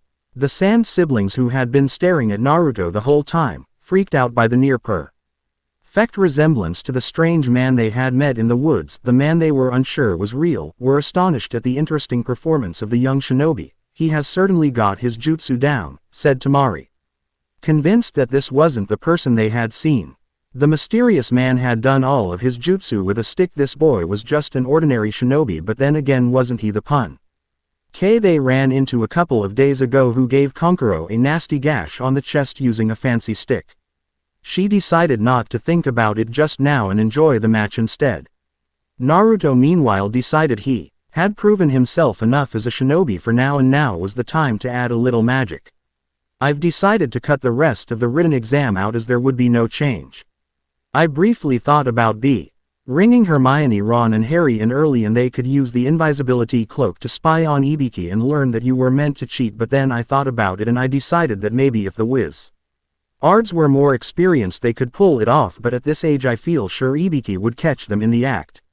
Again, no change in the fight except maybe Naruto uses a few more spell and Hosenka does quite a number on the snake. She's not as clever as Fox, thanks to whoever pointed out my misspelling, but she is definitely as tough if not tougher. Don't jump to conclusions about the time turner. I know it only travels back 1 hour per turn and it doesn't jump through dimensions, but all will be explained when it happens in Naruto's time at Hogwarts. That won't be so for another long while, so don't fret about it. There is an explanation for all the abnormalities. Again, there is an explanation for the time jump and the dimension jump. I'll give you a clue. Combining magic and jutsu is harder than you'd think. So what did you guys think of the latest installment? I know Naruto and Kiba's fight doesn't seem that different just now, but like I said, Naruto wants to prove himself as a shinobi, so he feels the need to fight like one. But don't worry, next time there will be magic. I know you're thinking, how is that possible without his wand? But don't worry, he's not going to have some almighty wandless power. He's going to use what he has learned, and well, I'll not give it away, and Hosenka will be joining in the fight. I thought that was good, seeing as Kiba has Akamaru and the relata on-ship Naruto has with Hosenka is very similar to that of Kiba and Akamaru. Again, don't worry if it looks like Hosenka has disappeared, she's around here somewhere. Next time. Getting to know you wizards. Getting to know you wizards. Kiba stood there stunned as he looked at his opponent. The Naruto lying on the ground disappeared and Kiba was suddenly aware that Akamaru was missing. Where's Akamaru? He demanded. Don't worry, Hosenka's got him. Kiba looked up and saw Akamaru dangling from the claws of the large red bird. She flew down to hover beside Naruto. The Inuzuka was surprised. This bird of Naruto's was very elusive. He did even notice the bird disappear and reappear, and neither did anyone on the balcony. No one, that is, except Hermione, who knew the secrets of the Phoenix and knew how to keep her eye on one just like Naruto did. After a few long seconds, Kiba gave a deep sigh and reached into his pocket. Naruto, if I were you, I'd get your pretty little bird to put Akamaru down. And with that he tossed a pill at Akamaru, who caught it in his mouth. Kiba smirked to himself until he heard Akamaru howl in pain. The dog spit the pill onto the floor and it sizzled. What? Exclaimed Kiba. Naruto laughed and Kiba reached into his pocket again, pulling out a handful of pills. He looked at them and his face became enraged. Not all the pills were the same. They were about the same size and shape and texture, but the color was different. Naruto had managed to slip some strange pills into his pocket without him noticing. That must have happened when he was masquerading as Akamaru. Acid pops, Naruto explained. Nasty, huh? They burn a hole straight through your tongue. On the balcony, Ron burst out laughing along with the giggling Hermione. Harry just smirked at Naruto's clever idea, even if he did know exactly what the thing was he had given to his opponent. What was that? Sakura exclaimed, looking towards the intelligent-looking young witch. Hermione just smiled and turned towards Sakura. That was an acid pop, she explained. What's an acid pop? Ron turned to face Kakashi, who asked the question. It's a wizard sweet we have back home. A very nasty joke sweet. It burns a hole right through the tongue of anyone who eats it. My guess is, my brothers gave them to him as a joke. I can't believe actually used them. Kakashi turned back to Naruto thinking, I've seen the power of wizards with their wands. You don't even have yours, Naruto, and you're still fighting at this level. You've really grown since you first entered Team 7. Back in the arena, Kiba became even more enraged and crushed the pills in his hand. You'll pay for that. He took hold of a real food pill and tossed it towards Akamaru, who swallowed it, and in turn his chakra began to grow and the color of his fur darkened considerably. He wriggled and squirmed in Hosenka's grasp, but she wasn't letting go. Kiba was getting frustrated at the bird's strength and was about to charge at her to free Akamaru until he heard Naruto say, "Hosenka, come," and saw him hold out his elbow for her to land on. The young magical ninja considered letting Hosenka take care of Akamaru while he handled Kiba. But as he felt Akamaru's strength and chakra double and saw him scratch and bite viciously, he realized Hosenka was going to get hurt, as the bird was just too stubborn to give up. He smiled at that he wasn't going to let Hosenka get hurt for his sake, so he called her to him. Akamaru jumped on Kiba's back and the ninja said, "Let's go, Akamaru." At the affirmative bark he made his hand signs and exclaimed, "Beast mimicry." Akamaru suddenly transformed into Kiba, man-beast clones. Naruto saw the crazy look in Kiba's eyes and knew immediately that he was in trouble. Wait a minuet. Is he allowed to take that? When the Proctor nodded, Naruto grinned. Kiba and Akamaru suddenly charged him with violent speed as Kiba exclaimed, "Beast Master Jutsu, Gatsuga." The dog ninja collided with Naruto violently. Up in the stands, Hermione gasped and grabbed Ron's wrist for a second, then blushed and backed away. Kiba once again thought it was over and smirked at the boy lying on his front, bleeding. "I will be Hokage one day," said Naruto, struggling into sitting position. Hermione, Harry and even Ron growled as Kiba started berating Naruto about his dream. Hermione knew she couldn't intervene, so she settled for just gripping the railings and sneering at her friend's opponent. The young warlock reached into his potions belt and pulled out a small vial. He tilted his head back and opened his throat, letting the liquid slide down to avoid the taste as much as he could. "What's that Naruto just drank?" asked Sakura. Hermione narrowed her eyes. "I don't know, but I don't think it's pumpkin juice." Naruto replaced the empty vial in his belt and struggled to his feet, smirking as Kiba and Akamaru charged him. He clenched his fist as they grew near, jumped out of the way of one and punched the other. The whole stadium was gobsmacked as Naruto's punch sent Kiba through the floor. What incredible strength, thought Asuma as he saw the crater Naruto made in the arena. In fact, if Kiba didn't have his food pill, he'd be out cold. Single quote. Kiba struggled to his feet, trying not let himself be paralyzed by the ridiculous strength that his opponent had gained out of nowhere. Not even a chakra pill could make him that strong. "Strengthening solution 1, exclaimed Hermione, wide-eyed. "What?" asked Kakashi and Sakura simultaneously. "It a very advanced potion. Where on earth did he get it from? First years aren't allowed any advanced course books." Back at Hogwarts, Hermione had always thought Naruto acted pretty strange when they discussed potions. For his part, Naruto desperately wanted to tell Hermione about the Half-Blood Prince, and get her help in finding out who he was, but he promised Snape he wouldn't, and he refused to go back on his word no matter how curious he was. "All I know is that it is made with salamander blood and powered griffin claw, and along with all the other ingredients which I don't even want to think about, it's brewed in at least 2 stages containing very advanced methods." "You know everything," exclaimed Ron. "How is it you know everything?" "I read Ronald." "Now shush." The 5 spectators turned back to the fight. Kiba was gaping at Naruto, who was smirking. "Being a wizard isn't just wand waving, you know," said the latter through bared teeth. Yeah, keep talking while you can, because I'm about to shut you up this time." "I'd like to see you try it," said Naruto, raising his fist. "I've got to be careful," thought Kiba. "If he hits me with a couple more of those and I'm out. I'm going to make sure you don't get up again." Kiba charged Naruto yet again and the latter chuckled. "How many times are you going to use that move?" "Just once more, Gatsuga." Naruto just stood there, not moving a muscle, not even trying to dodge Kiba's oncoming attack. Then out of nowhere a blur of red flew into view and stopped over Naruto's head. The young warlock raised his hands and clapped them over his head. He and the bird disappeared in flames. Kiba stopped dead, wondering how the hell his opponent managed to disapparate. "It must be that fire bird's doing," thought Kiba as he looked around for Naruto.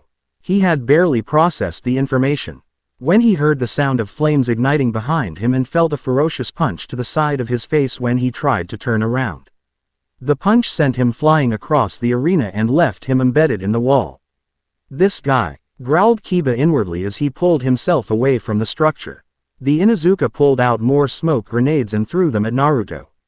He smirked when he saw them and exclaimed, "Hosenka, fly." And she flew out of the way of the smoke, but again no one noticed her except Naruto and Hermione. "Gatsuga," Kiba shouted once more and entered the smoke with Akamaru. When the smoke cleared, everyone stared wide-eyed as they saw not 2 Kibas emerge but 3. It quickly dawned on the observers that Naruto had used a transformation jutsu to turn into Kiba. "Very clever," said Kakashi. Ron and Harry turned their heads towards the Chunin. "What did he do?" asked Harry. Sakura smiled widely. "It's brilliant. He's used a transformation jutsu to make himself look like Kiba so Kiba doesn't know which one to attack. He has to be careful because he might attack Akamaru by accident. Meanwhile Naruto is safe attacking either one," observed Rock Lee. "Brilliant idea, Naruto." Harry smiled. "That's genius. It's like when we play Quidditch together, he always has an idea." The ninja decided to ask about Quidditch later. "Okay, well, maybe you've gotten better at the transformation jutsu, but you can't hide from me. I still know which one is the real you." "No. How?" He punched one of his duplicates, sending him flying across the room. "I can smell you." "How does he know which one is which?" asked Ron. "Well," explained Kakashi, "Kiba is from the Inuzuka clan. A clan that specializes in beasts, dogs to be more precise. By concentrating his chakra into his nose he can make his sense of smell 1,000 times more sensitive than normal. I work a lot with dogs so I can do this too, but not to the same extent as a full-fledged member of this boy's clan." "Oh," said Ron and Harry, truly interested in the things chakra could do. Hermione was mentally encrypting this in her mind, truly fascinated. "Game's over," smirked Kiba as he looked at the figure on the floor. His Irk disappeared when the transformation jutsu was expelled to reveal Akamaru on the ground. "What?" exclaimed Kiba. Kiba's nose got them mixed up. "But how?" wondered Aburame Shino, his coat hiding his astonishment. "So it's you." He turned to the other duplicate. "Messing with me." The transformation on that one expelled 2, revealing to the astonished crowd, another Akamaru. "What? How?" The dog behind him stood up and transformed into Naruto. "That was amazing," squeaked Hinata. "I see," smiled Hermione. Naruto knew he was going to get hit, so he had the peace of mind to transform into the dog instead of back into himself. "That was amazing, Naruto." Thought Kakashi. "This girl is very smart. I wonder if some of the change I've seen in Naruto is down to her." He then smiled. "Interesting bunch, you wizards." Kiba looked down at his unconscious dog and became very angry. If he let Naruto hit him with one more of those super punches of his, he'd be finished, but right now he didn't care. He thought, "I'm still faster than him. As long as I keep on my toes when attacking him, I'll be fine." "Careful, Naruto," thought Kakashi. "Your opponent has calmed himself down." Kiba charged Naruto with the same speed as before. Naruto dodged the same way as before, but he was out of ways to fool Kiba. Shuriken came flying towards him and he realized that all he could do was dodge. Hosenka Kam, whirling through Kiba's attacks and picked her master up from the ground, flying upwards. The spectators were surprised at the bird's strength and the grace at which she could fly while carrying who knows how many times her body weight. "You can't escape from me," shouted Kiba as he jumped into the air. "Hosenka, drop me," ordered Naruto, meaning for her to move out of the way. Kiba missed both Naruto and Hosenka, but when he landed on the ground all he did was start up his attack again. Kiba probably would have hit his mark this time if it wasn't for the fact that while Hosenka held Naruto out of harm's way, the boy had had enough time to come up with an idea. As quick as he could, he took another vial out of his belt and threw it towards Kiba, smashing it on the ground. Kiba stopped dead in his tracks. Everyone stared for a few seconds and then Kiba fell to his knees and began violently throwing up. "What?" exclaimed Sakura. "What happened? What was in that vial?"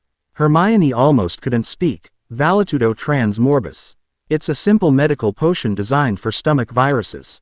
Once swallowed it latches onto the virus, but the taste is so revolting that the stomach has no choice but to throw it up, taking the virus with it. And as I'm sure you can venture, the smell is less than desirable as well. Sakura's mouth opened in astonishment, and Kiba's sense of smell is so sensitive that he'll be violently affected by it. Way to use you head Naruto, she called to her teammate. Kiba tried to stand up and continue fighting, but he felt like he couldn't breathe.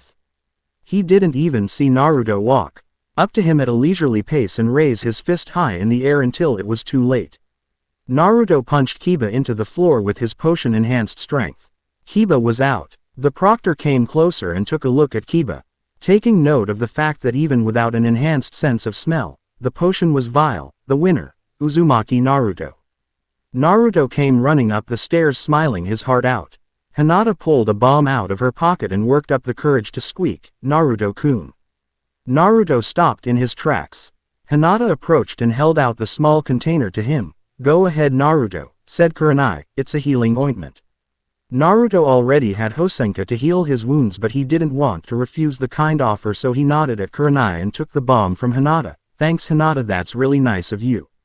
Hermione smiled at the sweet girl's offer. The smart witch had seen the way the young Kunoichi had been looking at her friend. "Oh Naruto. Deep down you're clever as they see.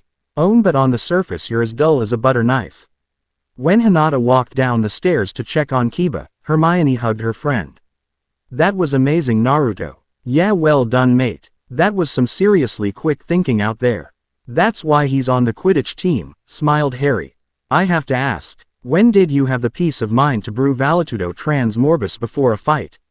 inquired Hermione. "Well, that was the potion I had to brew for my exam, and I thought, well, 2.5 hours with Snape's got to pay off one way or another."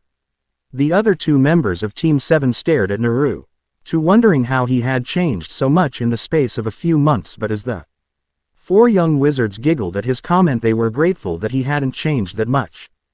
Hosenka came out of nowhere again carrying Naruto's cloak, which he had removed near the beginning of the fight. She waited for Naruto to take it and sat on the railing next to him, feeling pretty pleased with herself especially when Naruto gave her feathers an affectionate stroke. In the midst of the congratulations, shinobi and wizards alike were oblivious to the murderous eyes that followed Hinata down the steps, while the owner of these eyes was maliciously thinking, "Not a care in the world have you, Hinata Sama." Congratulations were over and Kiba had just finished warning Hinata to bow out if Neji or Gaara were to be chosen as her opponent when the next two names appeared on the board, Hyuga Hinata, Hyuga Neji. Hinata's face grew terrified. Hermione was very interested, but at the same time she scowled. Ey had the same name, which meant they were probably family. Surely they would have some rule against family fighting each other. Apparently not, as Hinata and Neji walked into the arena and stood facing each other. "I never expected to fight you, Hinata-sama," said Neji. His cruel eyes had never left his superior since Naruto's match had ended.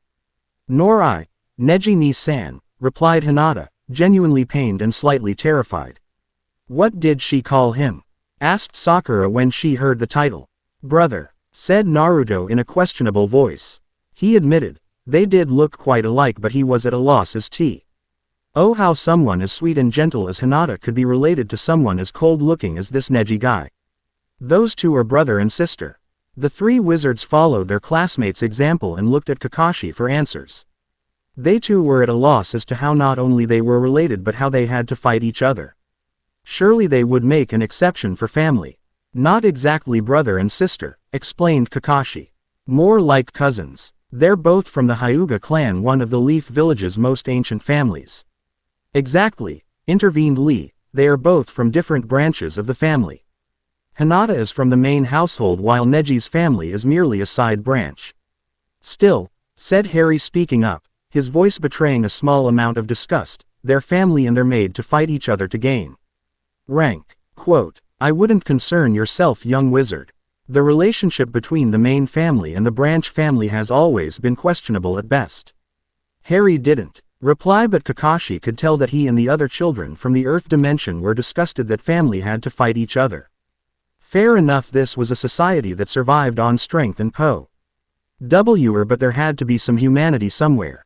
Naruto wouldn't have thought much about it before, but now that he had been the Earth dimension and saw how wizards tried so desperately to keep peace and shield their children from the evils of the world until they were ready, Now that he had seen a society that frowned so heavily on war, he had to wonder if the ninja world should be more like that. The village he loved had a lot of faults, he knew that from a young age, but those faults started to become more pronounced to him now as he had witnessed the gentleness and peaceful attitudes of people like Dumbledore and Mrs. Weasley. This match was merely another of those faults. He knew the wizarding world was far from perfect, as was seen through this guy Harry had told him about, the one people he said must not be named, but it was much happier than the ninja world.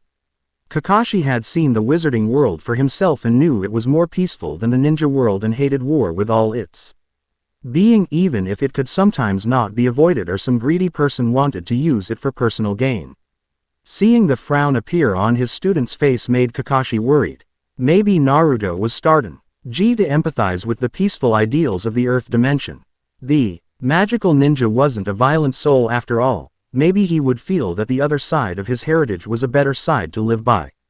Kakashi shook himself of such thoughts. He knew of Naruto's love for the Leaf Village and his dream to become Hokage. If Naruto saw a problem with the ninja world, he wouldn't run from it, he would fix it. Look, Kakashi announced. The match is about to begin. Listen to me, Hinata-sama. I have a word of advice, Neji said, scowling. Withdraw now. You know you were never meant to be a ninja. You're too kind and gentle. You seek harmony. I know for a fact you never even wanted to register for these exams. You only did so because you couldn't bear to disappoint Shino and Kiba.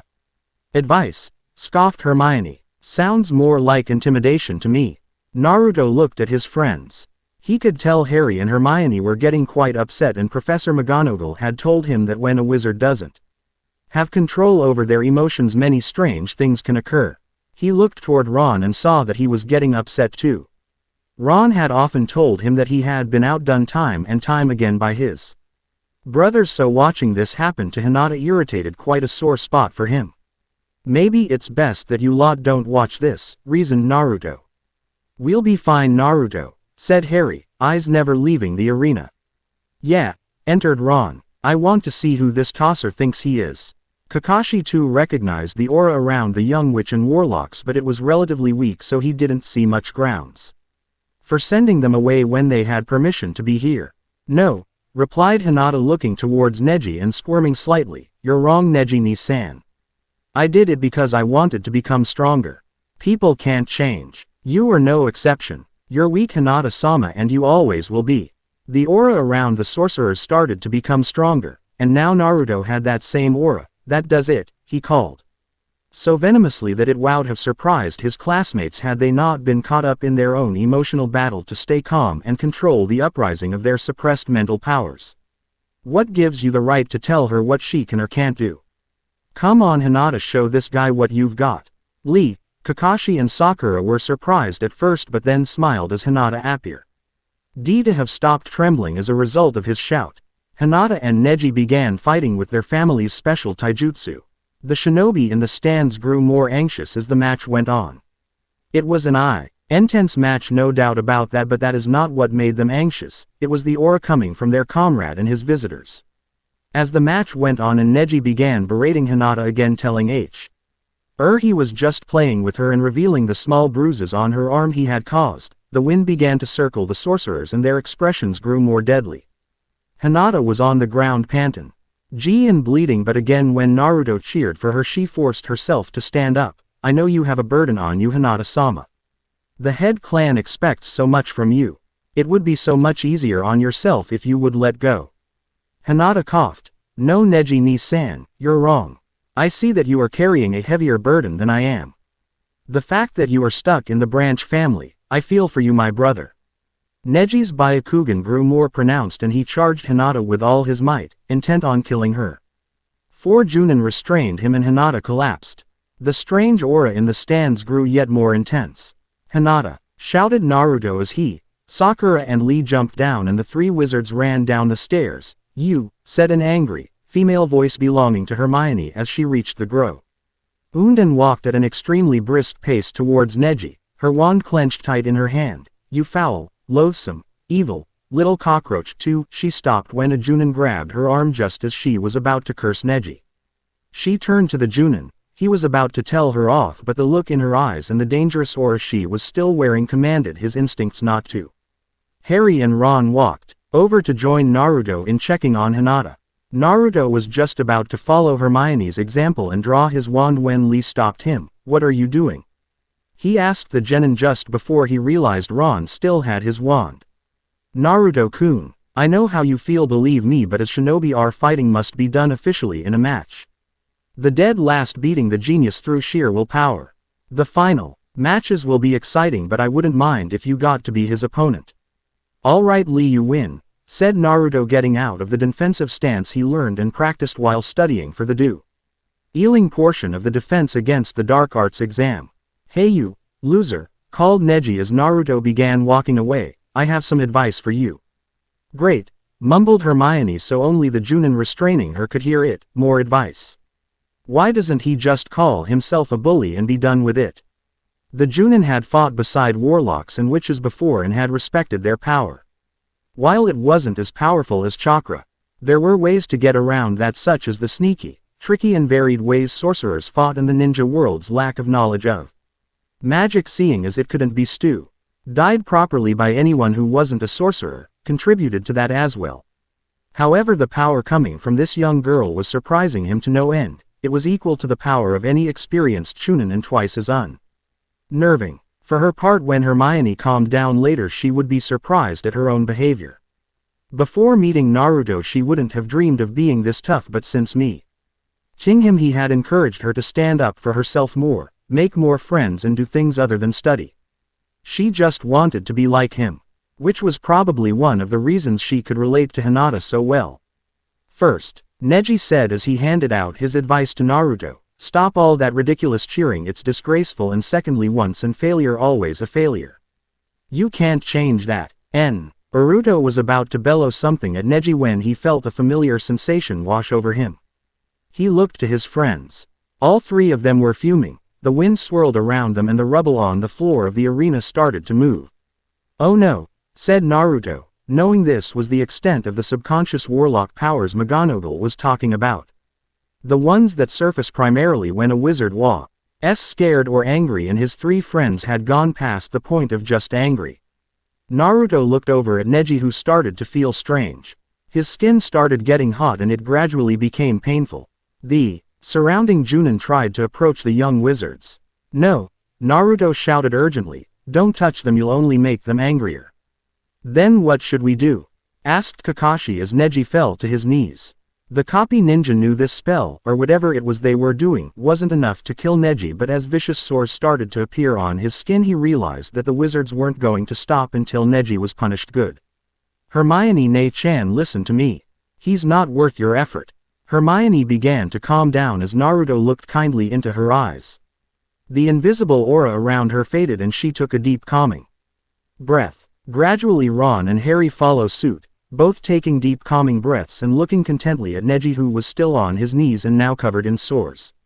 Naruto took Hermione's wrist and guided her back to the stairs, whispering to her to take Harry and Ron home, or wherever they were staying. As they were leaving they saw Naruto slide his fingers through Hinata's blood, raise his fist towards Neji and declare, "Hinata, I give you my word. I vow to win." Later on, Team 10 were eating in the barbecue restaurant, congratulating and consoling each other when two young men walked in. They recognized them as the wizards they had seen in the Chunin exam preliminaries, the ones who did a number on Neji. They were quite wary of them at first, but from this angle they didn't look like much. They looked like nothing more than harmless children, and they definitely weren't fighters. Ino, who was very interested in these people, was the first to speak up. "Hey there. You're friends of Naruto's, right?" Quote, "Yeah," said Harry nonchalantly, "Naruto's our friend. Would you like to join us?" asked Choji kindly. Ron and Harry smiled. "Sure," said Harry, "we'd love to." "Troublesome," Shikamaru muttered, his head resting in his folded arms on the table. "Is he all right?" asked Ron, looking at the half-conscious boy. "Don't worry, he's fine. He's just the laziest guy you'll ever meet," said Ino, growling.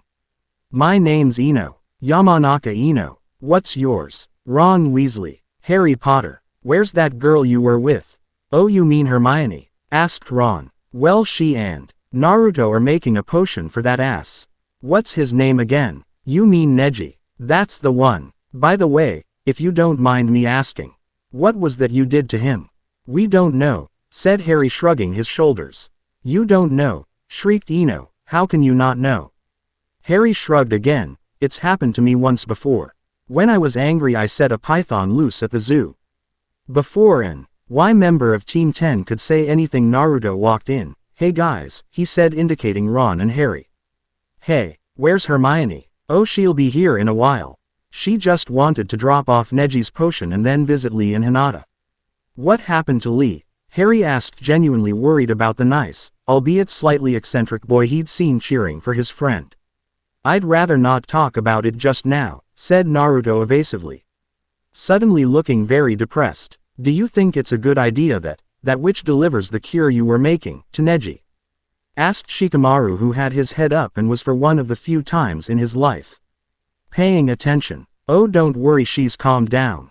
She'll probably just chew him out a bit. Meanwhile, Hermione was making her way to Neji's hospital room W. Here the doctors were at a loss as to how to get rid of the sores on Neji's body. Neji himself was very annoyed that 3 children who were obviously not fighters managed to afflict him this way. Just as he was thinking this, a bushy-haired girl walked into his room holding a small vial like the ones Naruto was carrying during the prelims. She didn't spare him a glacé, she just said, drink that. Set the vial down on the table and began walking out. Hold it, said Neji forcefully. Hermione sighed and turned around to face him, not saying a word. What exactly are you and what did you do to me? A witch can get carried away by her anger. That's not to say you didn't deserve it, of course. Neji looked like he was about to interrupt it, so Hermione spoke quickly. You have not idea how lucky you are. She's your family. She's done nothing to you and you take your anger out on her because she is the easiest target. You're a bully, that's what you are. I would kill for someone who looks at me the way that girl looks at you. I have no one. My parents aren't wizards, so they don't understand. I don't fit in their world, but I don't fit so well in the wizarding world either. She looks up to you. She wants to be just like you. That's what she's striving to become. The question you need to ask yourself is, are you behaving like the kind of person you'd like to see her become?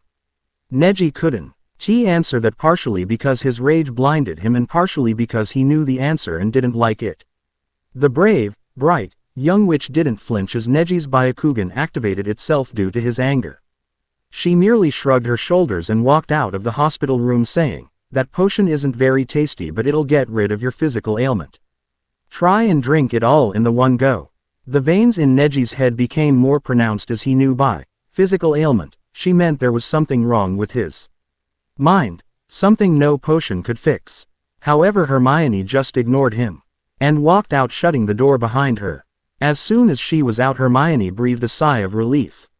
She would be lying if she said Neji, all ninjas as a matter of fact, weren't intimidating, but she and Naruto were preparing this potion. He looked at her and promised her that he would win these finals, not just for Hinata but for her, Ron and Harry too. It was then she realized that she didn't just sit around and let Naruto bear the burden of sorting this arrogant bastard out. She had to do her bit too. Most of what she had said had come from the discussion her and Naruto had while the why we're making this potion, and she wasn't surprised he managed to be so insightful about the two cousins. Naruto was her friend, and if he was going to become Hokage someday, she'd do everything in her power to help him.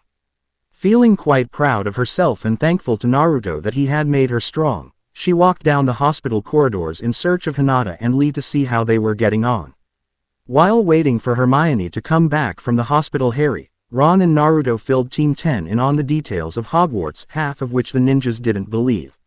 Soon Kiba came in, followed closely by Shino. Kiba's injuries were relatively minor and he had been released with an order to take it easy. He wasn't wearing the large coat he had on in the exams, instead he was just wearing a hoodie, Akamaru resting in the hood. 3. He heard the 3 wizards talking about school, and naturally Kiba was intrigued, having been nearly suffocated and punched into the ground by nothing more than a couple of freaky concoctions Naruto had learnt from this school. You're kidding, Shikamaru said as Kiba sat down next to Choji. No, Naruto insisted, the staircases move. Show us some freaky magic, said Ino excitedly. Sorry, said Ron, Me and Harry can't, but Naruto has permission. That clicked something in Harry's head. Yeah, Naruto, doesn't Hermione still have your test results? Oh yeah, I completely forgot about them.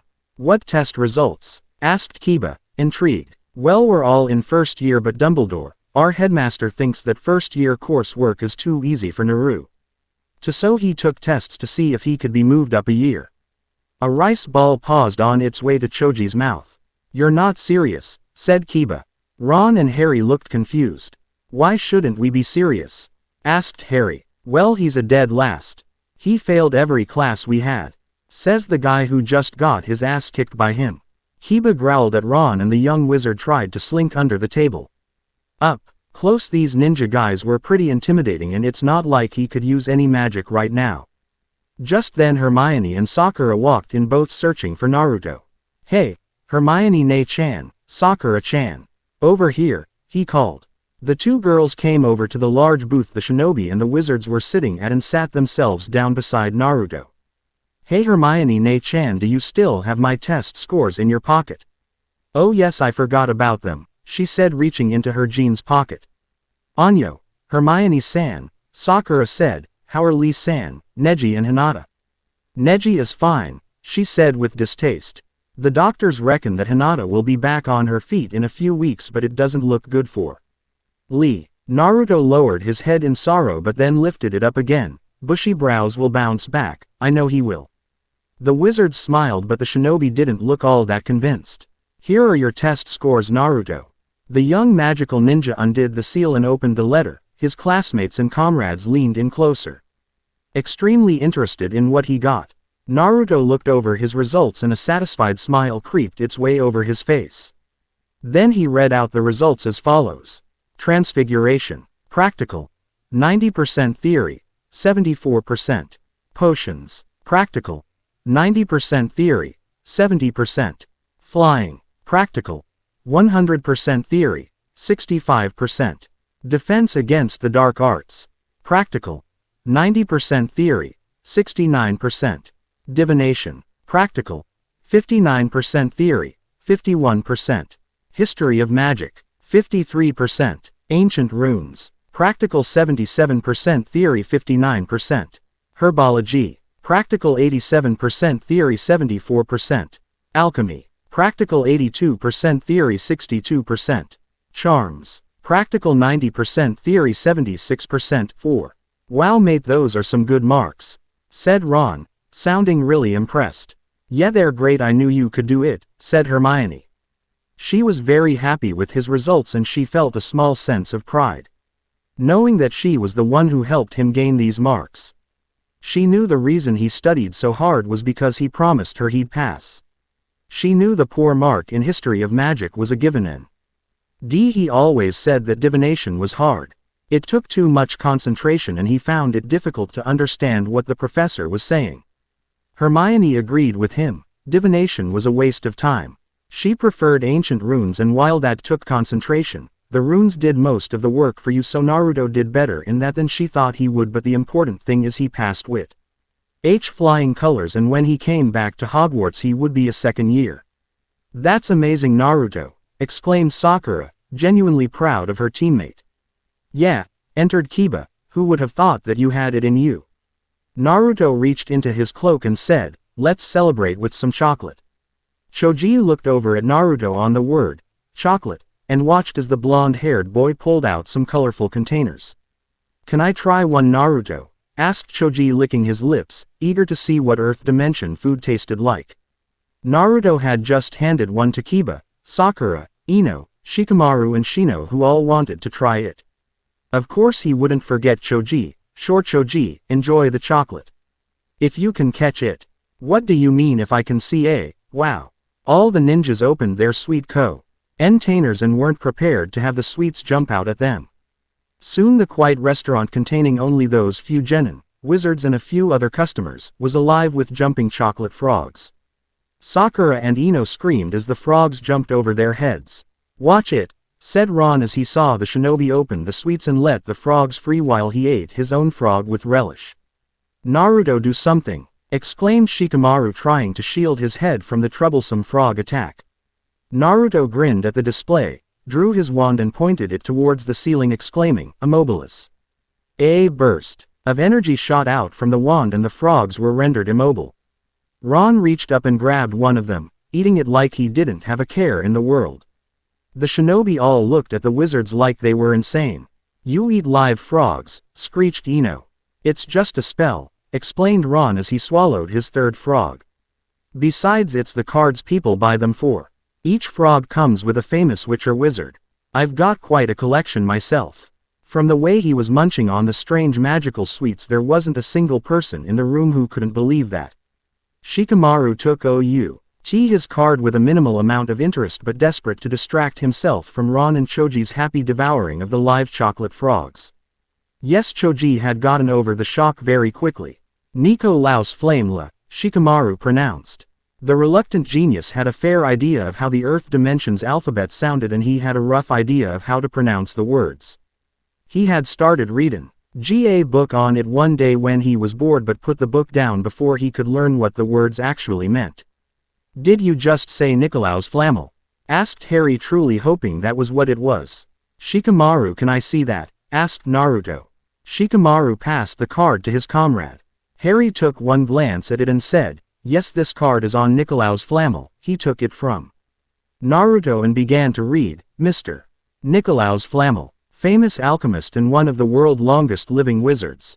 He is currently famous for his miraculous work in the study of alchemy, along with his partner Albus Dumbledore in the production of the elixir of life." Naruto stayed silent for a moment, and just when Sakura was about to ask what was going on, he said, "Hermione Ne-chan, you still have that book we checked out for my alchemy exam, don't you?" Hermione then bolted out of the restaurant and ran down the road to the nearby inn in which Ron and Harry were taking residence. "Naruto, what's going on?" asked Sakura, bewildered. "It's hard to explain, Sakura-chan. Some weird things have been happening at school and we think it might have something to do with this Flamel guy." "What weird things?" asked Kiba. Naruto grinned. "Would you believe a three-headed dog?" Kiba snorted. "Like hell I'd believe that." "Why not?" said Harry. "You've just seen live chocolate flying around the room." Kiba started to stay on the wizards about Fluffy, scoffing a lot when he heard the name, when Hermione came in carrying a book that was about half the size of her body. She was grumbling to herself, "I had us all looking in the wrong section. How on earth could I be so stupid?" She slammed the book down on the table, startling everyone, even those that tried to prepare themselves for it. "I checked this out for Naruto's exam, but I kept it out and took it along with me this week for a bit of light reading." "This is light," said Ron in a mocking tone. Hermione shot him a glance and then turned the book to the page she was looking for. Her eyes lit up as she laid her eyes on the name, Nicholas Flamel. "I knew I'd heard that name before. He's the only known maker of the Philosopher's Stone." "That what?" chimed Harry and Ron while the shinobi just stared blankly. "Honestly, sometimes I think you two don't do any reading." The two first years exchanged looks with each other and grinned. "The Philosopher's Stone is a legendary substance with astonishing powers. It can transform any metal into pure gold and produce the elixir of life, which will make the drinker immortal." Hermione paused, letting the information sink in. "That's what Fluffy's guarding on the third floor. That's what's under the trap door. The Philosopher's Stone. Why would they keep something that powerful locked up in a school?" asked Harry. Naruto spoke up. "Remember what Hagrid told us? Dumbledore told me the same thing. There's no safer place in the wizarding world than Hogwarts. Remember you said Hagrid took something out of Gringotts Bank and the same vault was broken into. They must have taken it out and put it in Hogwarts to make it safer." As Naruto felt a familiar tug on his navel when he grabbed the port key on his way back to Hogwarts. He had been given 2 weeks reprieve by the ministry if he went back for a week after the Christmas holidays. That gave him plenty of time to train and pick up some new spells. Hermione and Harry had been working on the mystery of the Philosopher's Stone. The 3 first years still believed Snape was the one after it. Naruto wasn't so sure. He was an ass, that Naruto agreed with, but he didn't think Snape was rotten. The newly instated second year wandered around the castle, letting his mind wander shortly after some light training. He couldn't help but think about the Chunin exams and his upcoming match with Neji. He also worried about Lee. The doctor said that he would never be a shinobi again. That wasn't something someone like Lee was just prepared to lie down and take.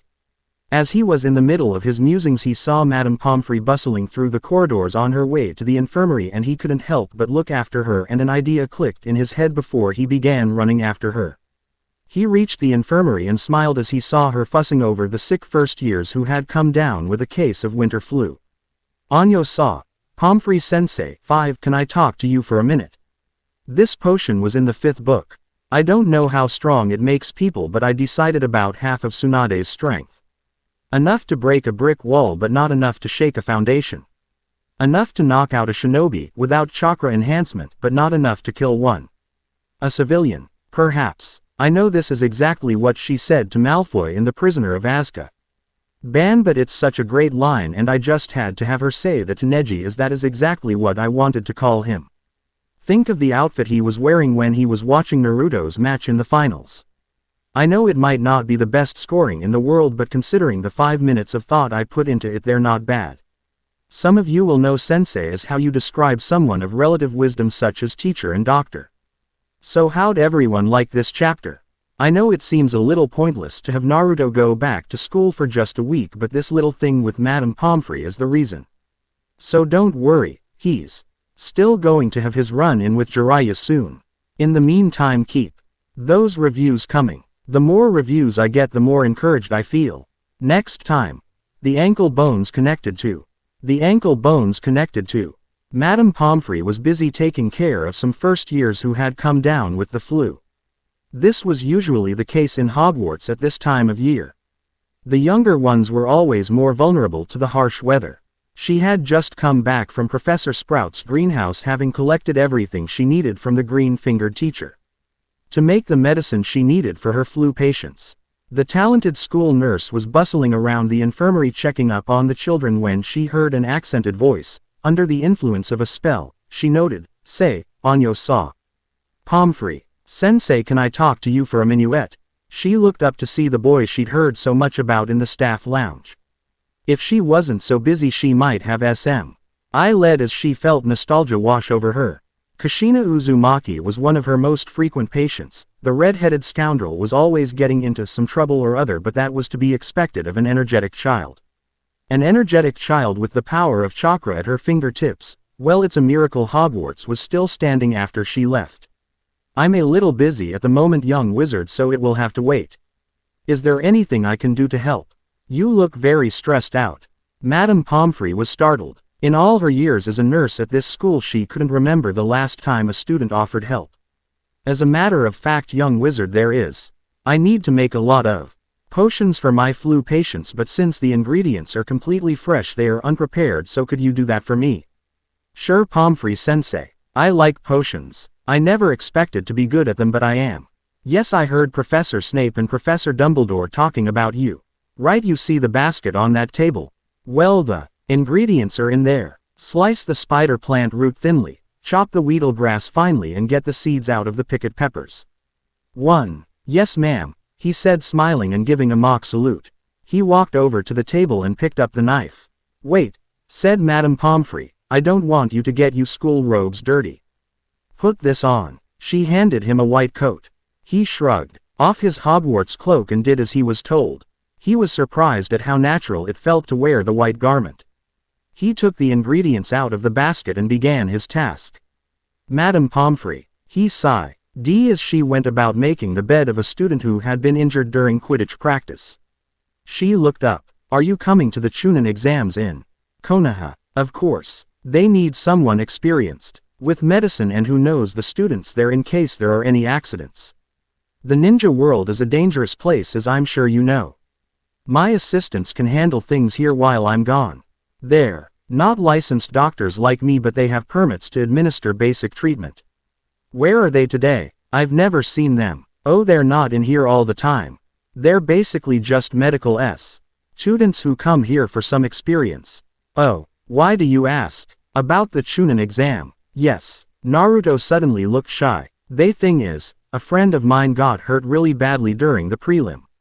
Anaries and the medic nins in Konoha say there is nothing they can do for him.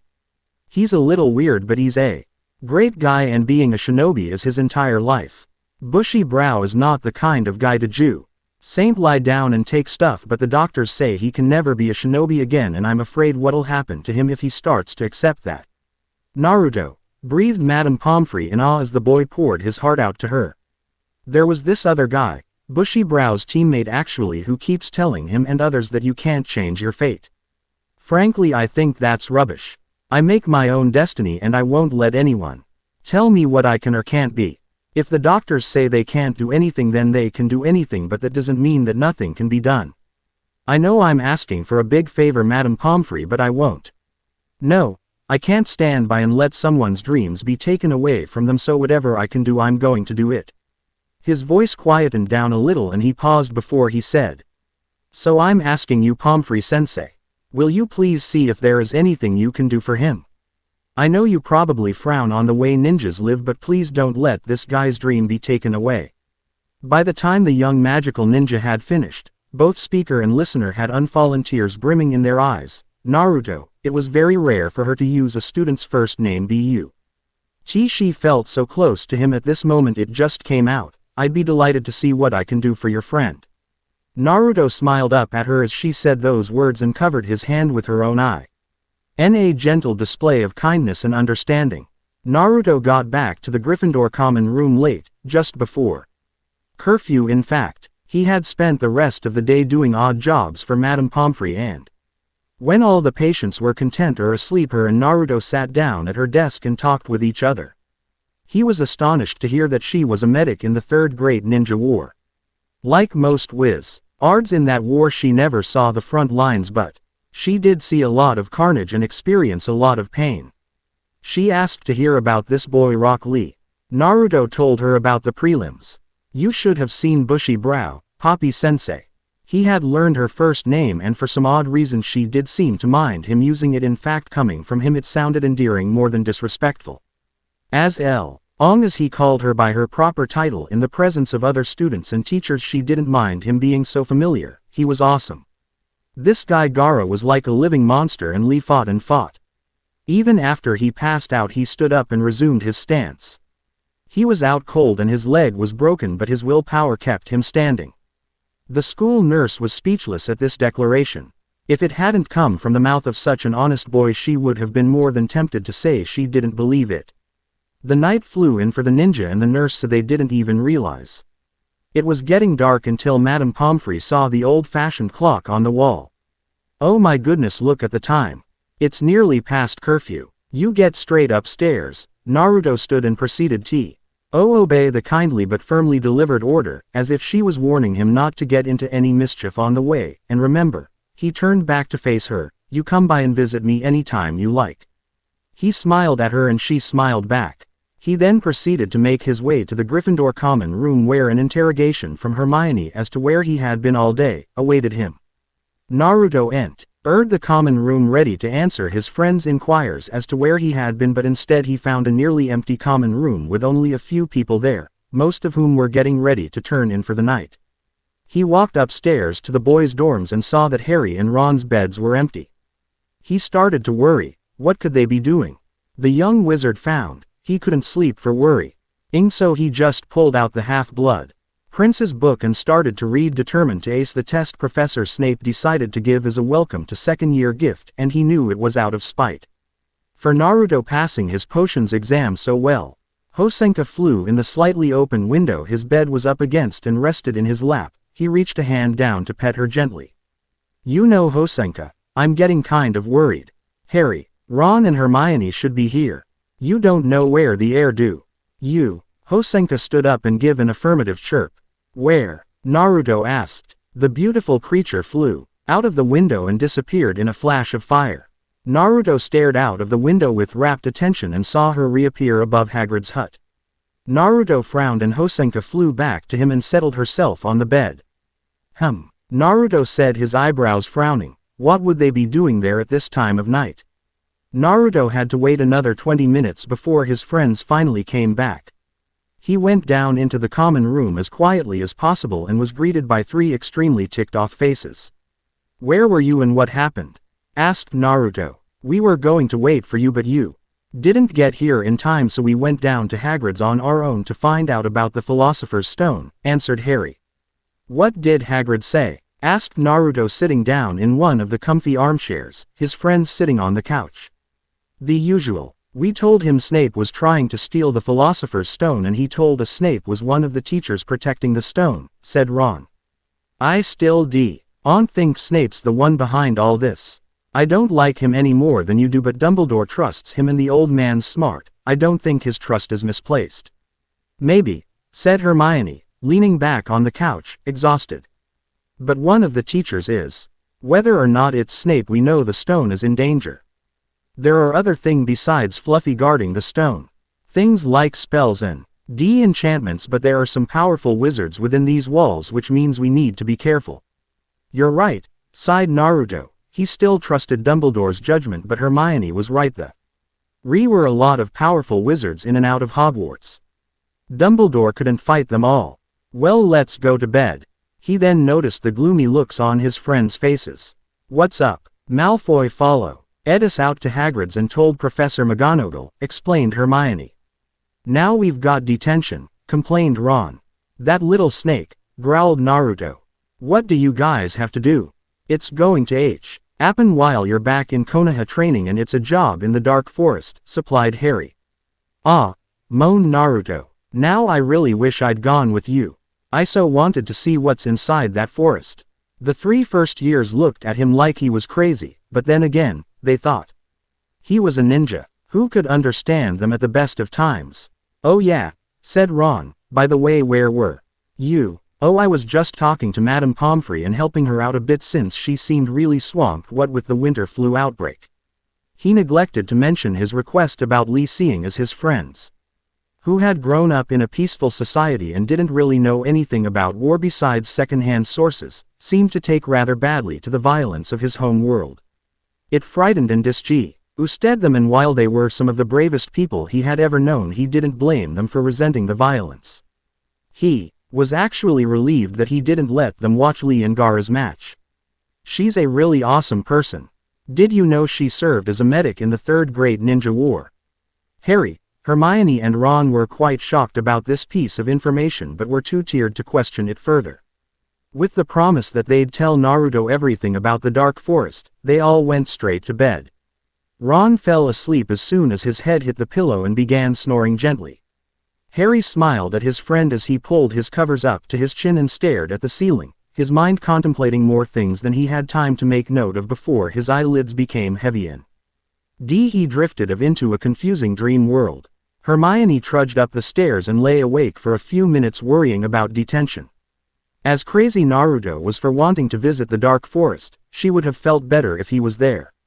However, soon exhaustion overcame worry and the young witch drifted off to sleep too.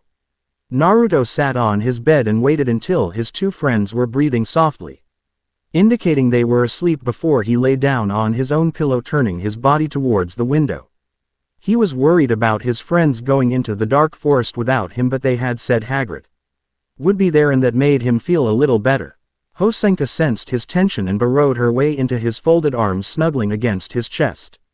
This made him feel a lot better about his friends, the Philosopher's Stone, the Chunin exam, everything. As the warmth coming from Hosenka's soft feathers soothed him, he closed his eyes and allowed sleep to overtake him.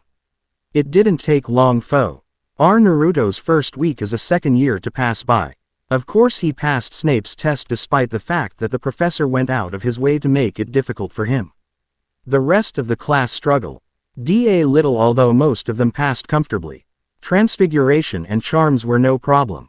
Divination was a nightmare. Professor Trelawney was nice even if she was a little strange, but the young ninja found the subject hard as it took a lot of concentration and patience, and if you didn't have an aptitude then talent for the subject could be very difficult to acquire. Ancient runes was a little better, seeing as the runes did most of the work, but he just couldn't find fascination in it the way Hermione did.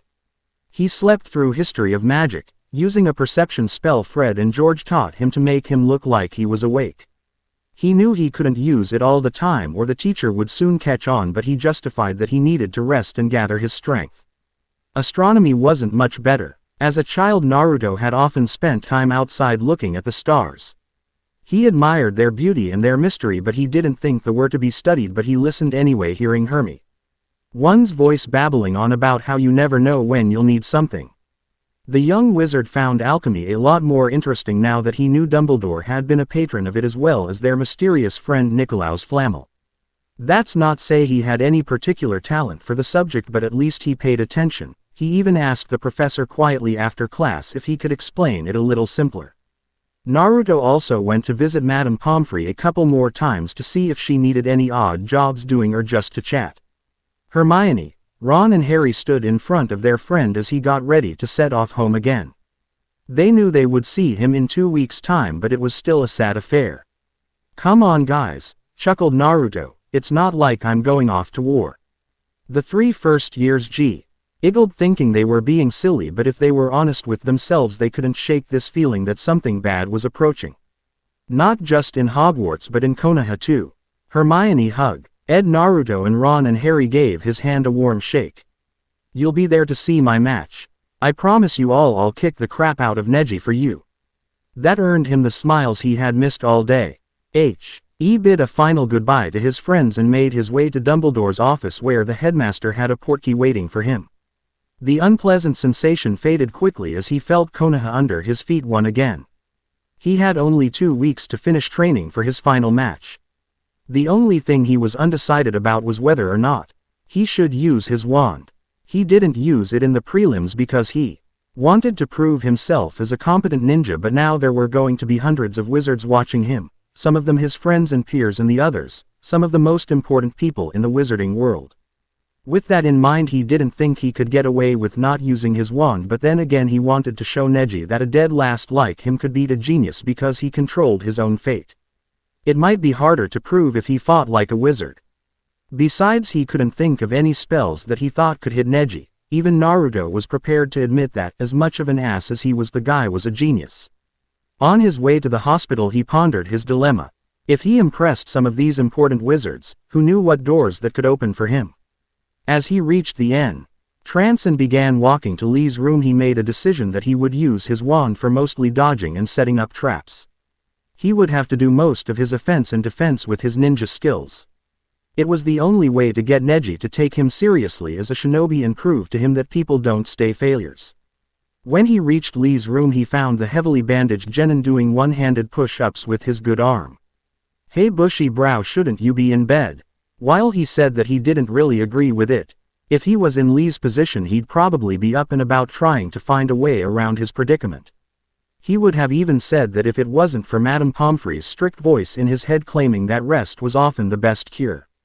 "I'm fine Naruto-kun. I'm not done yet. I'm not giving up." Naruto smiled and pulled out his wand. "I know you're not." He proceeded to levitate Lee off the ground, ignoring the loud protests. "That's why I've got one of the best doctors in the Earth dimension to come and see you."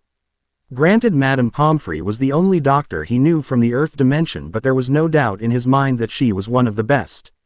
"And she said that she needs you to rest until she's ready to examine you." Lee was now tucked into the covers of his hospital bed staring at Naruto. "You mean it, Naruto-kun? Yeah, she's a great witch doctor." He paused and chuckled, realizing what he'd said. "Well, not that kind of witch doctor. Let's say magical doctor. She told me that while medical ninjutsu is more practical than medical sorcery, it's not as versatile. So if our doctors can do anything, maybe she can." "Naruto-kun, your youthfulness knows no bounds," the Genin heard a voice say from the doorway.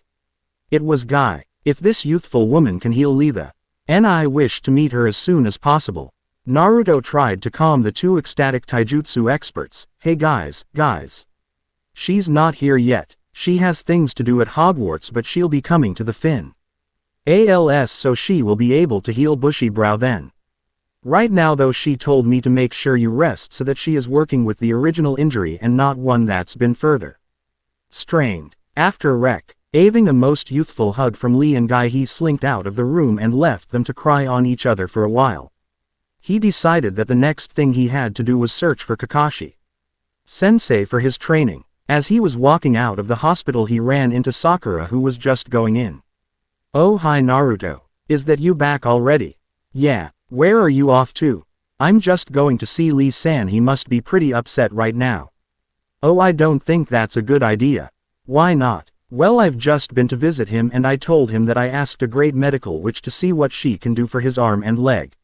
She'll be coming to the Chunin exam finals and she promised that she would. Take a look. When I told him I think you can guess he was a little excited.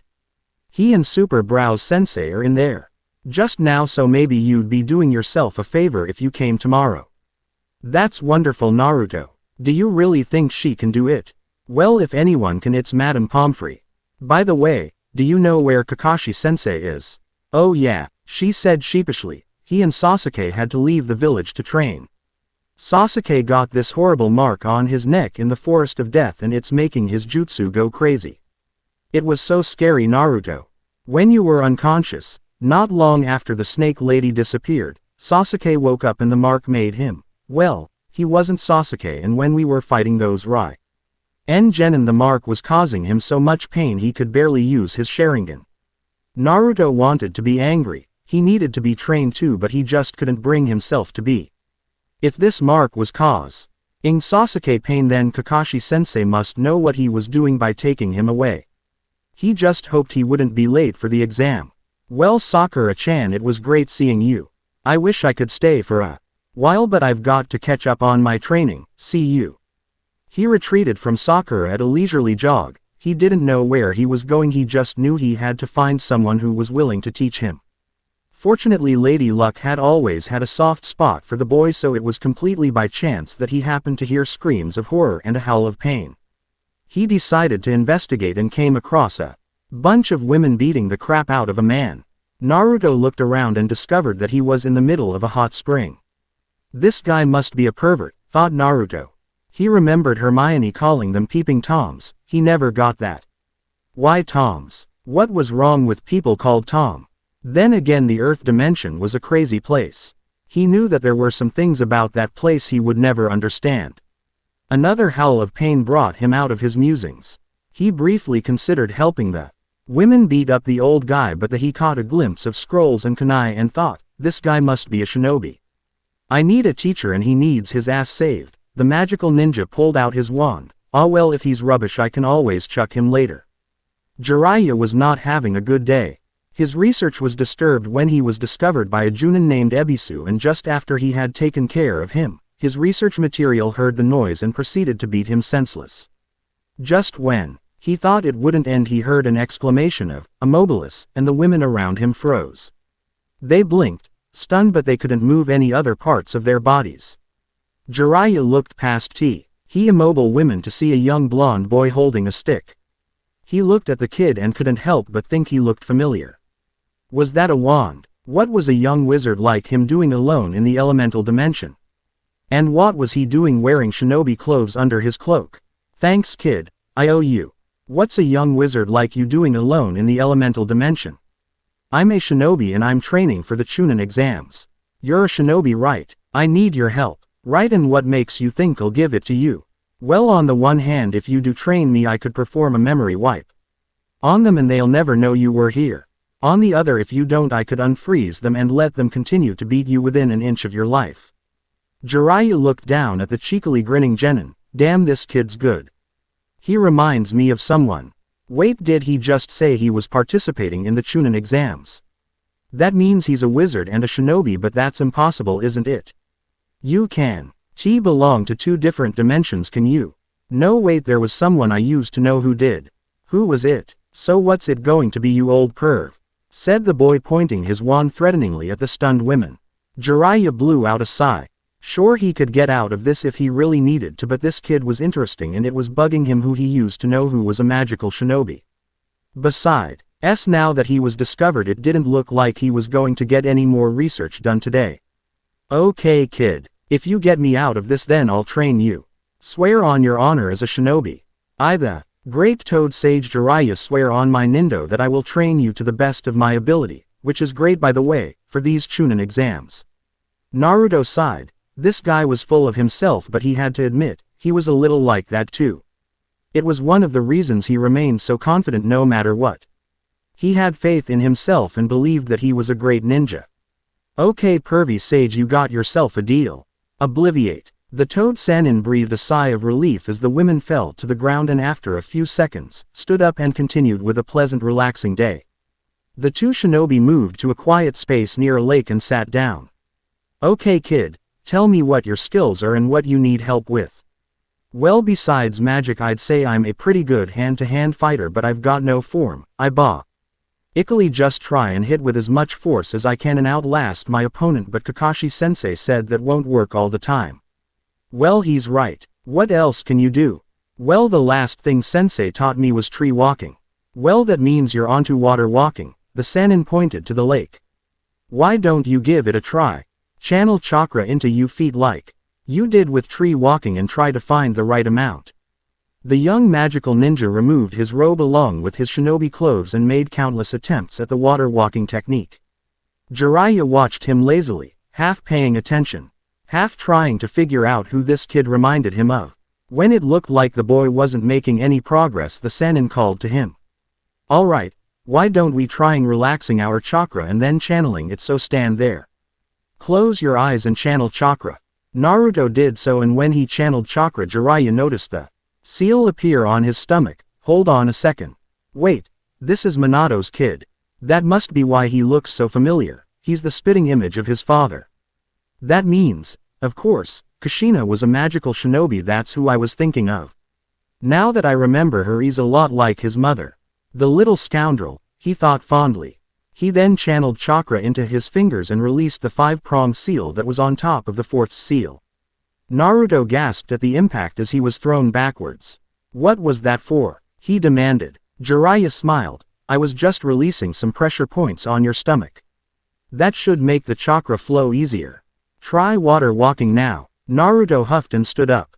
He took a step on the water and it worked. He did it. He was walking on water. Wow, this pervy sage was a good teacher. Elsewhere, Harry, Hermione, Ron and Malfoy were getting ready to serve detention.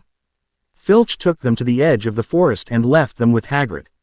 The 3 Gryffindors suddenly wished Naruto was there. Hagrid seemed quite upset. What's the matter, Hagrid? Asked Harry. Norbert's gone, he said, referring to the baby dragon that had recently hatched in his hut. Dumbledore sent him off to Romania to live in a colony. But that's good, isn't it? He'll be with his own kind. But what if he don't like Romania? What about the other dragons? What will they think of him? What about Naruto? He seemed to take to Naruto right away. Naruto? Asked Harry. Yeah, Naruto came to say goodbye just before he went home. Norbert latched onto him. He was his master. Naruto's 3 friends looked at each other and shrugged, then prepared themselves to enter the forest. Hermione and Harry took deep breaths and Ron gulped. Not long after they entered, Hagrid found a gooey liquid on the forest floor. Hagrid explained to him that it was Unico. RN blood, and their job was to find the beast.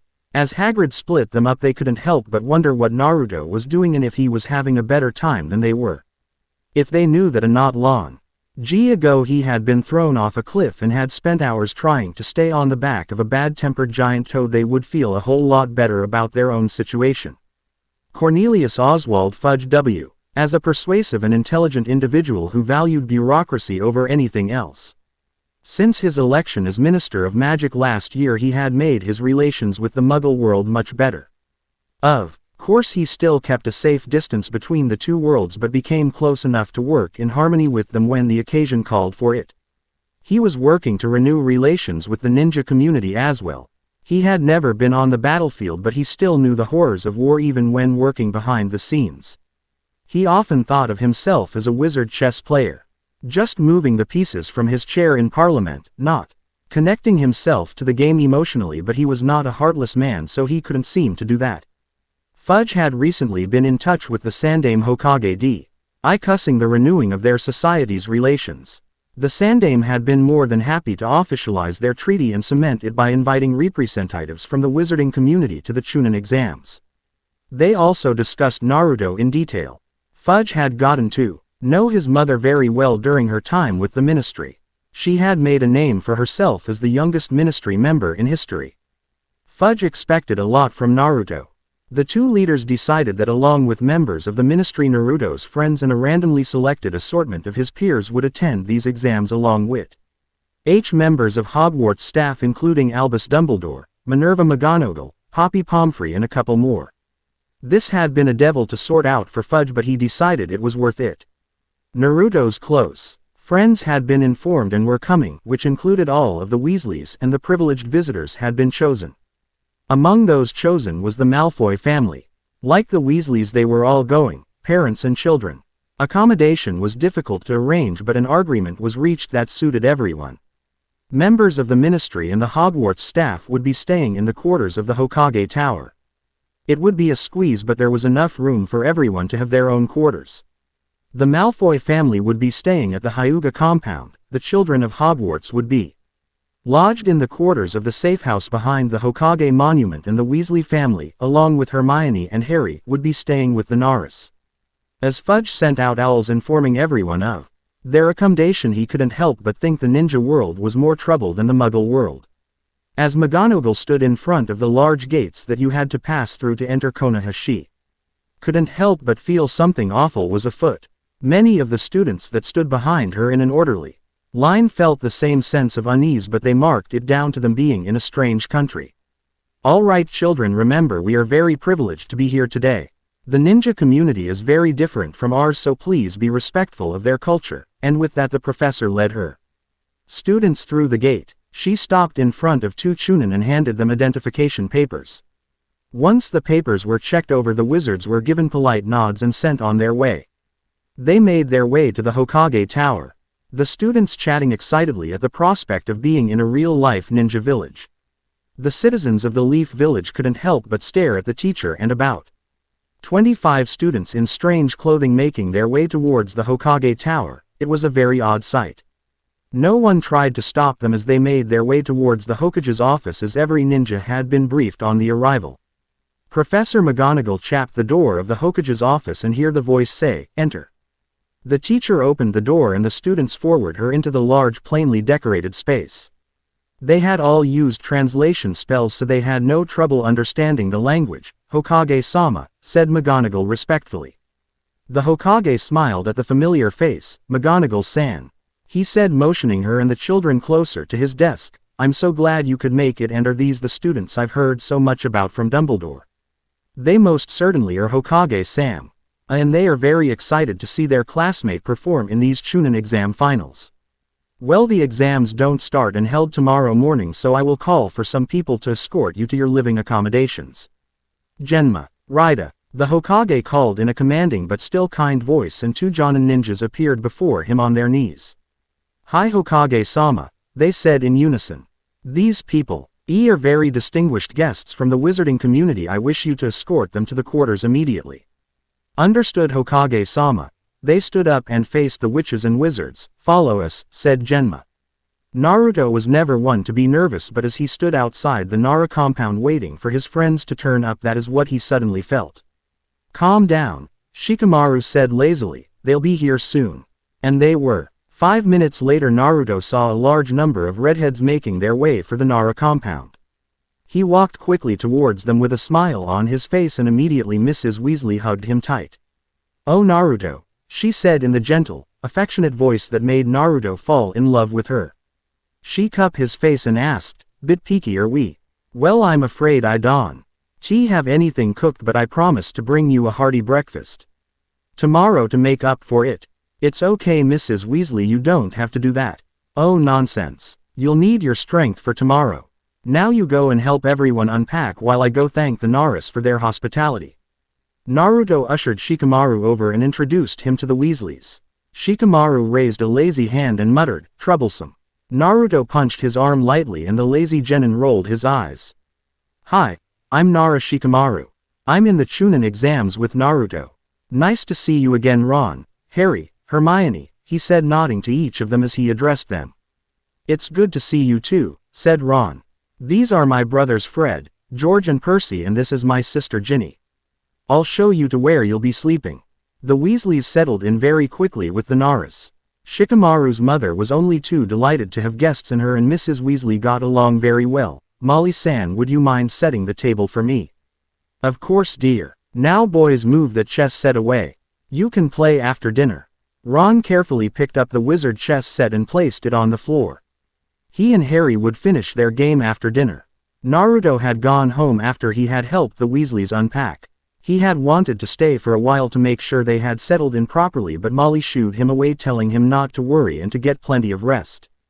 After dinner the boys continued their game of chess, and for one of the few times in his life Shikaku was actually paying attention. "Pawn to h3, said Harry, into the shock of the war veteran. The piece moved on its own. Ron looked over the board for a moment and then a grin split his face. "Knight to h3. Shikaku watched as the knight elevated itself over other pieces that were in the way, and then the horse lifted its front hoofs and viciously stomped on Harry's pawn. "Barbarians," muttered Hermione, looking over the top of her book from her comfy space on the floor. Shikaku on the other hand watched with rapt attention as Ron quickly maneuvered his way around the board and pronounced checkmate when he reached Harry's king. Harry, as the looser, had the job of cleaning up the area.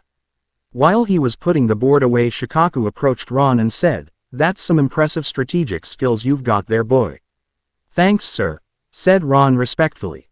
"Would you like another game?" "I'd love one." Quote, "Well, I think I'm a little advanced for you." Shikaku then saw his son making his way to his room. "Shikamaru," he called. Shikamaru tried to pretend like he didn't hear his father, as he knew it was something troublesome the man had in mind. Shikaku knew his son had taken shogi lessons from Asuma, even if he beat the man on his first try, and chess was basically the same thing, only with a few minor differences. Shikaku didn't bother calling for his son again, as he knew the boy was pretending not to have heard. He stood up and made his way towards his son, roughly grabbing him by his shirt and sitting him down in front of Ron. There were very few times when his father was so forceful. This must really be something. "Ron-kun here is a chess player, Shikamaru. I want to see how he fares against you."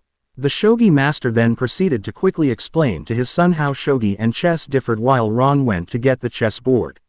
In no less than 3 minutes Shikamaru had the differences down, and Ron had set up the board, making sure Harry's spell to fix the pieces had worked properly. It was rough, but it was still okay. "The board won't respond to a muggle's voice, so you'll have to move the pieces by hand, but the pieces are enchanted so they will react the same way as always," Ron explained. 5 minutes into the game Ron was sweating. "Merlin's beard, Shikamaru," he exclaimed. "You're a lot better than Harry." Shikamaru's lips twitched into a half smile. He may be wearing a cool face, but inside his mind was frantically working to find a safe path on the board. This boy was good. "Well, you're a lot better than Asuma-sensei." The game was a vicious one. Shikaku couldn't take his eyes off it. The time passed by quickly as the ninja and the wizard battled. "Damn," Shikamaru thought. "When Dad said wizards were sneaky, I didn't think he meant they were this good." Ron's heart beat furiously in his chest. He had never felt this challenge before, even when he played with his father, who beat him on a regular basis. Playing Shikamaru made him feel like he was in a real-life battle. Shikamaru placed him in check, but he managed to maneuver around it. He had nowhere near Shikamaru's IQ, but he was still matching him move for move. "How is he doing it?" thought the Elder Nara. Said Elder Nara nearly had a heart attack when he heard "checkmate" come from the mouth of the young wizard. He scanned the board several times to make sure it wasn't a mistake. It wasn't. This kid had beaten Shikamaru, too. Ron breathed a sigh of intense relief while Shikamaru just looked at him. Ron stuck his hand out for Shikamaru to shake. "Great game, Shikamaru. We'll have to play again." Shikamaru took the boy's hand and shook it with a newfound respect for wizards despite all their troublesome eccentricities. Ron was exhausted and went straight to bed, followed closely by Hermione, who had finished her book and was secretly watching the game Ron behind it, leaving Shikamaru and his father to stare at each other until finally shrugging and going to bed themselves. The end. Remember to subscribe and like this video. See you in the next video.